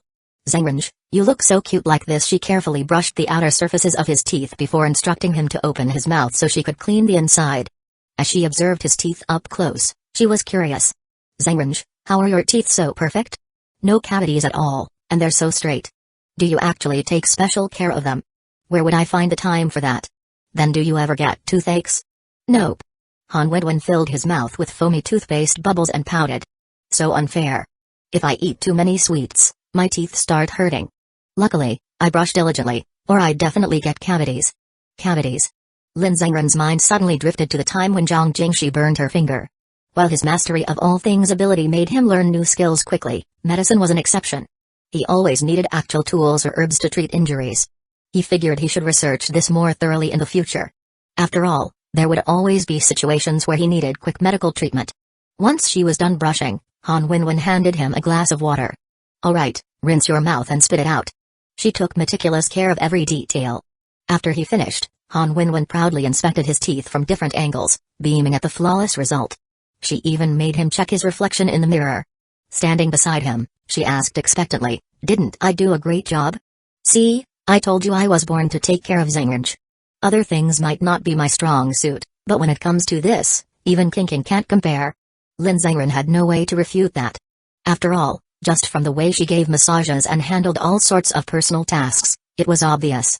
When it came to taking care of someone, Han Wenwen was indeed better than King.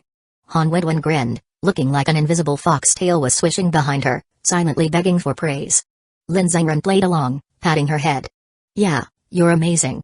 Satisfied, Han Wenwen beamed. Then, Zhengren, go soak your feet. I'll brush my teeth now. Lin Zhengren returned to the bed and sat down. Meanwhile, Han Wenwen turned to look at the toothbrush he had just used. Carefully, she squeezed a bit more toothpaste onto it. Blushing, she placed it in her mouth and began brushing her own teeth. Technically, a clean toothbrush wasn't any different from a new one. But the thought that it had just been used by Lin Zhengren made her heartbeat speed up involuntarily. The more she thought about it, the faster her heart pounded. There was also a kind of secret thrill. Sneakily using something of his without him knowing. However, what she didn't expect was that Lin Zhengren, who had already gone to soak his feet, suddenly returned to the bathroom. Startled, Han Wenwen quickly pulled the toothbrush out of her mouth and held it in front of her, trying to block his view. With her mouth still full of toothpaste foam, she stammered, What? Why are you back? Where's the towel for drying my feet? Oh, over there. I'll grab it later, she said, glancing to the side. Lin Zhengren picked up the towel, ready to leave. But then, out of the corner of his eye, he noticed something odd. Han Wenwen was brushing her teeth, yet her pink toothbrush was still sitting untouched in the cup, completely dry and unused. Han Wenwen stared at his reflection in the mirror, guilty as hell. Lin Zhengren didn't say anything. He just raised a hand and flicked her forehead before turning to leave. You don't think that's gross? Han Wenwen flinched, shrinking her neck slightly, then pouted, pretending to be confused. Gross? I don't understand what you mean. Lin Zhengren didn't bother arguing. Only after he left did Han Wenwen sneak a glance over her shoulder before continuing to brush her teeth. What's gross about it? She thought. It's just a toothbrush. If anything, I'd rather. She didn't dare finish the thought, her cheeks heating up. After finishing up, Han Wenwen quickly ran back to Lin Zhengren's side and climbed onto the bed. I'm not taking another bath. I already showered this afternoon. Han Wenwen cleared the clutter off the bed and straightened out the blankets again. Looking at Lin Zhengren, who was sitting on the edge of the bed soaking his feet while playing on his phone, she slowly wrapped her arms around his neck from behind. Resting her head on his shoulder, she pressed her entire upper body against his back. A soft warmth spread across his back. What are you thinking about, Zhengren? She asked deliberately. Nothing much. Just thinking about Lily's rankings next week. Unhappy, Han Wenwen covered his mouth with her hand. What the heck? You're ruining the mood. How can you be thinking about that right now? You should be thinking about tonight. Tonight's events. Lin Zhengren gave her a sideways glance, his voice muffled against her palm. He knew exactly what she was up to, so he teased, what's going to happen tonight? We're just going to sleep. Han Wenwen bit her lip, looking both frustrated and embarrassed. Technically, yes, but... She fidgeted, her expression both annoyed and amusing. Lin Zhengren chuckled and pried her hand off. Alright, go lie down. I'll join you after I'm done soaking my feet. Lie down? But I still have to pour out the footwater. Oh, and I need to wash Zhengren's feet too. Lin Zhengren felt she was going a bit overboard.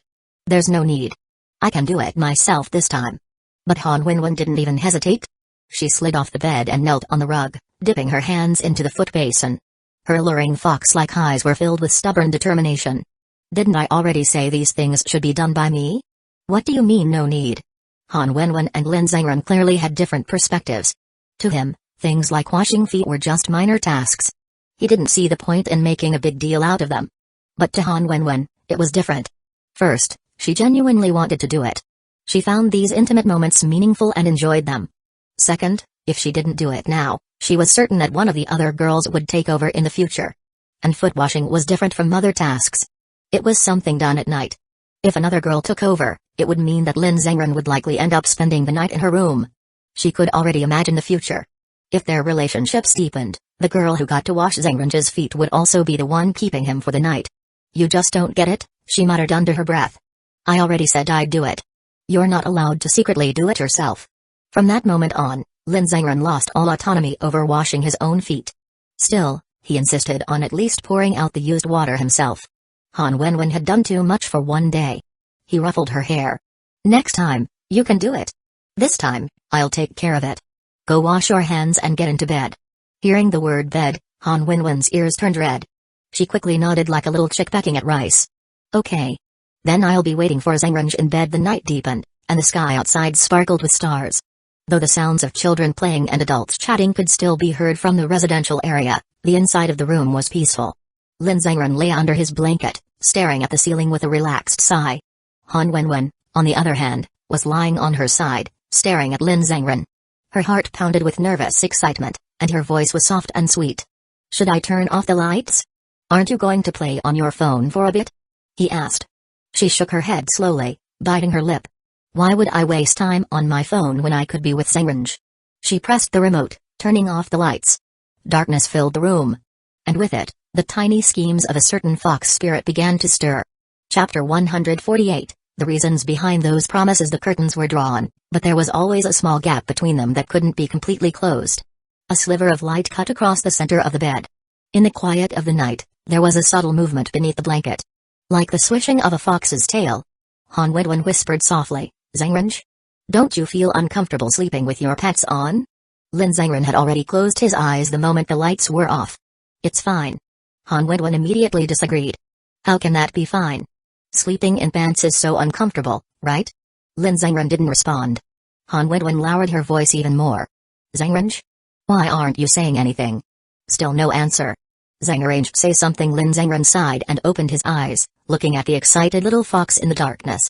What exactly do you want? You think I can sleep without pants at your place?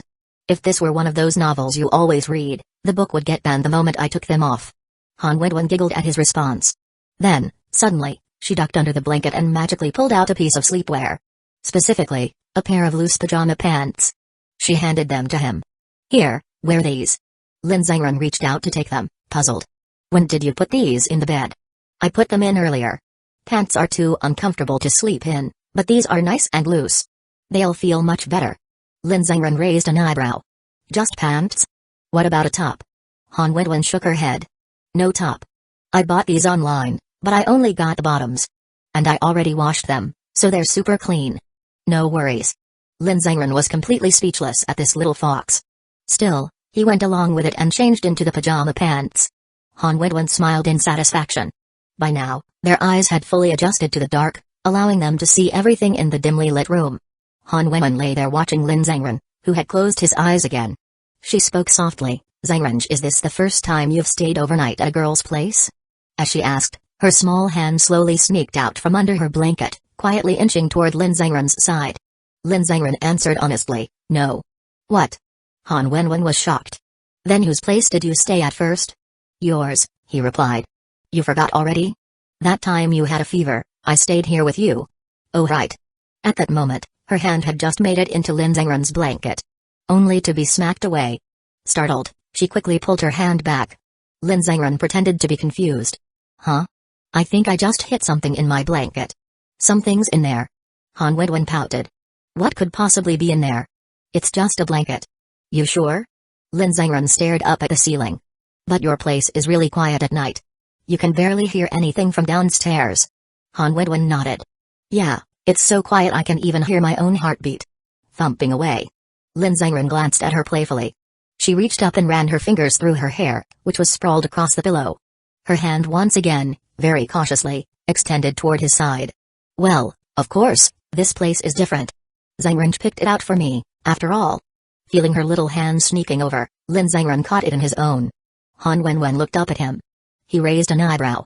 Can't you behave? Even with her hand caught, she shamelessly denied any wrongdoing. What do you mean? Wenwen didn't do anything. Lin Zhengren knew there was no way he'd get a peaceful night's sleep, so he turned to face her. Their pillows were pressed together, and in the darkness, they studied each other's faces. Still holding her hand, Lin Zhengren asked, do you ever feel scared sleeping here alone? Feeling his warmth, Han Wenwen finally stayed still for a moment. She nodded lightly. Sometimes. Most of the time, I don't really think about it. But if my mind starts wandering or I remember certain things from the past, I get scared. Lin Zhengren's voice was gentle. Things from the past?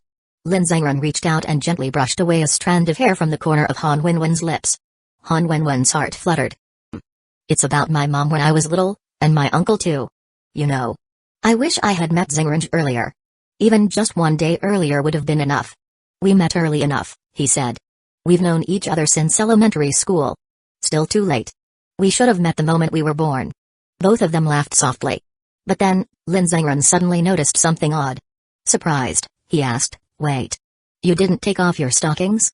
At that moment, her little feet were sneakily rubbing against his leg. Han Wenwen, embarrassed, replied, of course not. I'm still wearing my sweater too. I didn't even change. Lin Zhengren had completely forgotten about that. Now that you mention it, I never saw you change. Why didn't you put on pajamas? Han Wenwen turned away shyly.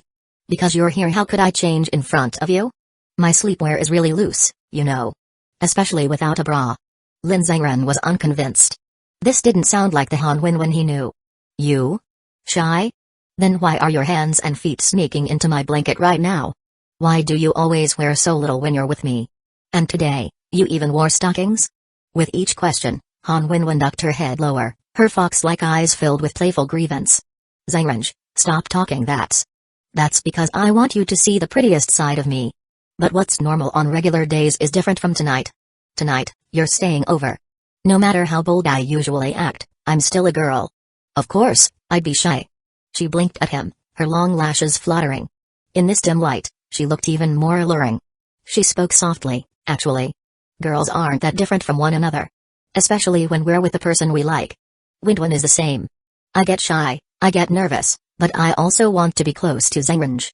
I want you to hug me more, spoil me more, look at me more. Even if it seems like I have no shame.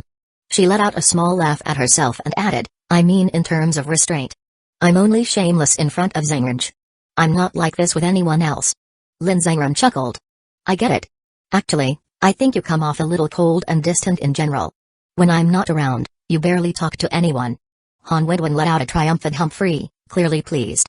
Of course. Ever since I fell for Zengrange, I haven't wanted to talk to any other guys. I don't even want to acknowledge them. Windwan belongs only to Zengrange. Then, in a quieter voice, she admitted, even though I think about seducing Zengrange all the time. I don't always have the courage to actually do it. It's not like I can act on every thought. Her voice softened, becoming more sincere than usual. Her expression turned a little vulnerable. Because, even though I know Zengrange doesn't lie, and you always keep your promises, I'm still scared that if I stop making the first move, you won't want me anymore. That you'll feel like having me around or not wouldn't make a difference. What nonsense is that? She bit her lip. It's true. Windwan knows, even if I don't want to admit it, that a woman like me is only suited to be a lover. Someone to be played with and discarded when the novelty wears off. I can't be like Kinking or Lily, who are perfect in so many ways. I tried learning to cook and do housework, but I always mess up. Even I can't stand the things I make. So other than clinging to Zengrange every day and taking care of you, I'm basically useless. Lin Zengran looked at her smile, but in that smile, he saw a hint of helplessness. So that's why, he said, you've been insisting on doing everything for me today. Brushing my teeth, washing my feet. Trying to keep me from doing anything myself? Han Windwan nodded. I just want to be useful to Zengrange. I want to have a place in your heart. That's why, before anyone else dares to act spoiled with you, I want to be the first to do it. I'm scared that one day, you'll start spoiling me less and less. You'll realize that anyone can act cute and clingy. That's why I always make you promise to spoil me the most. I'm just afraid of the future, so I try to find security in these silly little promises. Lin Zengran reached out and cupped her cheek, his palm warm against her soft skin. Han Wenwen, like a little fox, nuzzled into his touch. You're wrong, he said gently. Haven't you noticed? Your real strength is understanding people. Knowing what they're thinking and feeling. Like earlier today, when we talked about responsibilities, you could clearly see everyone's strengths, weaknesses, and even their thoughts. That's something incredibly valuable. That's why I wanted you to be my secretary. Do you think it's just because you're beautiful? He smirked. Just because you're the most beautiful? Han Windwan let out a small laugh but still looked a little aggrieved. That's not what I meant. Windwan knows I'm not the most beautiful. I just have a unique charm, that's all. Lin Zengran chuckled. You're being too modest. But I'm serious. There are things only you can do. There are ways only you can help me. No one else can replace you. You're one of a kind. Always. Han Windwan stared into his warm eyes, her lips trembling as a smile broke through. Really? Of course. When have I ever lied to you? Her eyes shimmered with unshed tears as she leaned into him. I want a hug, I want Zengrange to hold me. Chapter 149, staying in bed with the blanket between them. Han Windwan kept trying to get closer. She pressed her face near him, her eyes seeming to say that these blankets were such a nuisance. Zengrange, what do you think? It's all these blankets' fault for keeping us apart. Lin Zengran really had no way to deal with this little fox. So, he temporarily lifted the blanket. Come over, but behave yourself. The little fox's pitiful gaze instantly turned into joy as she happily burrowed into Lin Zengran's blanket at the speed of light. Even though she was wearing a sweater and stockings, being wrapped in Lin Zengran's arms, she still felt satisfied.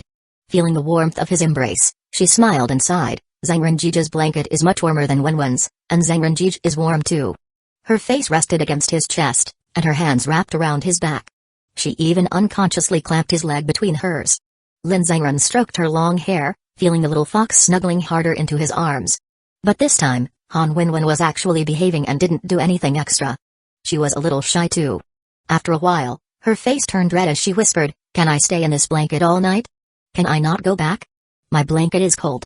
Lin Zengran slowed down his hand as he patted her head. "It's not even winter yet. How are you cold?" "I just am. Girls are naturally cold." "Okay, please." Master Lin Zengran let out a long sigh, glancing at the faint light from the curtains. "As long as you keep behaving like this, Then fine. Han Wenwen smiled and lifted her head slightly to look at him. Lin Zhengren noticed her gaze and lowered his head. What is it now? Han Wenwen shook her head. Nothing, I just wanted to ask. Am I really one of a kind in Zhengren Jiji's heart? I didn't get a clear look at your eyes just now, so now I want to stare at you while you say it again. Lin Zhengren had no choice but to look into her eyes and repeat, it's true. In my heart, Wenwen is one of a kind, a very special existence. Han Wenwen's eyes lit up with a smile, blooming with joy. She hadn't expected him to actually say it again, and that seductive charm of hers became even stronger. Besides, she had actually seen clearly earlier. Asking again was just an excuse to hear it one more time. In the next life, Zhengren Jiji, remember to find Wenwen early. Wenwen still wants to be with Zhengren Jiji, to always stay with you. After saying that, she planted a kiss on Lin Zhengren's cheek and immediately buried her face in his chest to escape responsibility. That doesn't count as misbehaving. I won't say anything more. I just want to sleep comfortably in Zhengren Jiji's arms. Good night, good night. Lin Zhengren stopped stroking her head. He had to admit, this little fox really did smell nice. With her this close, her scent was everywhere.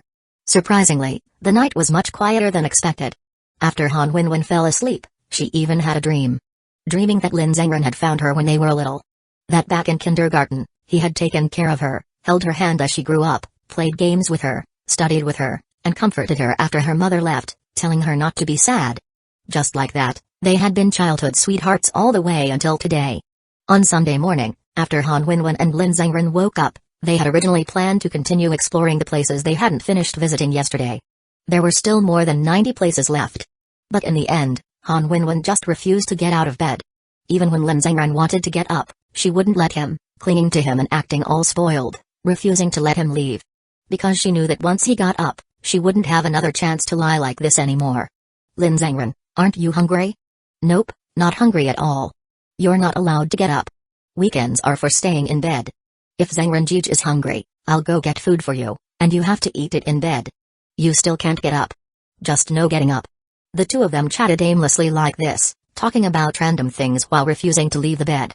They stayed like that until past 2 p.m., when they really couldn't drag it out any longer. Only then did Han Wenwen reluctantly, unhappily crawl out of the blanket, freshen up, and have lunch. After that, they took the bus back to school. Another week passed, and the Little Star rankings officially ended. Zhang Zuoli was, without a doubt, the first place winner. And she had completely crushed the second place contestant. So, Zhang Jingxi planned to take advantage of Zhang Zuoli's sudden rise in popularity and form a dedicated team for her. They would shoot a few music videos and release a couple of new songs. A full-on promotional push. Chapter 150, Purely Childhood Sweethearts. These past 2 days, you and the demon cult maiden originally planned to challenge the Yanlao Pagoda for cultivation. It is said that this pagoda was forged by an ancient demon lord, possessing supreme pressure within. On the top floor, there are treasures and supreme techniques that can greatly enhance one's abilities. However, you and the demon cult maiden barely made it past the second floor before the overwhelming pressure of the pagoda forced you to retreat. The demon cult maiden even felt physically unwell and weak because of this, so you had no choice but to withdraw temporarily and rest, planning to return another day. After returning to your residence, the two of you spoke from the heart under the moonlight, holding each other closely, officially becoming cultivation partners. This was your first official entry into Yanlao Pagoda. Although you did not complete the challenge, the powerful pressure still had an effect on you, strengthening your physical body. Over the past 2 days, the spiritual energy link between you and the demon cult maiden has also become clearer. You have gained +5 strength, +3 stamina, and an increase in spirit cultivation. Another weekend arrived. On Saturday morning, Lin Zhengren got up from his dormitory bed and went to the sink to brush his teeth and wash his face. Although spending time with these 3 little girls always seemed to trigger random adventures, he hadn't expected that even shopping with Han Wenwen would count as tower climbing in the system's eyes. And according to the system, after visiting all 100 locations, there would be a mysterious grand prize. Lin Zhengren couldn't help but grow curious about what kind of reward he would receive. It seemed that the next time he was alone with Wenwen, he would have to continue shopping around. While washing up, his phone popped up with a message. It was from Zhang Jingxi. Zhang Jingxi, Zhengrendi, are you up? When are you planning to come to the company? Lin Zhengren replied, I'll definitely be there before 9. Alright, but something suddenly came up for me this morning, so I might be a bit late. You can chat with Sister Zhang about Lily's matters first, and then I'll take you to see our new company in the afternoon. No problem. The speed at which Jingxi completed the company's registration procedures was faster than Lin Zengren had expected. It could only be said that she was exceptionally talented when it came to business affairs. What normally took others a month, or even half a year, she managed to get done in just 1 week. In this regard, her abilities were indeed unmatched. As Lin Zengren returned to the dormitory to change clothes, another message popped up from Zhang Zuli. Zengren? Are you awake? It was only a little past 7 a.m. Since they had night study yesterday, Zhang Zuli had asked what time they would meet today. Lin Zengren had casually said around 8 a.m. So Zhang Zuli had gotten up early, taking on the role of an alarm clock. Instead of replying with a message, Lin Zengren directly called her. This startled Zhang Zuli in her dorm, making her fumble with her phone, nearly dropping it several times before she quickly answered and ran to the balcony. Hello? Zengren? Why are you calling all of a sudden? Lin Zengren, don't tell me you're already ready. Zhang Zuli let out a nurse sound, glancing at the boys' dormitory in the distance. No way. Didn't you say 8 a.m.? I just woke up. Lin Zengren let out a long sigh as he gathered his things. Every time I tell you guys a meeting time, you all seem to get ready an hour early. It makes me want to start saying a later time on purpose. Zhang Zuli thought to herself, that's because I want to see you earlier. Even if it's just 5 minutes earlier, it's still worth it. She didn't know what the others thought, but she figured most girls in love would feel the same way. In winter, staying in bed was nowhere near as important as seeing Lin Zengren. Actually, aside from extreme emergencies, nothing was more important than seeing Lin Zengren. Lin Zengren spoke over the phone, if you're already ready, let's head down. We can grab some breakfast first and meet at the track. Zhang Zuli, hearing that it was time to go, grinned widely, revealing her little tiger teeth. Okay. I'm all set. See you at the track entrance. With that, she eagerly pocketed her phone and practically flew down the dormitory stairs, her ponytail bouncing with every step. Lin Zengren knew she had already been ready and also headed downstairs. By the time he arrived at the track entrance, Zhang Zuli was already there, naturally moving faster than him. From a distance, he spotted the proud little Tsuntier standing there under the crisp winter morning sunlight. She wasn't standing still. She was swaying back and forth like she was humming a song. Her low twin ponytails shimmered with a hint of gold under the sunlight. Compared to Han Wenwen and He King, Zhang Zuli's hair was longer. The other two only had hair that reached just below their shoulders when let down, but Zhang Zuli's hair already extended past her slim waist. Today, the little girl was wearing blue jeans and a gray and white wool sweater, looking surprisingly good. It was a well-fitted outfit, and anything she wore carried an energetic vibe. When Zhang Zuli spotted Lin Zengren from afar, she waved her hand enthusiastically, as if to say, I'm here. I'm here. Lin Zengren walked up to her, and Zhang Zuli eagerly took a few steps forward to meet him. Zengren. You're up so early. Lin Zengren was curious. You probably woke up even earlier than me, right? What time did you get up? Zhang Zuli clasped her hands behind her back, her expression betraying her fib. The truth was, she had woken up around 4 or 5 a.m. Not because of an alarm, but because she was so excited to see Lin Zengren that she naturally woke up way too early. Going back to sleep was impossible. She had just lain there, tossing and turning, thinking about meeting him today. Just around 6:30. Then I brushed my teeth and washed my face, so now it's 7. Even her voice sounded different. She was a terrible liar. Lin Zengren, already used to her antics, casually lifted his hand and flicked her forehead. Zhang Zuli yelped and clutched her head in protest. Why are you hitting me for no reason? You're terrible at lying. Every time you lie, your eyes wander, and you can't look at me properly. Zhang Zuli stubbornly turned her head away, face flushed. No way, truth be told, even on normal days, she didn't dare to look Lin Zengren in the eyes for too long. There was no way she wouldn't get shy. Lin Zengren glanced at her and commented, by the way, I haven't seen you wear this outfit before. It actually looks pretty nice. Zhang Zuli's face turned even redder, her voice flustered. It's nothing special. Just normal clothes. Nothing different. She was clearly feeling pleased. Lin Zengren chuckled. Yeah, it's not much different. It's just that you're cute, so the outfit looks extra lively on you. Zhang Zuli's face practically started steaming. She had no idea when this idiot had started becoming so smooth with his words. Yet, at the same time, his tone felt oddly genuine. She didn't know what to make of this personality. Enough already. I'm not that good looking. Feeling the need to return the compliment, she shyly muttered, You look pretty handsome today too. Lin Zengren glanced at his clothes. Did I wear anything different from last week? Zhang Zuli had nothing to say. Nope. To her, he always looked good, no matter what he wore. Her affection bar was already maxed out. Lin Zhengren started walking toward the school gate. Let's go, we can grab some breakfast outside while it's still early. Oh. Zhang Zuoli quickly caught up, the two of them walking together with the many other students heading out for the weekend. Between them and the food street stood a massive intersection. As the light turned red, they stood by the roadside, waiting. Zhang Zuoli kept her hands clasped behind her back, staying silent, but inside, a storm of emotions was raging. It had already been 2 weeks since they watched that movie together, and since he made her hot brown sugar water when she had cramps. A full 15 days. Back then, she really felt like they were together. They had even held hands. But ever since that day, with He King and Han Wenwen around at school, their daily lives seemed to have returned to normal. They ate together, went to class, left school, and joked around as usual. It was nice, sure, but Zhang Zuoli felt like she had lost all chances to be alone with Lin Zhengren. Forget deepening their relationship. She felt like it was regressing. It was too normal. And with the whole Little Star Rankings event taking up their attention, even when they did talk, it was mostly about the rankings. They hadn't talked about anything intimate, nothing couple-like. Other couples were out there whispering sweet nothings, kissing, hugging. Meanwhile, the two of them just talked about music and rankings all day. Could this really work?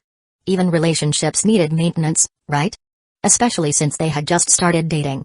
As her thoughts spun in circles, she suddenly noticed a couple arguing on the roadside early in the morning. The girl's voice was loud. What have you been doing all week? You don't even reply to my messages. I don't even know where you are.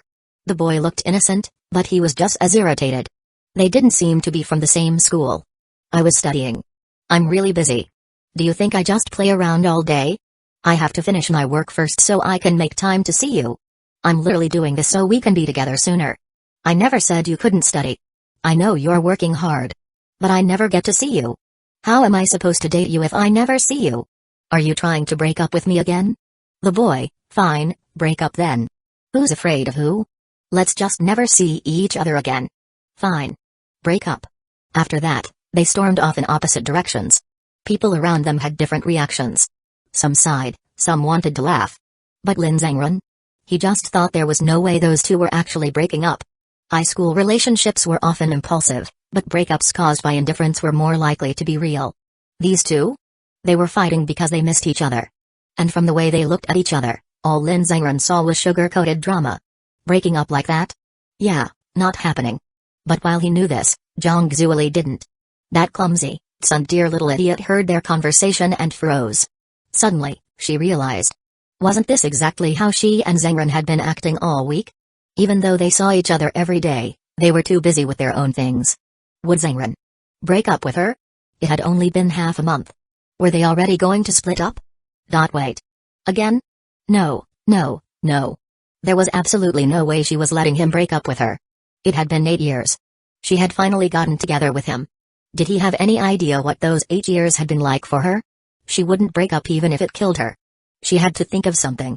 Fast. Zhengren. Lin Zhengren looked at her curiously. What's up? Zhang Zuoli had no idea what to say.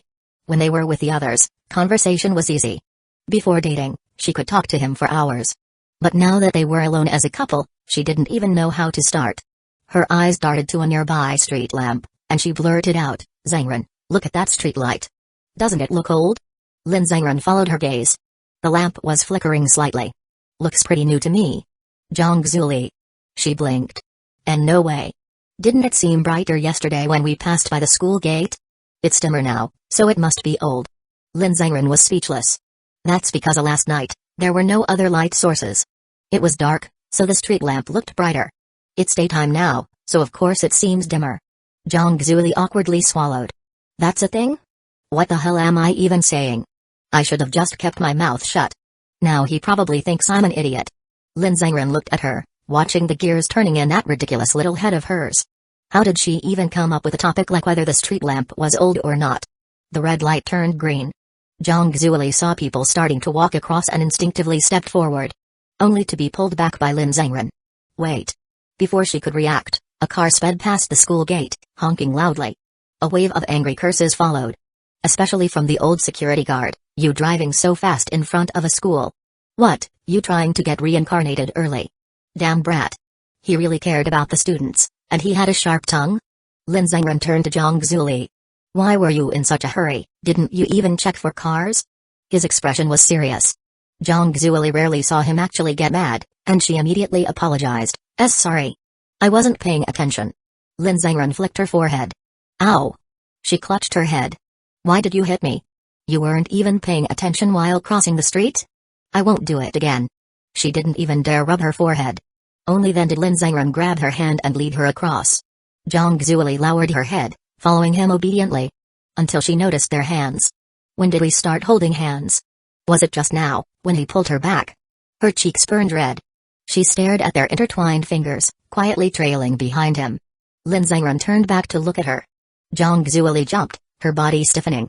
I really learned my lesson. I'll check for cars next time before I cross. She looked up at him with big, determined eyes, as if making an oath. Lin Zhengren sighed and turned around. As long as you remember. Only then did Zhang Zueli breathe a sigh of relief. Lin Zhengren rarely seriously got angry, but that look just now? Scared her to death. Once they crossed the street, Zhang Zueli glanced down at their linked hands. Quickly, she took 2 steps forward so she could walk beside him. Then, she gave his hand a little turn. So she could interlock their fingers. She beamed. Good. Looks like breaking up had nothing to do with her after all. Break up? Lin Zhengren suddenly said. Zhang Zueli's face froze. Just a second ago, she was smiling. Now, she turned to stone, her eyes welling up with tears. Until she noticed the store in the distance. Fen Shu Ba. A potato chip franchise? It even had a subtitle, Official Direct Sale of Potato Chips. Lin Zhengren glanced at the store. Didn't expect to see a snack shop like this near our school. You want to get some? Immediately, Zhang Zueli snapped out of her panic. She wanted to smack him. Zhang Zueli blinked at Lin Zhengren, feeling the lump in her throat slowly ease. But she wasn't as much of a snack addict as he king. Let's buy some after breakfast. Just 1 bag to try. Lin Zhengren nodded. Let's have soup dumplings for breakfast. That shop up ahead is pretty good. The 2 of them arrived at the bun shop and ordered 3 baskets of soup dumplings. 2 beef, 1 pork. Zhang Zueli sat across from Lin Zhengren, grabbing chopsticks and some pickled vegetables. While waiting for the food, she stared at Lin Zhengren. He, on the other hand, was scrolling through some company documents Zhang Jingxi had sent him earlier. Without looking up, he asked, Why do you keep staring at me? Your brain has been a mess since this morning, hasn't it? Huh? Zhang Zueli's thoughts were exposed in an instant. No, I wasn't thinking about anything. Oh? Then why did you zone out while waiting for the bus? Zhang Zueli instantly broke into a cold sweat. She felt like she was sitting on pins and needles. Lin Zhengren put his phone down and gave her a knowing look. He might not have been able to read every thought in her head, but when it came to overthinking, Zhang Zueli was in a league of her own. No one could beat the internal drama she played out in her mind. What did Sister Wang tell you these past 2 days? Zhang Zueli made a noise of acknowledgement and pulled out her phone, showing Lin Zhengren their chat. Just read it yourself. Sister Wang said I got first place in the Little Star rankings, right? So she asked me to come in today to discuss filming a personal MV for You Are My Star. She also mentioned something about forming a team for me later on. Zhang Zueli knew what the studio was capable of. That tiny little office. What kind of team could they possibly put together? She let out a chuckle. But I think that's just empty talk. I've known those studio people for years, but I'm not actually close to them. If I work with them, I doubt I'll be able to shoot anything decent. I bet you wouldn't agree either. To her surprise, Lin Zhengren had a completely different response this time. No, I actually think it's not just talk. And I think it's time for you to have a team. A solo singer still needs a team to support them.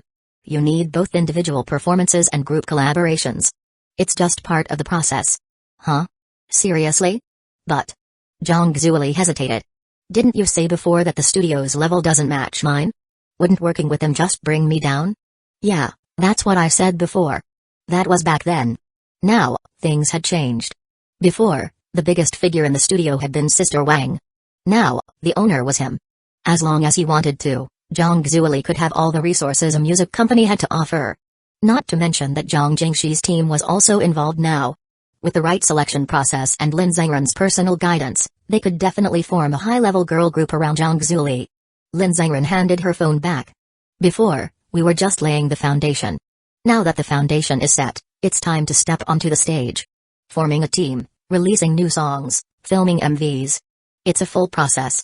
If my guess is right, in less than 6 months, you'll be ridiculously famous. You'll probably even be holding your own concert. Zhang Zueli didn't usually believe what other people said. But if Lin Zhengren said it, she always believed him. A concert? Looking at his confident gaze, she felt both excited and nervous. A concert was every singer's dream. I can hold a concert? But so far, I've only competed in a small town contest. That's enough. With the right resources, you could have been famous already with your previous level, let alone now. Just trust yourself.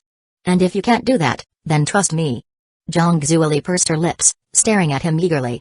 Just then, 3 baskets of steaming hot soup dumplings arrived. Lin Zhengren picked up his chopsticks. Eat first. Zhang Zueli nodded and picked up a dumpling, chewing on it slowly. Lin Zhengren glanced at her hair and asked curiously, by the way, don't you need a haircut? Your hair's gotten really long. Zhang Zueli looked down and saw that her twin ponytails nearly reached her waist when she sat down. Yeah, it's a bit long. I'll see if I have time today. If I'm not too busy, I'll go get it trimmed in the evening. Lin Zhengren dipped his dumpling in chili oil. I'll go with you tonight. Zhang Zueli was surprised and looked up at him. She dipped her dumpling in the same chili oil, a little shy. Okay. After that, Lin Zhengren continued eating. Zhang Zueli suddenly giggled. You eat so fast. Can't you slow down a bit? It makes me anxious just watching you. Lin Zhengren, I've always eaten like this since I was little. Zhang Zueli sighed. That's true. You've always eaten fast. I kept telling you there's no benefit to it, but you never listened. You never change. Lin Zhengren reached for a napkin, but before he could, Zhang Zueli had already grabbed 2 and handed them to him instinctively. She asked, but is beef dumpling really that good? You've been eating it for years. Haven't you been eating pork dumplings for years too? Yeah, but I still don't get why you like beef. It's too chewy. Saying that, she took a beef dumpling from Lin Zhengren's basket and popped it into her mouth. After chewing for a moment, she concluded, yup, still too chewy. Not tasty. Lin Zhengren watched her puffed up cheeks as she chewed and was reminded of their elementary school days. Back then, they had always eaten together, and she would constantly steal his food. Feeling nostalgic, he took one of her pork dumplings and tried it. Still, beef is better when it comes to soup dumplings. Zhang Zueli let out a TSK, unwilling to back down. What do you know about soup dumplings, you big idiot? Pork is obviously the best. Out of the 3 girls, the one who knew Lin Zhengren best was Zhang Zueli. And the one who knew Zhang Zueli best was also Lin Zhengren. Though Lin Zhengren sometimes noticed these things, Zhang Zueli never really thought about it. She had never paid attention to the fact that she spent her entire life bickering with him. That from the moment they met, they had always been together, never separating. The purest childhood sweethearts. Chapter 151, My money is all with him. After breakfast, Lin Zhengren took Zhang Zueli to the new location of the music studio by taxi. While waiting for the car, Zhang Zueli scrolled through the message from Wang Lan that had been sent to all the studio's singers. Hey Zhengren, did you know? Our studio seems to have moved. Sister Wang sent a group announcement 2 days ago saying the old studio was rented out, and they changed locations. And they even changed the name. Now it's called Zhengxi Music Co., Limited. Sounds a bit fancier now. The name? It sounds nice, but I feel like something's a little off. I just can't put my finger on it. Her instincts were sharp, but since Zhang Zueli never thought to connect Zhang and Shi with Lin Zhengren and Zhang Jingshi's names, she couldn't figure out what was strange. A taxi pulled up in front of them, and Lin Zhengren opened the door. I know about the rental. Didn't Sister Wang's studio run into some issues 2 weeks ago? So now it's merged with Zhang Jingshi's studio. Oh. Wait, what? Zhang Zueli followed him into the car, still in shock. Sister Wang's studio merged with Zhang Jingshi's? So, our studio got bought out? No, a buyout would mean Sister Wang has no shares. A merger means she still has a stake in the company. It's just that since she doesn't have many resources right now, her shares are smaller than Zhang Jingshi's. So Sister Wang is working under Zhang Jingshi now? The taxi drove off, disappearing into the city. At nearly the same time, Han Wenwen and He King walked out of the school gates. The 2 best friends crossed the street hand in hand, drawing plenty of attention from passing boys. Pretty girls always attracted stares. Wenwen, did you hear? He King said. Some classmates were saying there's a new snack shop that just opened on this street. Apparently, they have a ton of variety. Han Wenwen's fox-like eyes sparkled. Of course, I heard. Why else would I come out for breakfast today? I came just to check out the new shop. This time, it's on me, King. He King checked her phone. No need, you treated me last time. I still have some money left. Han Wenwen peeked at her screen. Only 20 yuan left. She was shocked. You only have 20 left? How did you spend it so fast? Didn't Andy just send you money a few days ago? Hiking gave her a knowing smile. That's not the point. My wallet might be empty, but I just need to ask Zangren for a little, and I'll have enough for next week's meals. Han Wenwen looked confused. You're asking Lin Zangren for money? You guys are pooling your money together now? Hiking answered as if it was the most natural thing in the world, her face blushing slightly. Of course. Lin Zangren is my boyfriend, so of course he keeps the money. Now, whenever my mom sends me money, I transfer it all to him. And my leftover prize money too. It's all with him. If I need to buy something, I just ask him for a little. Saying that, Hiking sent Lin Zangren a message. Hiking, Lin Zangren, I want to buy some snacks. There's a new snack shop near the school gate, but I don't have much money left. Can you send me 100 yuan? I'll send you pictures after I buy them, I promise I won't waste it. Not long after, Lin Zangren sent her 100 yuan. Lin Zangren, no need to send pictures. It's not like I don't trust you. Hiking, I'll send them anyway. Girls should always report to their boyfriends about what they buy. Do you want anything? I can get some for you too. Cute sticker, Lin Zangren, no need, you go ahead. I haven't been craving snacks lately. Hiking, oh. Okay. After chatting, Hiking waved her phone in front of Han Wenwen with a bright smile. See, Wenwen? Zangren sent me another 100. That should be enough for next week's expenses. Han Wenwen blinked her fox-like eyes, filled with envy. But she suddenly remembered that back in middle school, when she tried giving money to Zangren Jej, he wouldn't accept it. So why was he taking Hiking's money now? No, this needed to be addressed. She needed to find a time to talk to Zangren Jej about this. She also wanted to give him all her money and ask him for spending money like Hiking. That was how couples were supposed to be, right? What was the point of a girl keeping money herself? Only when a boy spent recklessly, or when a girl didn't trust him, would she hold on to the money. Normally, the one in charge of the household should keep it. Wenwen? What are you thinking about? Why so quiet? Hiking asked, noticing Han Wenwen spacing out. Han Wenwen snapped back to reality and smiled. Nothing. Just thinking. You and Lin Zangren sure are getting closer. Even your wallets are combined now. She spoke with clear admiration. Hiking grinned. It's just that I'd waste money if I held on to it myself. I don't trust myself with it. But if he's holding it, I feel at ease. Han Wenwen let out a slightly displeased sigh and made a mental note of this. Let's go find that shop. The two snack-loving girls walked ahead excitedly until they spotted the store. Fen Shu Ba. Hand in hand, they eagerly ran inside. Just as Lin Zangren had guessed, these two went crazy at the sight of a snack shop. Unlike Zhang Zuli. Earlier that morning, he and Zhang Zuli had agreed to buy a bag of chips to try after breakfast. But as soon as they left, they completely forgot about it. It wasn't that they didn't like snacks, but their interest in them was pathetically small. Meanwhile, on the other side of town, the taxi had been driving for over 30 minutes, moving away from the city center. They finally arrived at the entrance of an extravagant two-story music company. Before, Wang Lan's studio had looked like just another storefront from the outside, only feeling slightly more spacious after stepping in. But this place, even from the outside, it screamed luxury. It didn't feel like a studio at all. Though only 2 stories tall, it had a massive footprint with grand height and width. There were even security guards and a surrounding courtyard wall. It looked completely professional. As they stepped out of the taxi, Zhang Zuli stood beside Lin Zangren, gazing up at the impressive building. On the courtyard wall, large characters gleamed under the sun. Zhangxi Music Media Co., Limited. Zhang Zuli sighed in awe. This new place is so fancy. Although Lin Zangren had already been here a few times 2 weeks ago, he was still surprised. In just half a month, the name, entrance, and even the walls had been renovated, making it look even more official. And this was just a branch company. It wasn't even the main headquarters. He couldn't imagine how much money Zhang Jingxi had invested in this within just 2 weeks. She was really serious about this new company.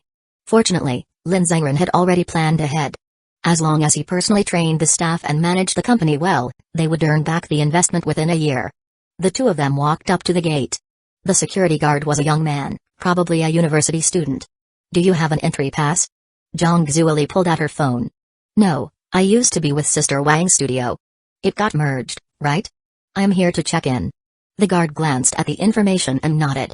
All right, you can go in. What about him? Chapter 152, Zangren, why are they calling you President Lin? Lin Zangren instinctively said, I came with her. With her? Weren't you a former member of the studio? Sorry, But I can't let you in. This place is strictly for internal personnel. Before the young security guard could finish his sentence, a woman in her 30s suddenly rushed out from inside the company. She had short hair that reached her neckline, not the type to give off a strong corporate presence but more of a mature academic vibe. She had a high-class appearance and wore a women's suit. Lin Zhengren had seen her before. During the previous meeting with Zhang Jingxi, Sister Wang, and that young male artist in the office. This was the woman who had poured tea for everyone. At that time, Zhang Jingxi hadn't even let her pour tea for herself. If he remembered correctly, this woman was Zhang Jingxi's secretary or assistant. President Lin. I'm so sorry, I didn't know you'd be here this early. I was caught up with something just now and got delayed in receiving you, truly my apologies. She approached quickly, speaking as she jogged over. The title President Lin didn't immediately register with anyone, including Zhang Zuli. So she was still stuck on what the young security guard had just said. She insisted, he can't enter? Of course, he can. He's always accompanied me before. If you don't believe me, I can call Sister Wang right now and you'll hear for yourself. The young security guard, seeing the woman arrive, didn't pay much attention to what Lin Zhengren or Zhang Zuli were saying. Instead, he nodded toward her. Sister Pan. You're here. The woman's full name was Pan Lin. She treated Lin Zhengren with great respect, afraid he might not have heard her explanation, so she quickly clarified why she was late. I didn't expect you to arrive so early. President Zhang told me you'd be here at 9, so I thought I had more time. I didn't expect you to come before 8. My poor reception, truly sorry. Pan Lin seemed a little flustered, clearly nervous about arriving late. Lin Zhengren didn't mind. It's fine, I did come earlier than planned. Pan Lin glanced at the security guard, who still looked a bit confused, and waved her hand, signaling him to continue his post.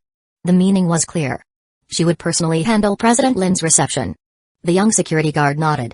He didn't understand much of what was going on, but he knew enough to follow orders. Returning to his post at the entrance, he couldn't help but glance back at Lin Zhengren, wondering who exactly this young man was.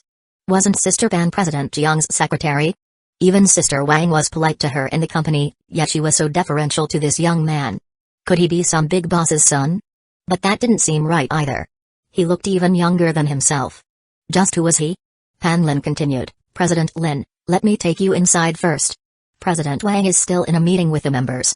She probably didn't expect you this early, otherwise, she would have came to greet you personally. Lin Zhengren could tell her nervousness was making the atmosphere awkward. He nodded. All right. But there's no need to be so formal. There's no need for everyone to come and greet me.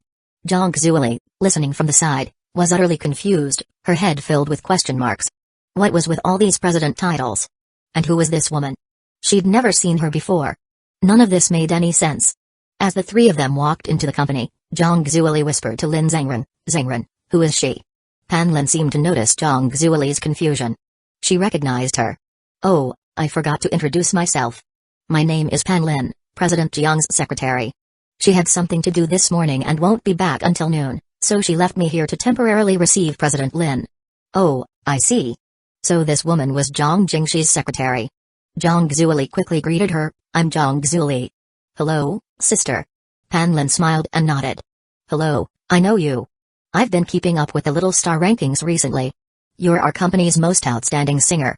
Zhang Zuli grinned sheepishly, feeling a bit unworthy of the praise. Not really. Then she hesitated. But President Lin? Who exactly is she talking about? Zhengren? Pan Lin hadn't expected her to ask this. Did this girl not know? President Lin is President Lin. Who else could it be? Huh? It really is Zhengren? Zhang Zuli stared at Lin Zhengren. What's going on? Lin Zhengren smiled at her. It's a bit complicated. I'll explain it to you properly later. Zhang Zuli was even more confused. She had been with Zhengren almost every day, going to and from school together. Except for the 2 days he had taken leave the previous week, she had seen him constantly. But now, it felt like she had been missing from his life for years. Like something major had happened, and she was the only one left in the dark. They walked a few steps further into the company. As soon as they stepped through the entrance, the sensor doors slid open. Zhang Zuli's bright, clear eyes widened in shock. The spacious lobby had sleek, high-end, and modern decorations on the walls.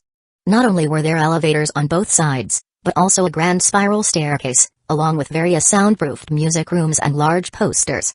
The entire setup was on a completely different level compared to the old studio. Like night and day. It felt like they had walked into the ultimate dream music base. At that moment, In the far end of the first floor lobby, a long line of singers stood neatly in formation. There were at least 100 of them, all standing silently. At the front, Wang Lan, Sister Wang, was addressing them. You've all been here for over a week now, so I'm sure you've gotten familiar with the environment. According to. Hearing the door open, Wang Lan turned her head. Seeing Lin Zhengren, her face instantly filled with surprise and a hint of panic. She hadn't expected him to arrive so early. After what had happened last time, Wang Lan was now very aware of Lin Zhengren's current status. Without hesitation, she paused the meeting, telling the singers to wait for a moment, and then quickly jogged over. President Lin. Why are you here so early? I didn't know you'd arrive this soon. So sorry. Lin Zhengren sighed. Sister Wang's attitude had completely changed since last time. She had always been kind to him before, but now, there was unmistakable respect in her tone. Pan Lin, noticing Wang Lan's anxious expression, felt a similar panic earlier. If she didn't handle Lin Zhengren's reception properly, President Zhang would definitely be furious. Not just a little, but extremely angry. After all, anyone who worked closely with President Zhang knew that Lin Zhengren and Zhang Jingxi's relationship wasn't just business partners or simple friends. President Zhang even referred to him as her fiancé from time to time. Enough said. Pan Lin explained, I originally planned to come and wait for him at 8, but I didn't expect President Lin to arrive even earlier. So as soon as I saw him outside, I rushed over. Lin Zhengren smiled. It's fine. So, Sister Wang, you were in a meeting? Yes, it's the weekend, so I was holding an early meeting. Since I knew you and President Zhang were coming today, I wanted to set aside time for you. Throughout their conversation, it seemed no one had paid much attention to Zhang Xueli standing beside Lin Zhengren. When Wang Lan had rushed over, Zhang Xueli had quickly greeted her. But Sister Wang had been so nervous that she didn't even hear her. Listening to their conversation, Zhang Xueli started feeling something was off. Was Sister Wang's status actually lower than Zhengren's? Back in the studio, she hadn't treated him with this much respect. As soon as that thought crossed Zhang Xueli's mind, Wang Lan happened to greet her. Lily, you're here too. Haven't seen you in 2 weeks. Zhang Xueli responded, Morning, Sister Wang. Last week, I saw the announcement in the group chat about the studio's restructuring, so I didn't come by. Since I had time this week, I decided to drop in. She glanced at the rows of singers standing in formation in the distance and asked quietly, Should I go line up too? I wasn't part of the meeting. Wang Lan and Pan Lin both looked toward Lin Zhengren. With him here, Wang Lan knew she had to defer to him first. Lin Zhengren said, Sister Wang, Lily doesn't need to join the meeting, right? After all, she's mainly here today for a separate discussion. Wang Lan quickly nodded. Of course, Lily doesn't need to attend. Zhang Xueli blinked at Wang Lan, then at Lin Zhengren, then at this new acquaintance, Sister Pan. Why did it feel like they were all listening to Zhengren? What the hell was going on? Lin Zhengren said, Sister Wang, go ahead and continue your meeting.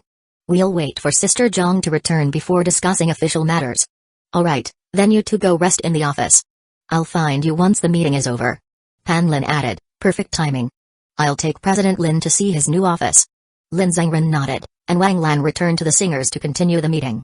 Among the 100 or so singers, many of them recognized Lin Zhengren. They were former artists from Wang Lan's previous studio and knew that he was Lily's boyfriend. He had often come by when she was recording.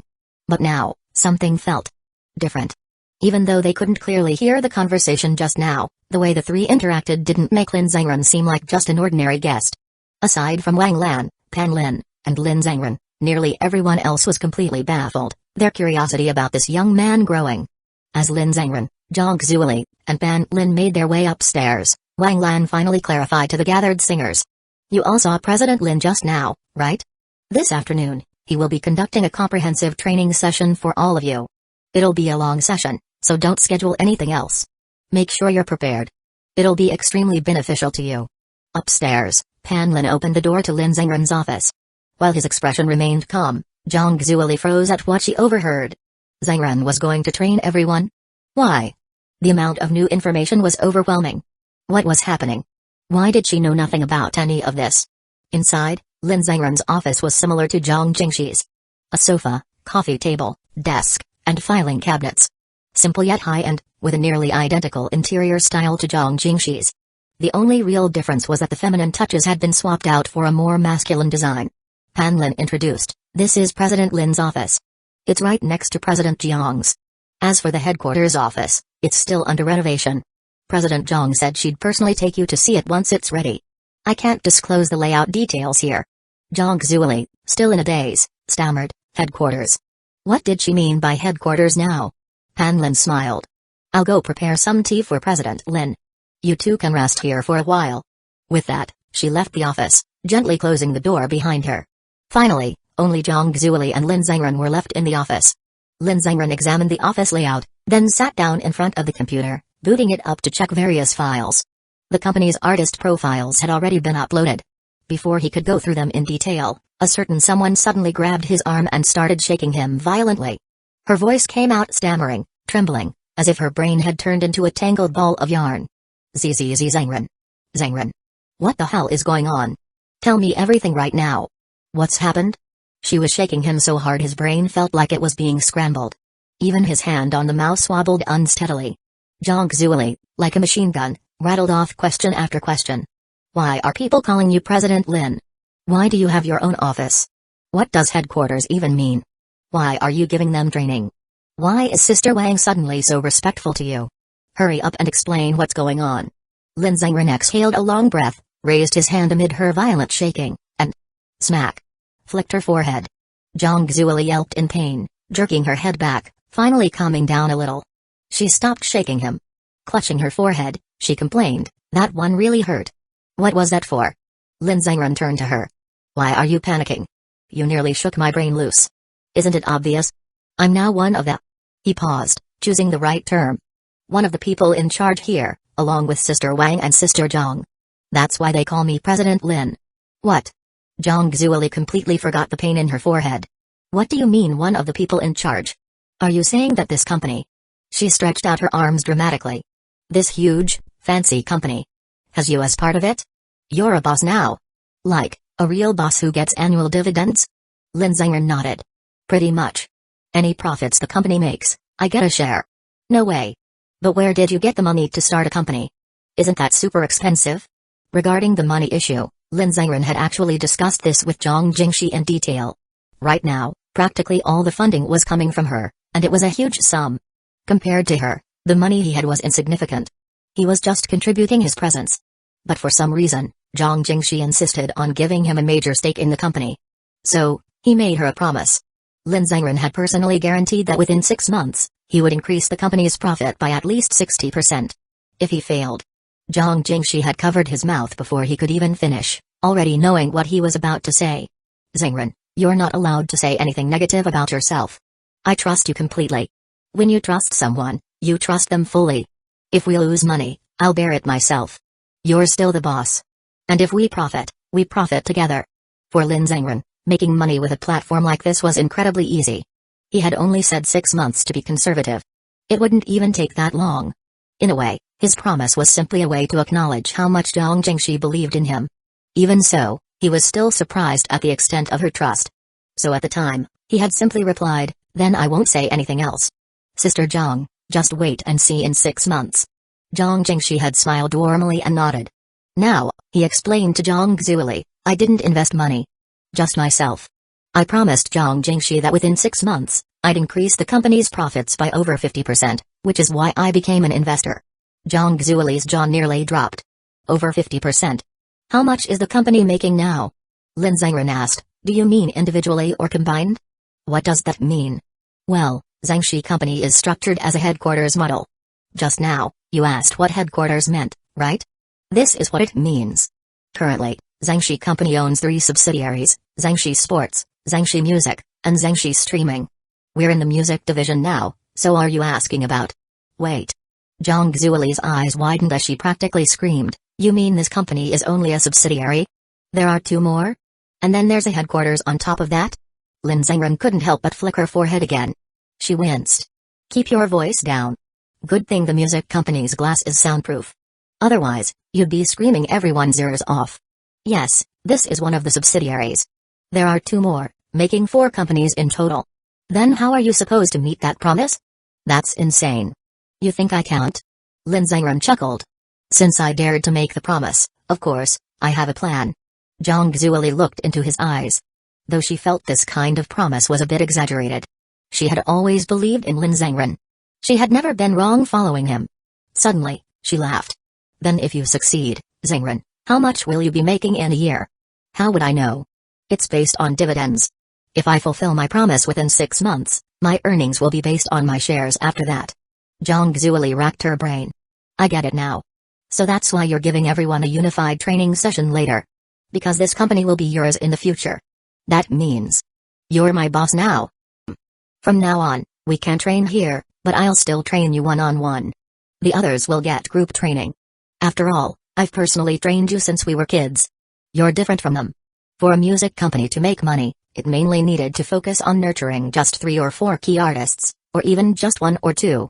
Spreading resources too thin wouldn't bring in profits. In fact, in the future, Zhang Zuoli alone might end up contributing over half of the company's earnings.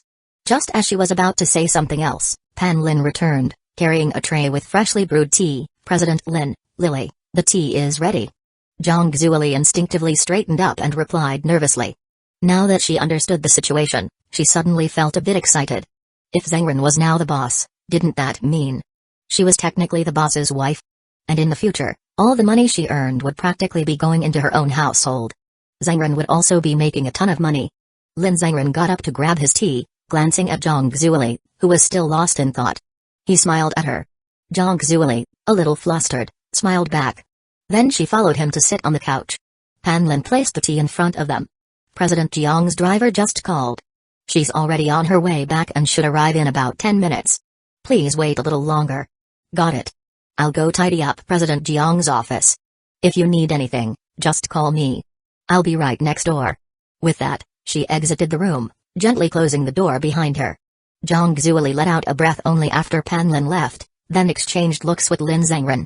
Lin Zhengren curiously gazed into her bright, sparkling eyes. What's wrong? More questions? Zhang Zuoli shook her head, her twin ponytails swaying. She grinned. Nothing. Just thinking that you suddenly became so impressive. And not just a little impressive. Very impressive. It's not really sudden. It was bound to happen eventually. Didn't I tell you before that signing you with the studio was just a temporary step? In the end, I always planned to keep you by my side. Zhang Zuoli beamed and nodded. A few moments later, Wang Lan finished the meeting with the singers downstairs and headed up to discuss business with Lin Zhengren. At the same time, a Rolls-Royce pulled up at the company entrance. The security guard immediately lifted the barrier and greeted the passenger. Good day, President Zhang. Zhang Jingshi smiled, and in the distance, Pan Lin hurried over to meet her. President Zhang, you've arrived. She promptly opened the car door for her. Zhang Jingshi asked, Zhengren is already here, right? What time did you receive him? Pan Lin, feeling extremely on edge, cautiously recounted the morning's events. She knew this wasn't something she could gloss over. If she tried to cover it up and Zhang Jingshi found out later, it would be much worse. President Zhang. President Lin arrived at 8 this morning. I thought he'd be coming at 9, so when I was busy downstairs at 8. Before she could finish, Zhang Jingshi's elegant brows furrowed, her expression gradually darkening. What did you say? Didn't I tell you to go down early to wait for him? Why did I leave you here if not for that? I'm sorry, President Zhang. She knew Zhang Jingshi would be upset, but she hadn't expected such a drastic change in her expression. I promise it won't happen again. He wasn't upset, was he? No. President Lin is very kind. He was very polite to me. I figured Zhengren wouldn't get angry over something so small. But don't let it happen again. Learn from this. Pan Lin nodded carefully. Understood, President Zhang. With that, she followed Zhang Jingshi into the company. She felt slightly relieved now, but one thing was clear. Compared to everyone else, Lin Zhengren definitely held a special place in Zhang Jingshi's heart. After all, when Zhang Jingshi had her investigate things, she had discovered that Zhang Jingshi and Lin Zhengren had known each other since childhood. Childhood sweetheart connections were no joke. Zhang Jingshi entered the building and headed straight to the second floor, where she found Lin Zhengren talking with Wang Lan in the office. Zhengren, Sister Wang, sorry for being late. As soon as she entered, Lin Zhengren, Zhang Zuoli, and Wang Lan all stood up to greet her. President Zhang. Sister Zhang. President Zhang. The last greeting came from Zhang Zuoli. Zhang Jingshi walked over to them, but her eyes landed on Lin Zhengren first. Have a seat, she said before turning to Zhang Zuoli. Lily, you're here too? Then let's get straight to business. Chapter 153, Sister will listen to you. Since everyone was present, Zhang Jingshi got straight to the point. The three of them first discussed the new benefits system for the singers after the company merger. Zhang Jingshi felt that since Wang Ji's artists had transitioned from a small town to the city, their daily commute was a hassle.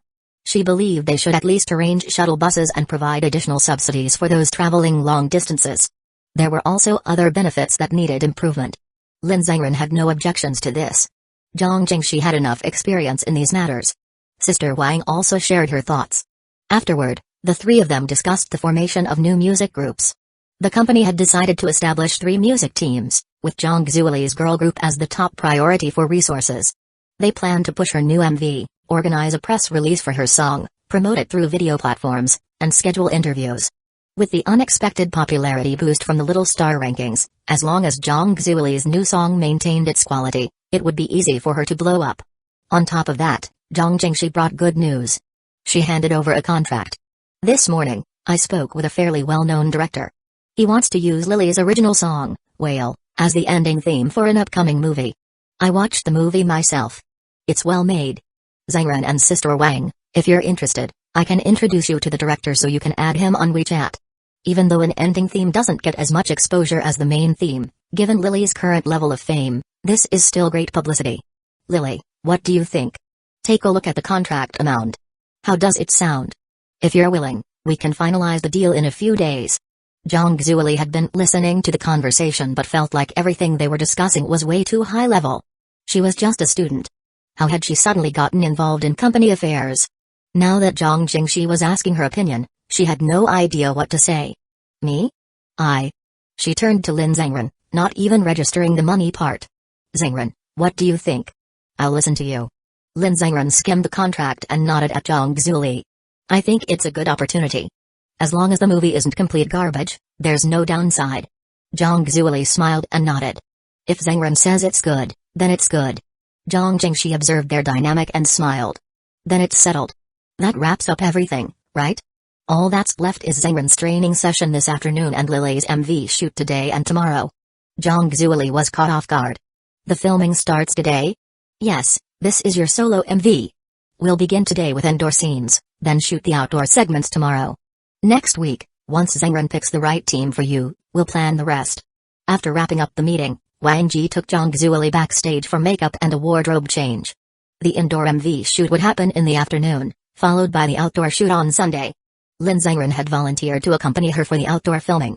As Zhang Xueli and Wang Ji left, Lin Zhengren and Zhang Jingshi stood at the office door, watching them go. Pan Lin was also standing nearby. She noticed Zhang Jingshi looking visibly exhausted. Clearly, she had been working herself to the bone lately. As a highly perceptive secretary, Pan Lin offered, President Zhang, your office hasn't been tidied in a few days. I'll go clean it up. Let me know if you need anything. Zhang Jingshi glanced at her and hummed in agreement. Go ahead. Pan Lin nodded, intentionally giving Zhang Jingshi and Lin Zhengren some alone time. After all, if she was busy cleaning the office, President Zhang had the perfect excuse to stay here instead of returning to her own office. It was likely what Zhang Jingshi wanted too. She didn't seem inclined to go back and rest. After Pan Lin left, Zhang Jingshi noticed Zhang Xueli looking back at them while heading downstairs. Lin Zhengren waved at her. Zhang Xueli smiled brightly in response.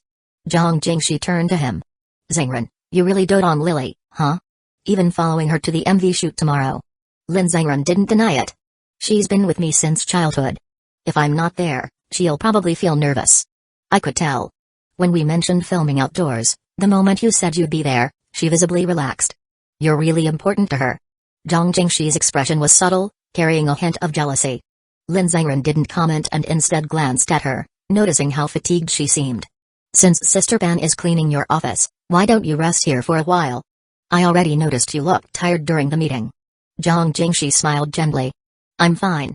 I just wanted to make sure Lily's first collaboration went smoothly. That's why I had the movie contract reviewed by our lawyers this morning. I only came back after confirming there were no issues. The two of them returned to Lin Zhengren's office and shut the door. Zhang Jingshi sat on the couch and glanced down at her heels. Lin Zhengren noticed. If you don't mind, I can lock the door, and you can take off your shoes to relax.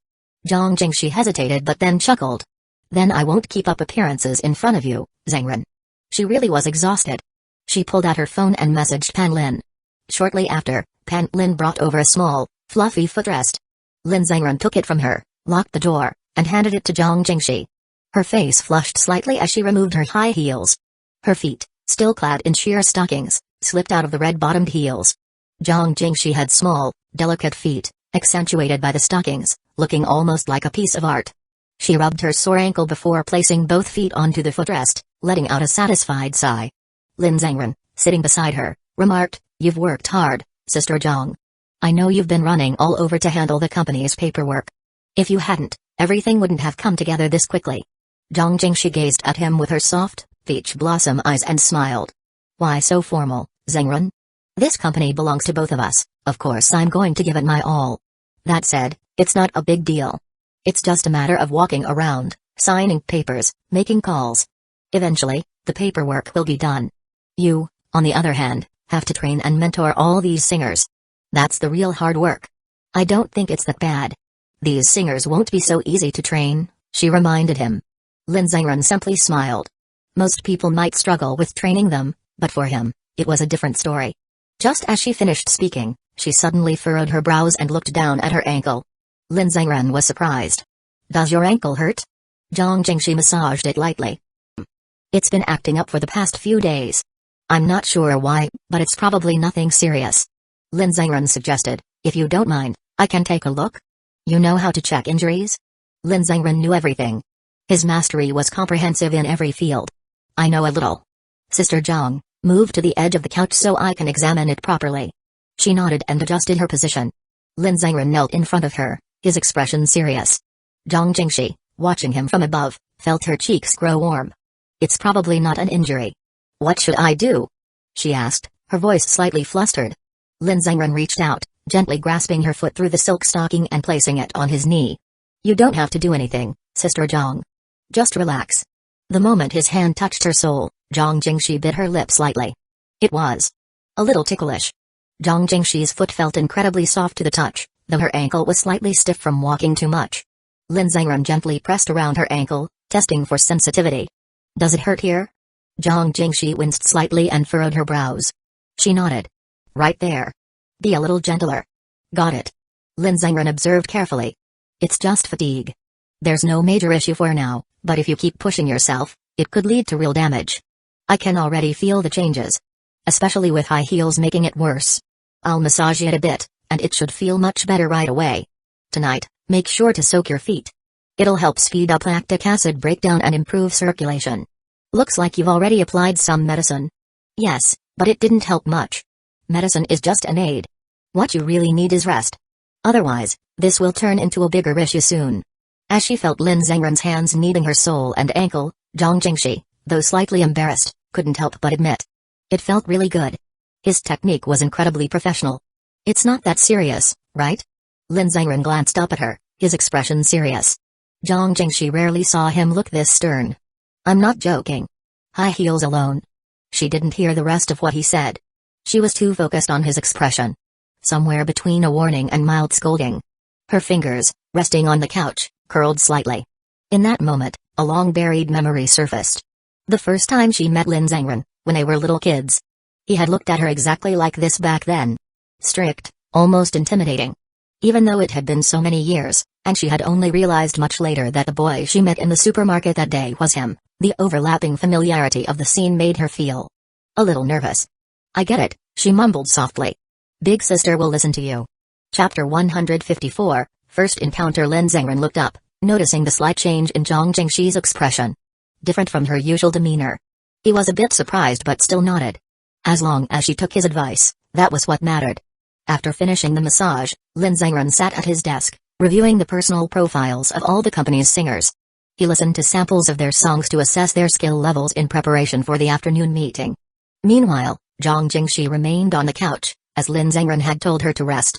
She had nothing else to do, so she simply sat there. Her face was still a little flushed from the massage, as if lost in thought. Occasionally, she would glance at Lin Zhengren working at his desk, her lips pressing together wordlessly. Before lunch, Lin Zhengren left to find Zhang Zuli. At the filming studio, he watched as she finished shooting the MV for You Are My Star with the help of the production crew. Zhang Zuli quickly noticed him standing nearby. The moment she saw him, she froze mid-action and was immediately reminded by the director, "Lily, focus. Don't get distracted." Zhang Zuli snapped out of it, flustered. "Got it."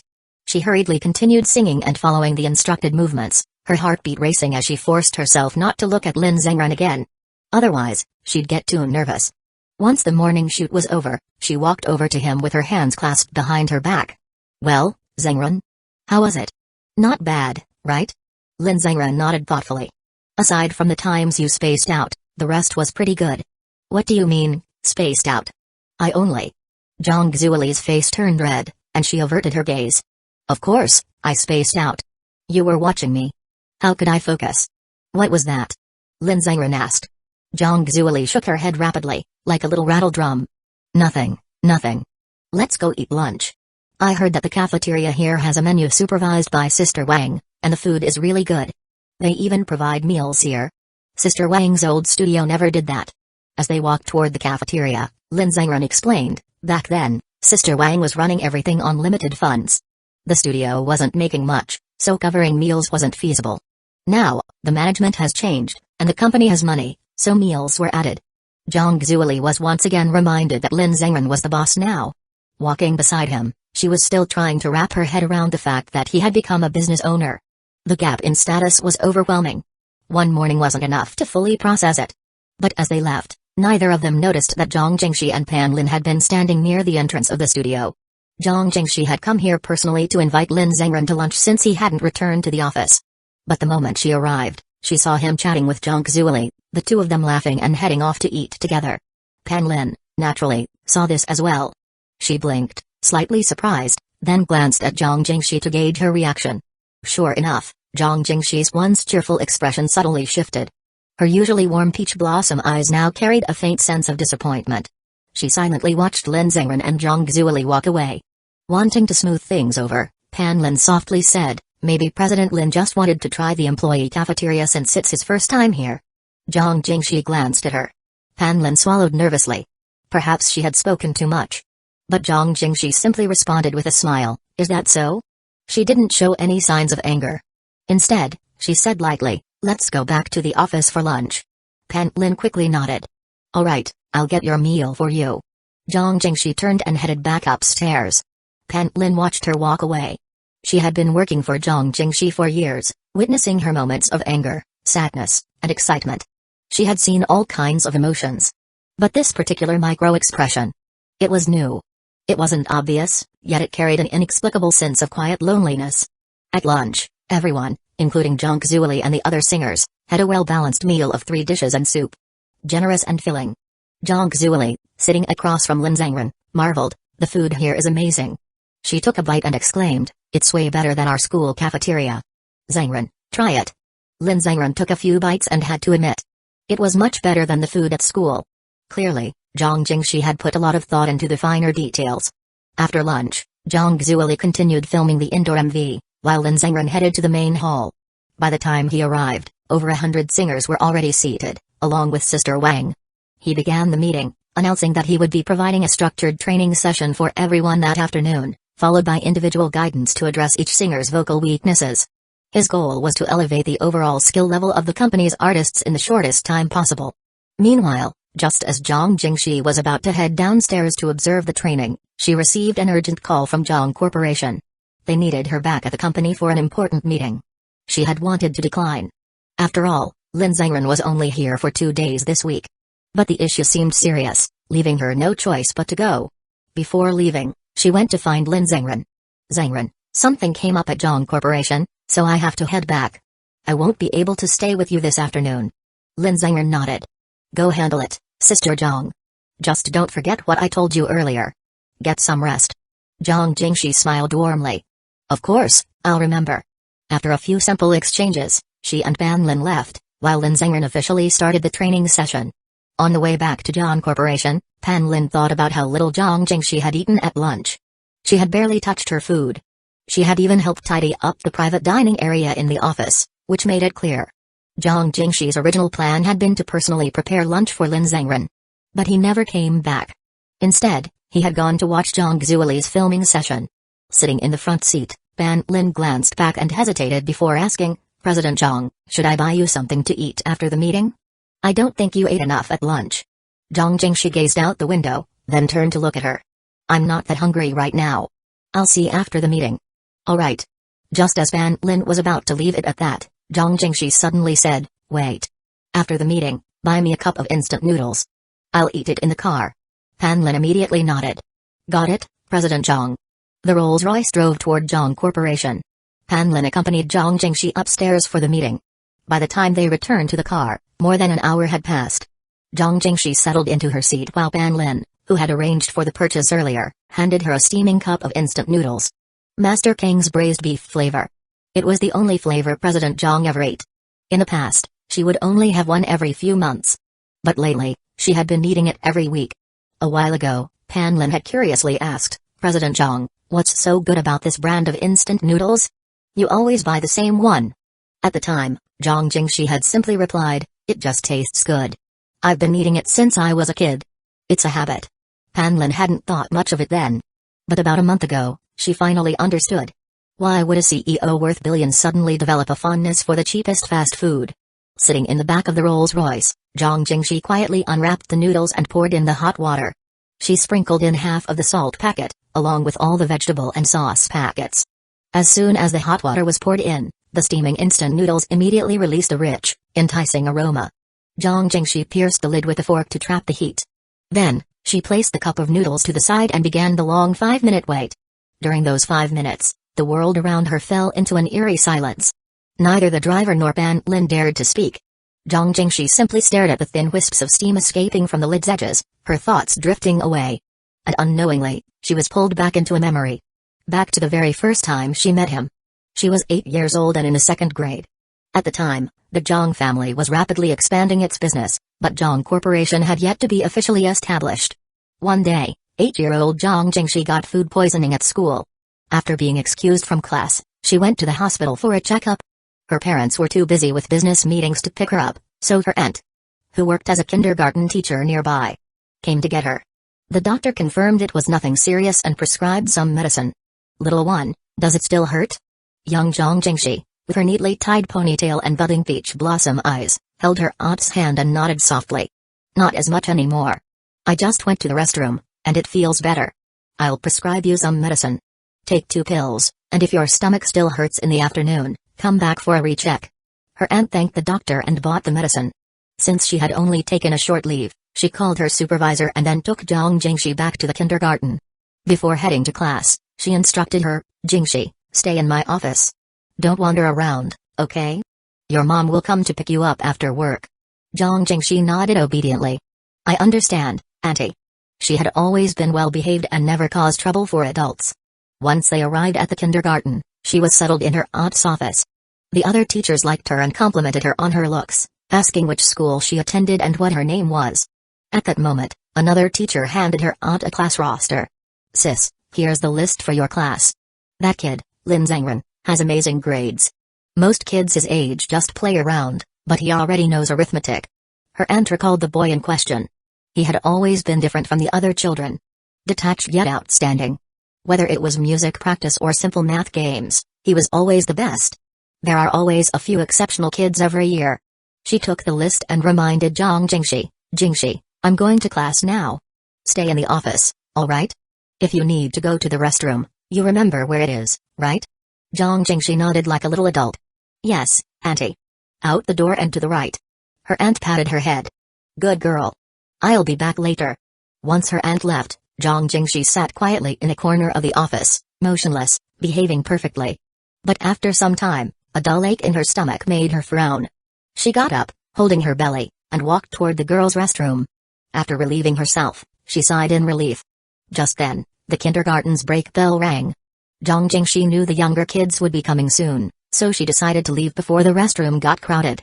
But as she was about to step out, she suddenly heard a loud voice from outside. Hey, everyone, come look. This girl peed on her arm. She's washing it. She's washing her clothes. A boy's voice. Full of mean-spirited amusement. The hallway quickly became chaotic. Curious, Zhang Jingshi peeked outside. A small girl stood there, trembling, her eyes red-rimmed, her arms soaked. The surrounding children only gathered closer, whispering and giggling, as if watching some grand spectacle. Zhang Jingshi was taken aback. She felt bad for the little girl and hesitated, wanting to comfort her. But before she could take a step, a boy suddenly barged through the crowd, storming over it with fierce momentum. He shoved his way past the gathered children and went straight to the crying girl. What happened? He demanded. The little girl stammered out a response. And then, he scolded her. How do you not know who bullied you? Then, he turned and glared at the crowd. Who said that just now? What's your problem? Come out. His shout startled even Zhang Jingshi, a big kid. After all, he was just a 5-year-old boy. But his eyes, his expression, were terrifyingly sharp. He questioned the crying girl again, pressing for the culprit's name. Once he identified the boy who had started it, he marched straight over. So it was you who bullied he king? Why didn't you come out when I called you? Grabbing the boy's arm, he added, come on, we're going to the teacher. If the teacher won't do anything, then we'll settle this outside. The boy burst into tears, clutching his face and wailing apologies. The surrounding children, who had been entertained just moments ago, suddenly grew uneasy. Even Zhang Jingshi, watching from the side, felt a strange sense of awe. This kid's temper is scary. But once the troublemaker had apologized, the boy didn't push further. After issuing a stern warning, he led the frightened girl away. A group of girls nearby started whispering, that boy is so fierce. I think he looks kinda cool. If I got bullied, I'd want someone to stand up for me like that. Yeah, me too. Listening to their murmurs, Zhang Jingshi followed their gazes toward the boy. She happened to lock eyes with the rescued girl, who turned back for one last look before leaving. That afternoon, Zhang Jingshi's mother came to pick her up. She left with her mother. At the time, she never imagined she would meet that boy again. And certainly not just a month later. One Saturday, though she no longer remembered the exact date, Zhang Jingshi accompanied her mother to visit her grandmother. Halfway there, her mother received an urgent business call. After a brief conversation, she turned to her daughter. Jingshi, I need to meet a client. Stay in the car, all right? I'll lock the doors. Don't wander off. Zhang Jingshi nodded. She was used to her parents being busy. Her mother, knowing her daughter was mature for her age, parked outside a residential complex, locked the car, and left to handle business. At first, Zhang Jingshi sat quietly in the car.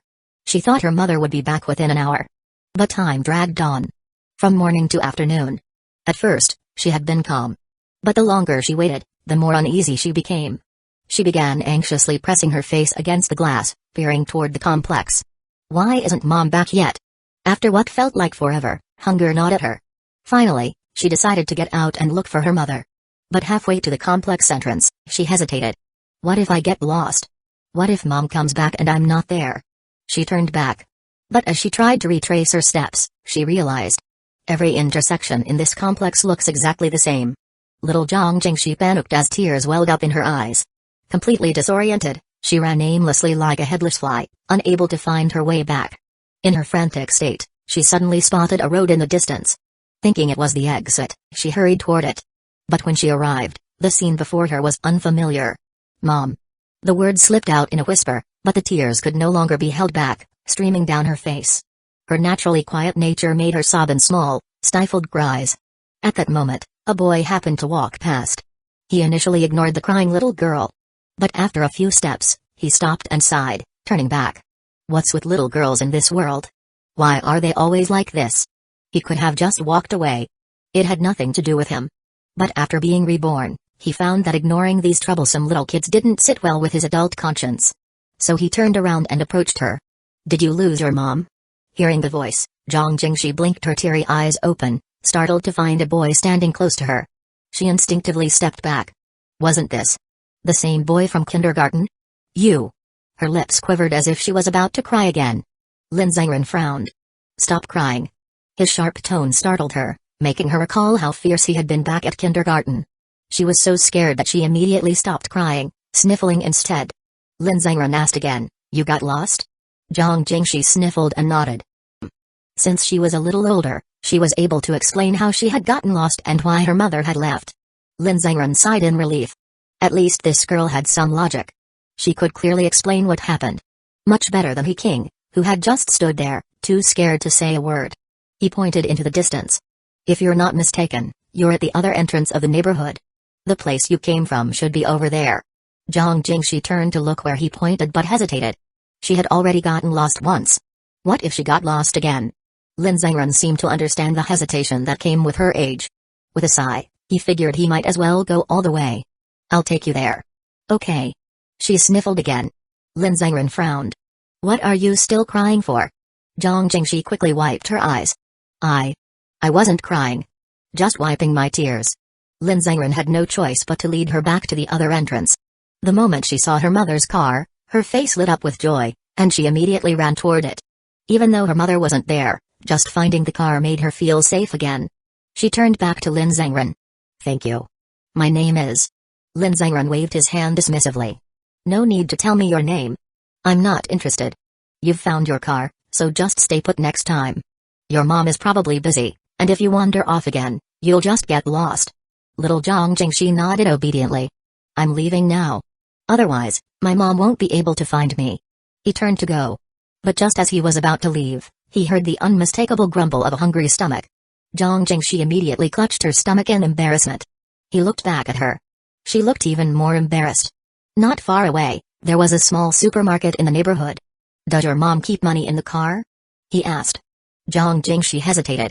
I don't know." Lin Zhengren opened the car door and rummaged through possible storage spots. Luckily, paper currency was still common at the time. He managed to find a few loose bills in the glove compartment. Without another word, he walked over to the small supermarket and bought a cup of braised beef instant noodles. He also borrowed some hot water from the cashier and handed the steaming cup to Zhang Jingxi. "Eat this. When your mom comes back, just say you bought it yourself. Let it sit for a few minutes before eating. Okay. I'm leaving now."